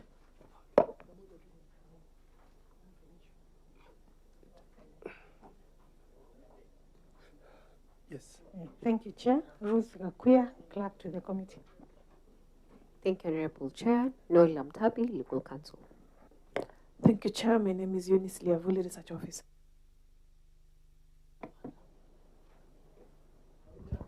Good morning. My name is Alex, Hamsat reporter. Thank you, Chair. My name is Brian Ojama from PBU. Enoch Mano, Clerk Assistant. Peter Mutaidia, Audio Officer. Hi everyone, my name is Boyani Ruth from PBU. Nelias Kamau, Public Communication. Hello everyone, Levi Leyan from PBU.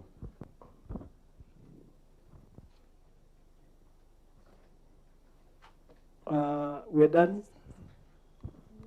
Have you introduced yourself? PBU Anakani Gen Z what? Good morning, everyone. Duncan Kiplagat, PBU. Sorry, good afternoon. It seems that all the PBUs are Gen Zs, eh? Okay. Okay, so we can get to hear the principal. Good afternoon. I'm Dr. Ngoge Mbogwa, the principal Gilgil TVC from Gilgil, Nakuru County.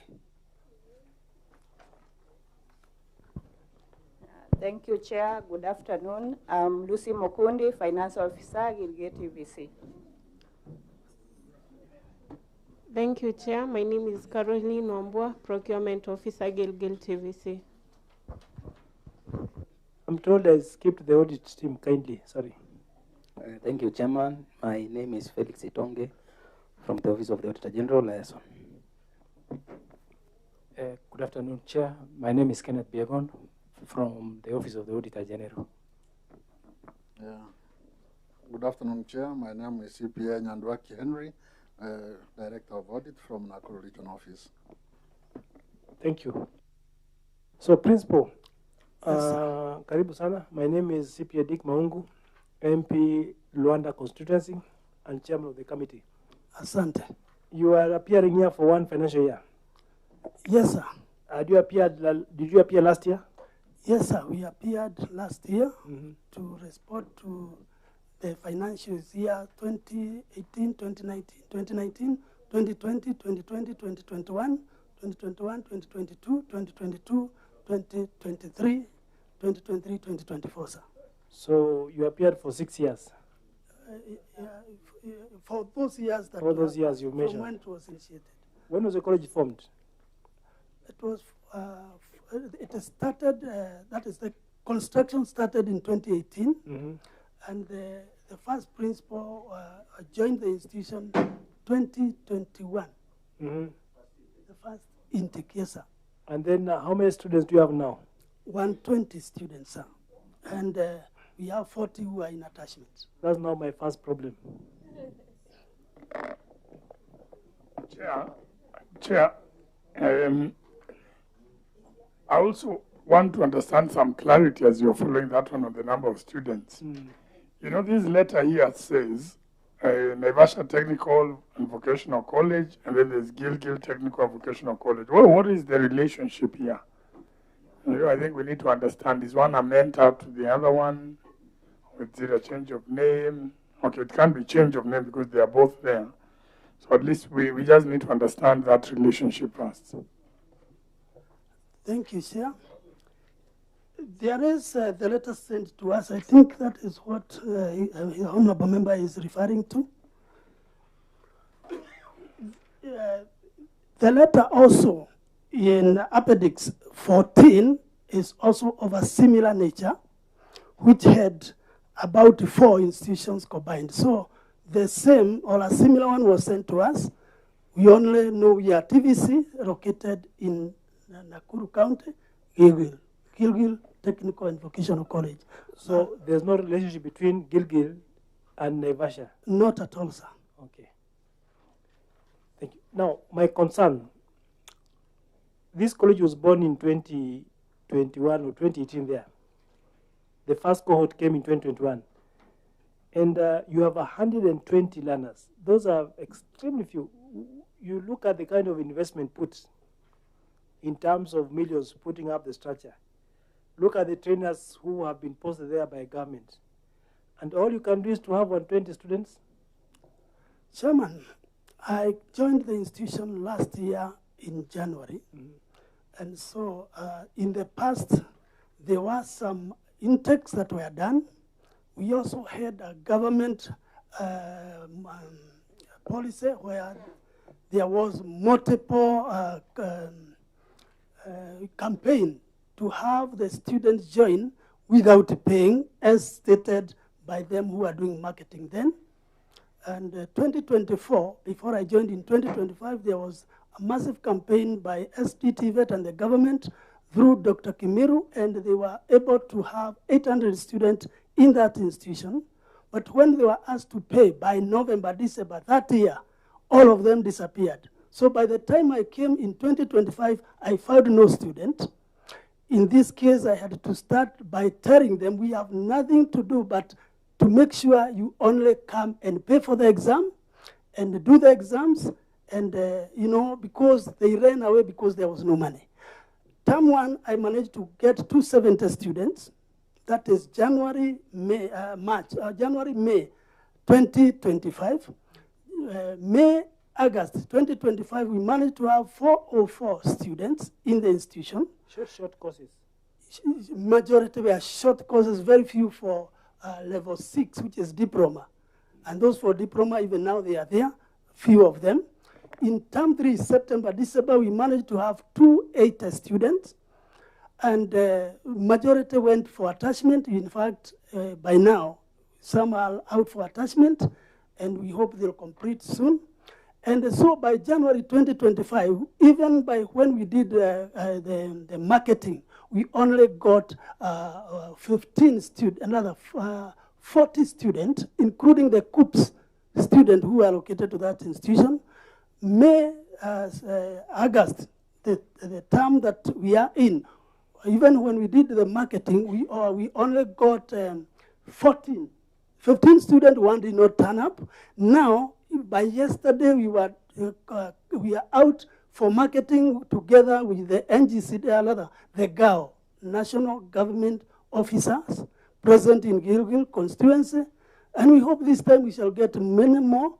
The many challenges: one, the locality of the institution, the transport means to that institution, housing of that institution, and two, the finances. The parents there, the capability to pay fees is a challenge. But we pray and we are doing the best we can to increase the number of enrollment. Thank you, sir. Principal, you've lamented a lot. The situation on the ground. I wish Chairman you'd come to the ground and see what I'm talking about. From the road network all the way to whatever. But you see now, how far is the college from Gilgil town? 50 kilometers to the west, next to Mau Forest. In this case, west is next to Mau Forest. Okay. Yes, Mheshimiwa Bisau. Thank you, Chair. One, I feel that the principal is wasted. I mean, a doctorate being sent to an institution of 100 and less students, is it 120? I think it's something we need to pick up with Waziri tomorrow when he comes. There has to be matching, balancing act, where you look at the capability of the person and the institution, so that we make maximum use of the human resource we have. Secondly, many institutions have benefited through the accommodation of students. I mean, most of the member of parliaments here have benefited from their constituencies. And your area member of parliament, which is Gilgil, right? That's yes, Madam Wangari. Yes, Your Honor. I mean, she's quite a seasoned very and sitting on a very, top committee in the House. I'm wondering, haven't you benefited from, because we know accommodation suddenly, because of the distances, will suddenly be one of the motivating factors for you to have more students. So are you telling this committee that you've not benefited from the accommodation, staff accommodation, and there is no plan for that? Are you confirming that's the case? Chairman, I would confirm and say our MP, in fact, is the one who has made this college get to the level it is. And through her, we are now having the affordable student hostels coming up. So it's coming up. It is what there. Capacity? For 340. Completion time? Beds. It's supposed to be completed by February 2027, sir. So that will certainly enable you to increase the enrollment. Okay. Yes, sir. Thank you. So we could continue? I think this institution has a potential to grow. If at one given time they could manage to have 800 students, then I think it is manageable to have an average of 600, 700 to 1,000. So I think just go for those 800 who first reported, know where they are, persuade them to come back, and also team up with the member of parliament and the neighboring member of parliament as well. And maybe just to know, apart from Gilgil Tibet, do you have any other college around within Gilgil? Yes, we have the NYS, who normally takes the course. We have Left Valley National Pore, which is in Nakuru town. And we have the VCTs by the county government. And in this case, the VCTs are free. So majority of our potential students have opted to go to the VCTs, which are free. The VCTs are only offering level 3? Yes, but none has now joined us because it became effective last year. So, Auditor, we've heard you. I think let's now see the reports that, the issues that have been raised. Auditor? Okay, this is the report of the Auditor General for Gilgil Technical and Vocational College for the year ended 30th June 2025. Chair, the opinion for the financial year was qualified opinion. The first paragraph was on inaccuracies in the financial statements, which has been addressed. The second paragraph was on variances in revenue from rendering of services, which has also been addressed. Paragraph number 3 is on inaccuracy of employee cost. That also has been addressed. Unsupported use of goods and services expenditure, that has also been addressed. Paragraph number 5, unsupported property, plant and equipment, that has also been addressed. Paragraph number 6 on unsupported trade and other payables, that has also been addressed. Emphasis of matter, paragraph on budgetary control and performance, this has also been partially addressed. Maybe I can read that one. There was underfunding of Kenya shillings 18,570,233, or 62% of the budget, and over expenditure of Kenya shillings 10,827,286, or 93% of the actual receipts. The underfunding and over absorption affected the planned activities of the college and may have impacted negatively on service delivery to the public. Principal. Thank you, Chair. The issue in question, we had partially addressed it. And in this case, as I came, I could say what we found we were able to work on as per the questions addressed. And in this case, there were some monies from HELP which were not included in this. Rather, the amount that were not included were the HELP. Sorry. Let the accountant respond to that one. Okay, thank you, Chair. Okay, the underfunding mostly resulted from delay in disbursement of the HELP fund and the scholarship for the student. And for the over expenditure, there was a cash that was brought forward from the previous year that was 10 million. Purposely was a conditional grant that was to be used to equip the institution. So the money carried forward that was used for, okay, the over expenditure was as a result of that cash and cash equivalent that was brought forward from the previous year. Thank you, Chair. Accountant, you realize that if you carry forward funds from the previous year, it will make part of your funds for this year. So as you spend brought forward and the one. So that excuse of yours, does it really bind that explanation you've given? Because you said it was a carry forward from last year. Yes. Going by that, then I wouldn't buy because if we carry forward from previous year, unless you operate a zero-based budget. Pardon? Unless you are doing a zero-based budget, if you carry it forward from last year, meaning it will be part of what you expend this year. So I don't expect to have over expenditure. Okay, okay. That funds were conditional grant, which means they could not be used for any other any other expenditure. So the procurement for that financial year delayed. That's why that money was not used. Auditor, do you buy that? No, Chair, that response cannot be put because she brought forward the funds, she forgot the budget. And if she could have brought both the budget and the funds, then it could have been balanced. That is a simple explanation I was waiting, because you are an accountant. Yes, sir. If you carried forward from last year, you brought into this year, it cannot be an issue now that we have over expenditure, because when you carried forward from last year from basic accounting, you make it part of this year, it becomes part of your expenditure, is it? And you do the right thing. So I think you failed on that one as an accountant. Noted, Chair. Next. Okay, Chair, the second paragraph was imbalanced budget.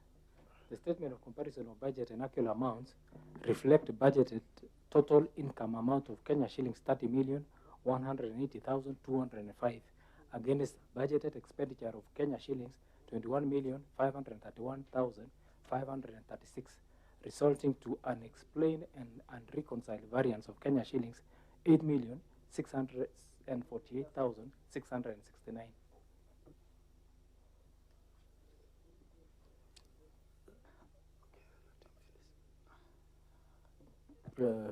Principal. So I wish the accountant would respond to that. Accountant. Okay, noted, Chair. The variance is the same as the one we have just explained.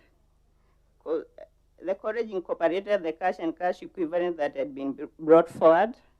Now it is noted that I should have incorporated it in the budget for that financial year. Yeah, I think, Auditor, we can just go with the previous ruling from the chair. So let's proceed. The first one, under what? Unresolved prior matters, as discussed. Proceed. A report on lawfulness and effectiveness in the use of public resources, non-compliance with the public sector accounting standards, board reporting requirement. The financial statements presented for audit did not include all information provided in the format prescribed and published by Public Sector Accounting Standards Board.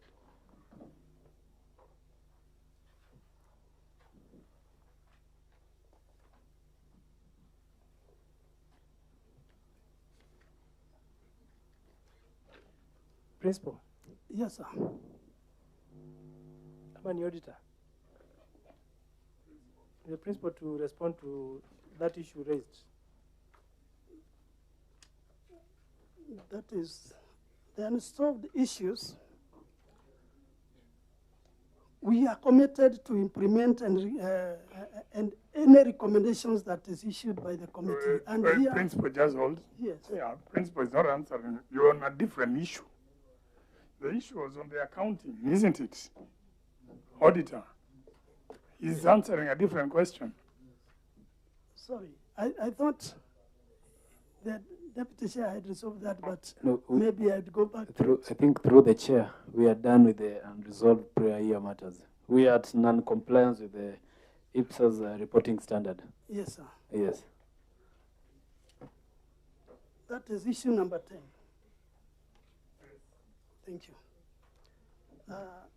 The management acknowledges of what had been stated by the Auditor General, and we know that's true because by then I had just gotten the procurement and the finance, the accounting officer in, and with this one we pledged to comply to all the recommendations of the committee, and in our in budget 25-26, this has been complied to, sir.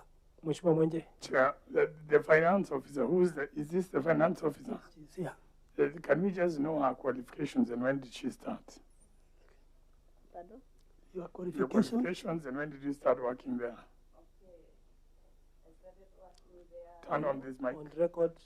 Okay, I started working there around in November 2024. I'm a CPAK. Yes. So you're the one who prepared this? Yes. But they're not in the format as required, and you are CPA. CPAK. Yes, sir. So what happened there? Okay. So, have you worked for a government institution before? No. This is your first posting? Yes. But now you've caught up, you know how it needs to be done. Very much. Now, Madam CPA, what the auditor is saying and what Mheshimiwa Mwenje is trying to capture, fortunately, you've clarified that this is your first encounter to work in a public organization. So I think, Principal, you have a duty to empower your staff. Yes, sir. You may be a CPAK as your colleague, as your staff rather, but inductions and frequent trainings are important to update oneself with the standards. IPSAs are many, and these are many, so you need to keep on updating them so that they can be empowered. So, Auditor, I hope as you move in, we wish to find if the technical team is compliant or not, so keep the matter in view. Yes, thank you. Chair, next paragraph is on failure to prepare and submit quarterly financial statements. Review of the financial records revealed that quarterly financial reports and their respective ledgers were not prepared and provided for audit review. Principal? Chair, as it was stated, before there was no accounting officer, and so they had not been prepared. But from thence, and with this report, we comply. For the whole of this year, we are present, the financial year 25-26, we submitted our quarterly reports. They'll confirm that. Sure. Yeah. Next. Next is failure to deduct and remit statutory deductions. Statement of financial performance reflects employee cost amount of Kenya shillings 2,511,150. However, a review of monthly payroll revealed that the deductions in respect of National Social Security Fund and Social Hospital Authority and Housing Levy contributions were not deducted and remitted as required. Principal? Chairman, that was true. By then, there were no deductions, but immediately that was rectified, and there are documents to show that we are doing what we are supposed to do. We are remitting the deductions, sir. Yes. I can see the principal is admitting everything. It was true by then. Now it was true. Remember, this is an audit cycle. We are not discussing the audit of now. We are discussing the audit during that time. Now you are supposed to tell us why were you doing that at that time. Thank you, Chairman. As I stated, I came in February, rather in January 2025, and the matter in question began in July 1st, 2024 to June 30th, 2025. And so for those that were there before, I could not be able to have done that one backdated. Then why are you answering? Why are you carrying a burden which is not yours? No, sorry. I've just said by then we could not be able to retrieve back to that. Status now. Status. We have complied and we have documents to show that whatever was suggested is put in place. We have deducted and remitted the deductions, sir. Any proof? Yes. Which appendix? Appendix 7, sir. Members can confirm Appendix 7. Continue next, Auditor. Chair, before you proceed. Yes, Mheshimiwa. The principal gives an impression that, he's come over, things were in a mess, he's trying to fix it. But it would be good also to understand where did you come from? So that, because I know there's a possibility of us crisscrossing again, so that we really understand when to come to that institution, we know who was there. I came from Nyandarua National Polytechnic. I was the deputy academics in Nyandarua National Polytechnics before I joined Gilgil Technical and Vocational College, sir. Secretary, I think take note, so we can look at that when we look at Nyandarua. This is your first posting as a principal? Yes, sir. Okay. Next, auditor. Non-compliance with the law on recruitment of staff living with disabilities. Review of the payroll revealed that the college had 15 employees on contractual basis, out of whom none is a person living with disability. Principal? Sir, Chairman, we comply and we comply by all necessary steps taken, only that them who had applied for the various vacancies in the various teaching and non-teaching positions, none had disability. I found the support staff already in place, and the trainers that has been contracted in my watch, none has applied with disability. If one comes, I will submit and have him or her enrolled to work.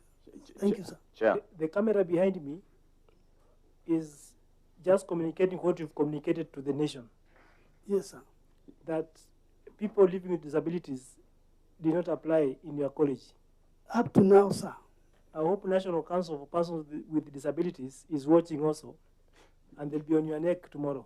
I wish they do it. If there is any application done, none to my knowledge. Chair. Principal, are you sure you'll be safe if they're on your neck? Because these people are members of society, and they must be part and parcel of our staff establishment. Because I believe maybe you have one or two or so students with disabilities. It's only fair that even the staff reflect that face of our nation, because they are part and parcel of us. Yes, Mheshimiwa.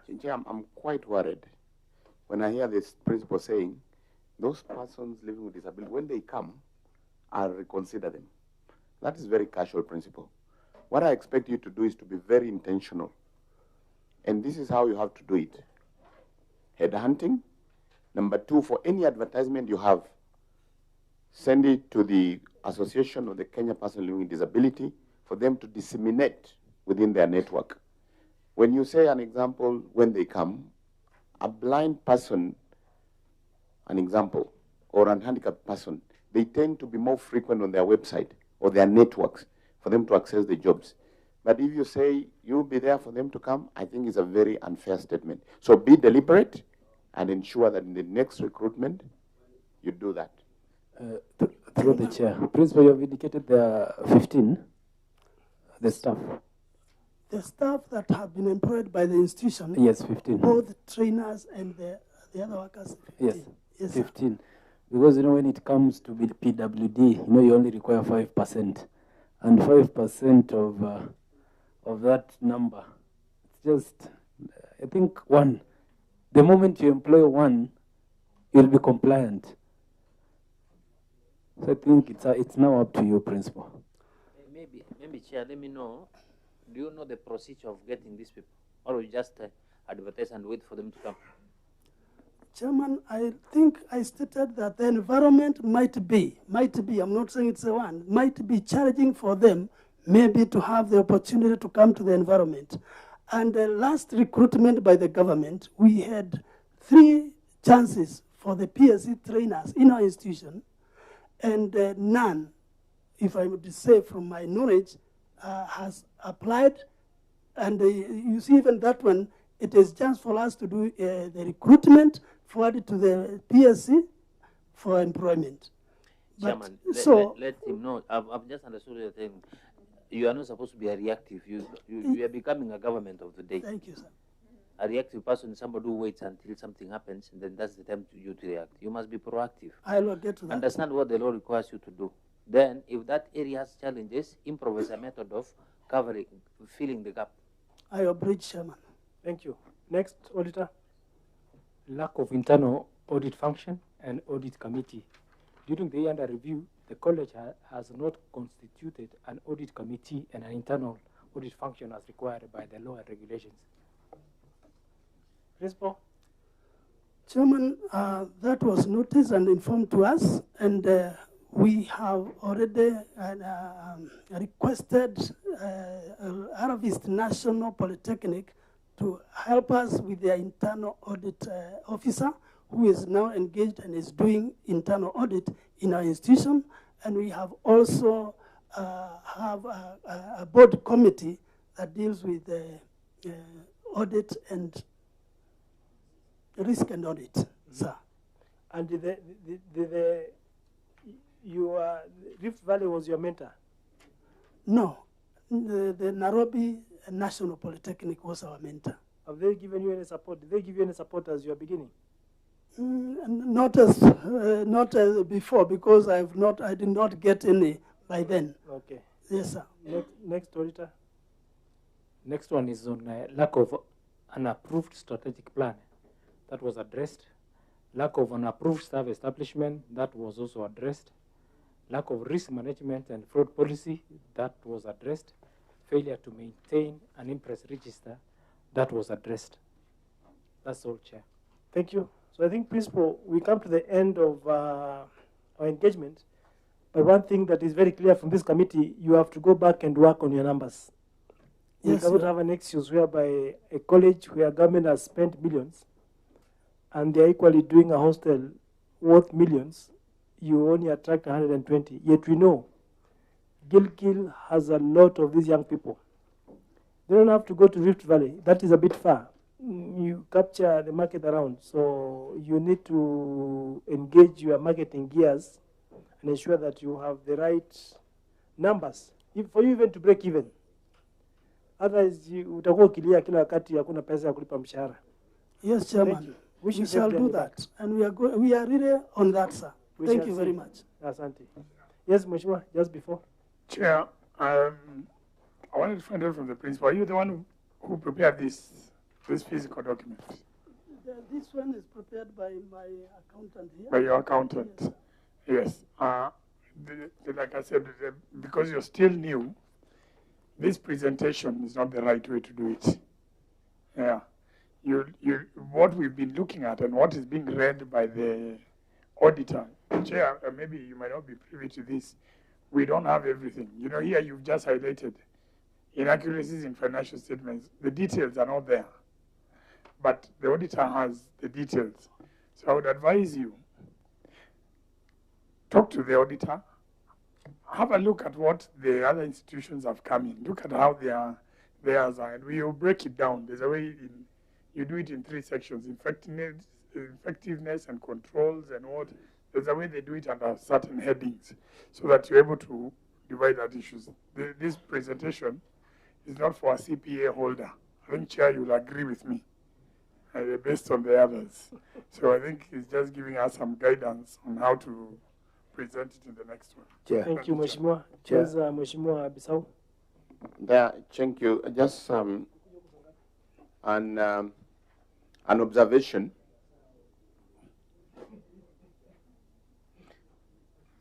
Chair, just an observation. Yes. And within the strategic plan of the ministry, of the State Department of TVET, I think we need to be very deliberate. If you look at what is being explained, there is NYS there is this institution there's another one. And I remember like the case of his constituency, where there's an institution there that gives, free, facilities, free education and stuff. Suddenly, because of the economic situation, people will tend to go to the free one. So even as we establish these institutions, let's be very deliberate. Let's have a need assessment. Let's be very strategic, because the establishment of, institutions all over, and we cannot meet the numbers. You can imagine if these idle resources could be sort of combined with another institution, and then the services are improved. I think that will really help. And that gives me that question is it very strategic to do those accommodation of over 300 plus students where you're hardly at 120? Or is there a need also where you could collapse it with another one so that to ensure that you have sufficient staff, sufficient services, and sort of, so maybe it's something that we need to table with Waziri tomorrow when he comes in this committee, sort of amalgamation of different institutions in a place, good one, big one with all the facilities and well equipped and well resourced in terms of human resource. Thank you, Chair. Chair. Yes, Mheshimiwa. I'm on the wrong side, I know. On the wrong side. Chair, for record, I am Ambassador Francis Gay. I want to believe in this principle. that whatever he's doing it because he knows he will get more students. Now, my question is, what is your strategic target in terms of what you want to achieve, in terms of enrollment? Thank you, Chair. Yesterday, as I've just stated, I requested the GAO, the DCC, Gilgil constituency or sub-county, to have a meeting with the, to organize for a meeting with the chiefs and the sub-chiefs from the various locations, which we met, and we talked, and we agreed that they mobilize the youths in their locations, where we would at least have per location, we have 11 locations. If per location we can get at least 50, that already makes about 550. And so we hope we are going to do it and to get. The only challenge is the issue of fees by the parents in this sub-county. That the student, and particularly even for now, is very dry. We suppose, under which you visit as a committee, see what we are talking about. The source of income is what they do, farming. But now the crops, the rain have failed, so anytime they may even have no food to eat. So they may be willing, the youth there, but how do the parents sustain them in the college? Thank you, sir. Chair, I can't accept that, that explanation. There's no reason why you cannot achieve that figure. Don't tell us about weather forecast. Everywhere is dry now. So, and Kilgil is a strategic place. If I were you, I would be leaving this meeting a worried man in terms of enrollment. Chairman, I would say I'm very worried, and I wish I can do all the best to have that. I'm wasted, as somebody said, as one of the honorable members said. I feel bad, but I said, those who were before me were living in 3 months. 3 months. The one who stayed most was 1 year. I said I will remain there, do the suffering they have, until I get at least a way forward. Thank you very much. Chair, release this principal. He has tried his best. Release him to go home. And look for more students. Yes. Now, principal.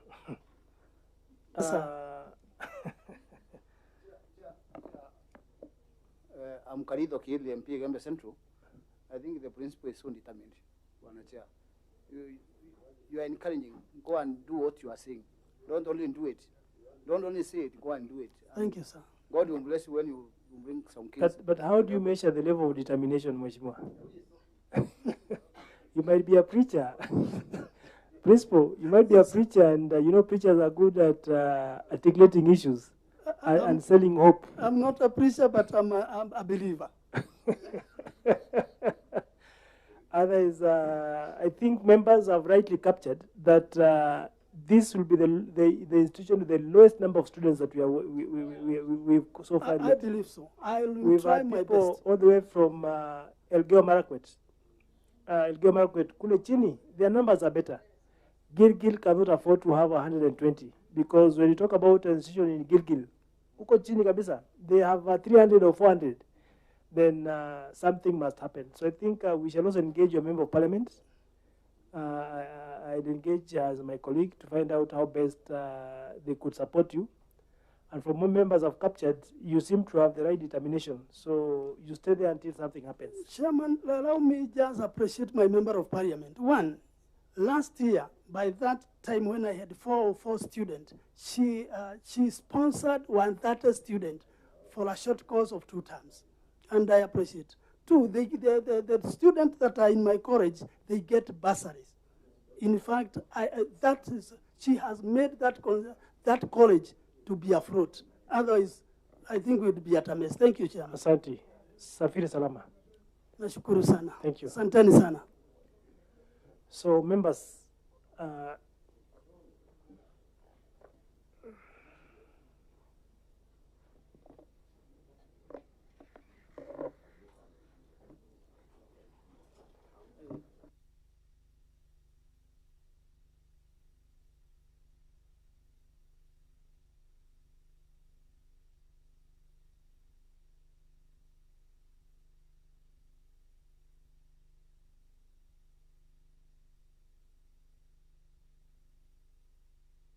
Chairman.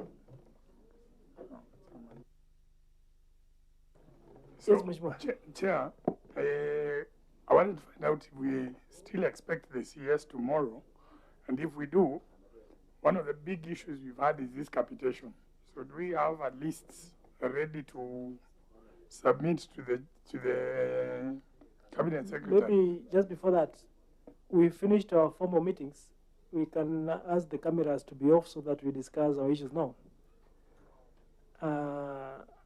So that we are able to, Mwenje is raising up a pertinent issue. And thank you, audit team, asanteni sana. You've given us a good engagement today. Thank you so much. Asante. The PBU, you've done extremely well. Can we be live all the time? Why is it only just now? Oh, sawa. Now, we had one team, Gitwebe Technical, that was supposed to appear, and they have not communicated, neither did they show up. So, we don't know where they are. They've not communicated any apology or otherwise, and they have not shown up. So I think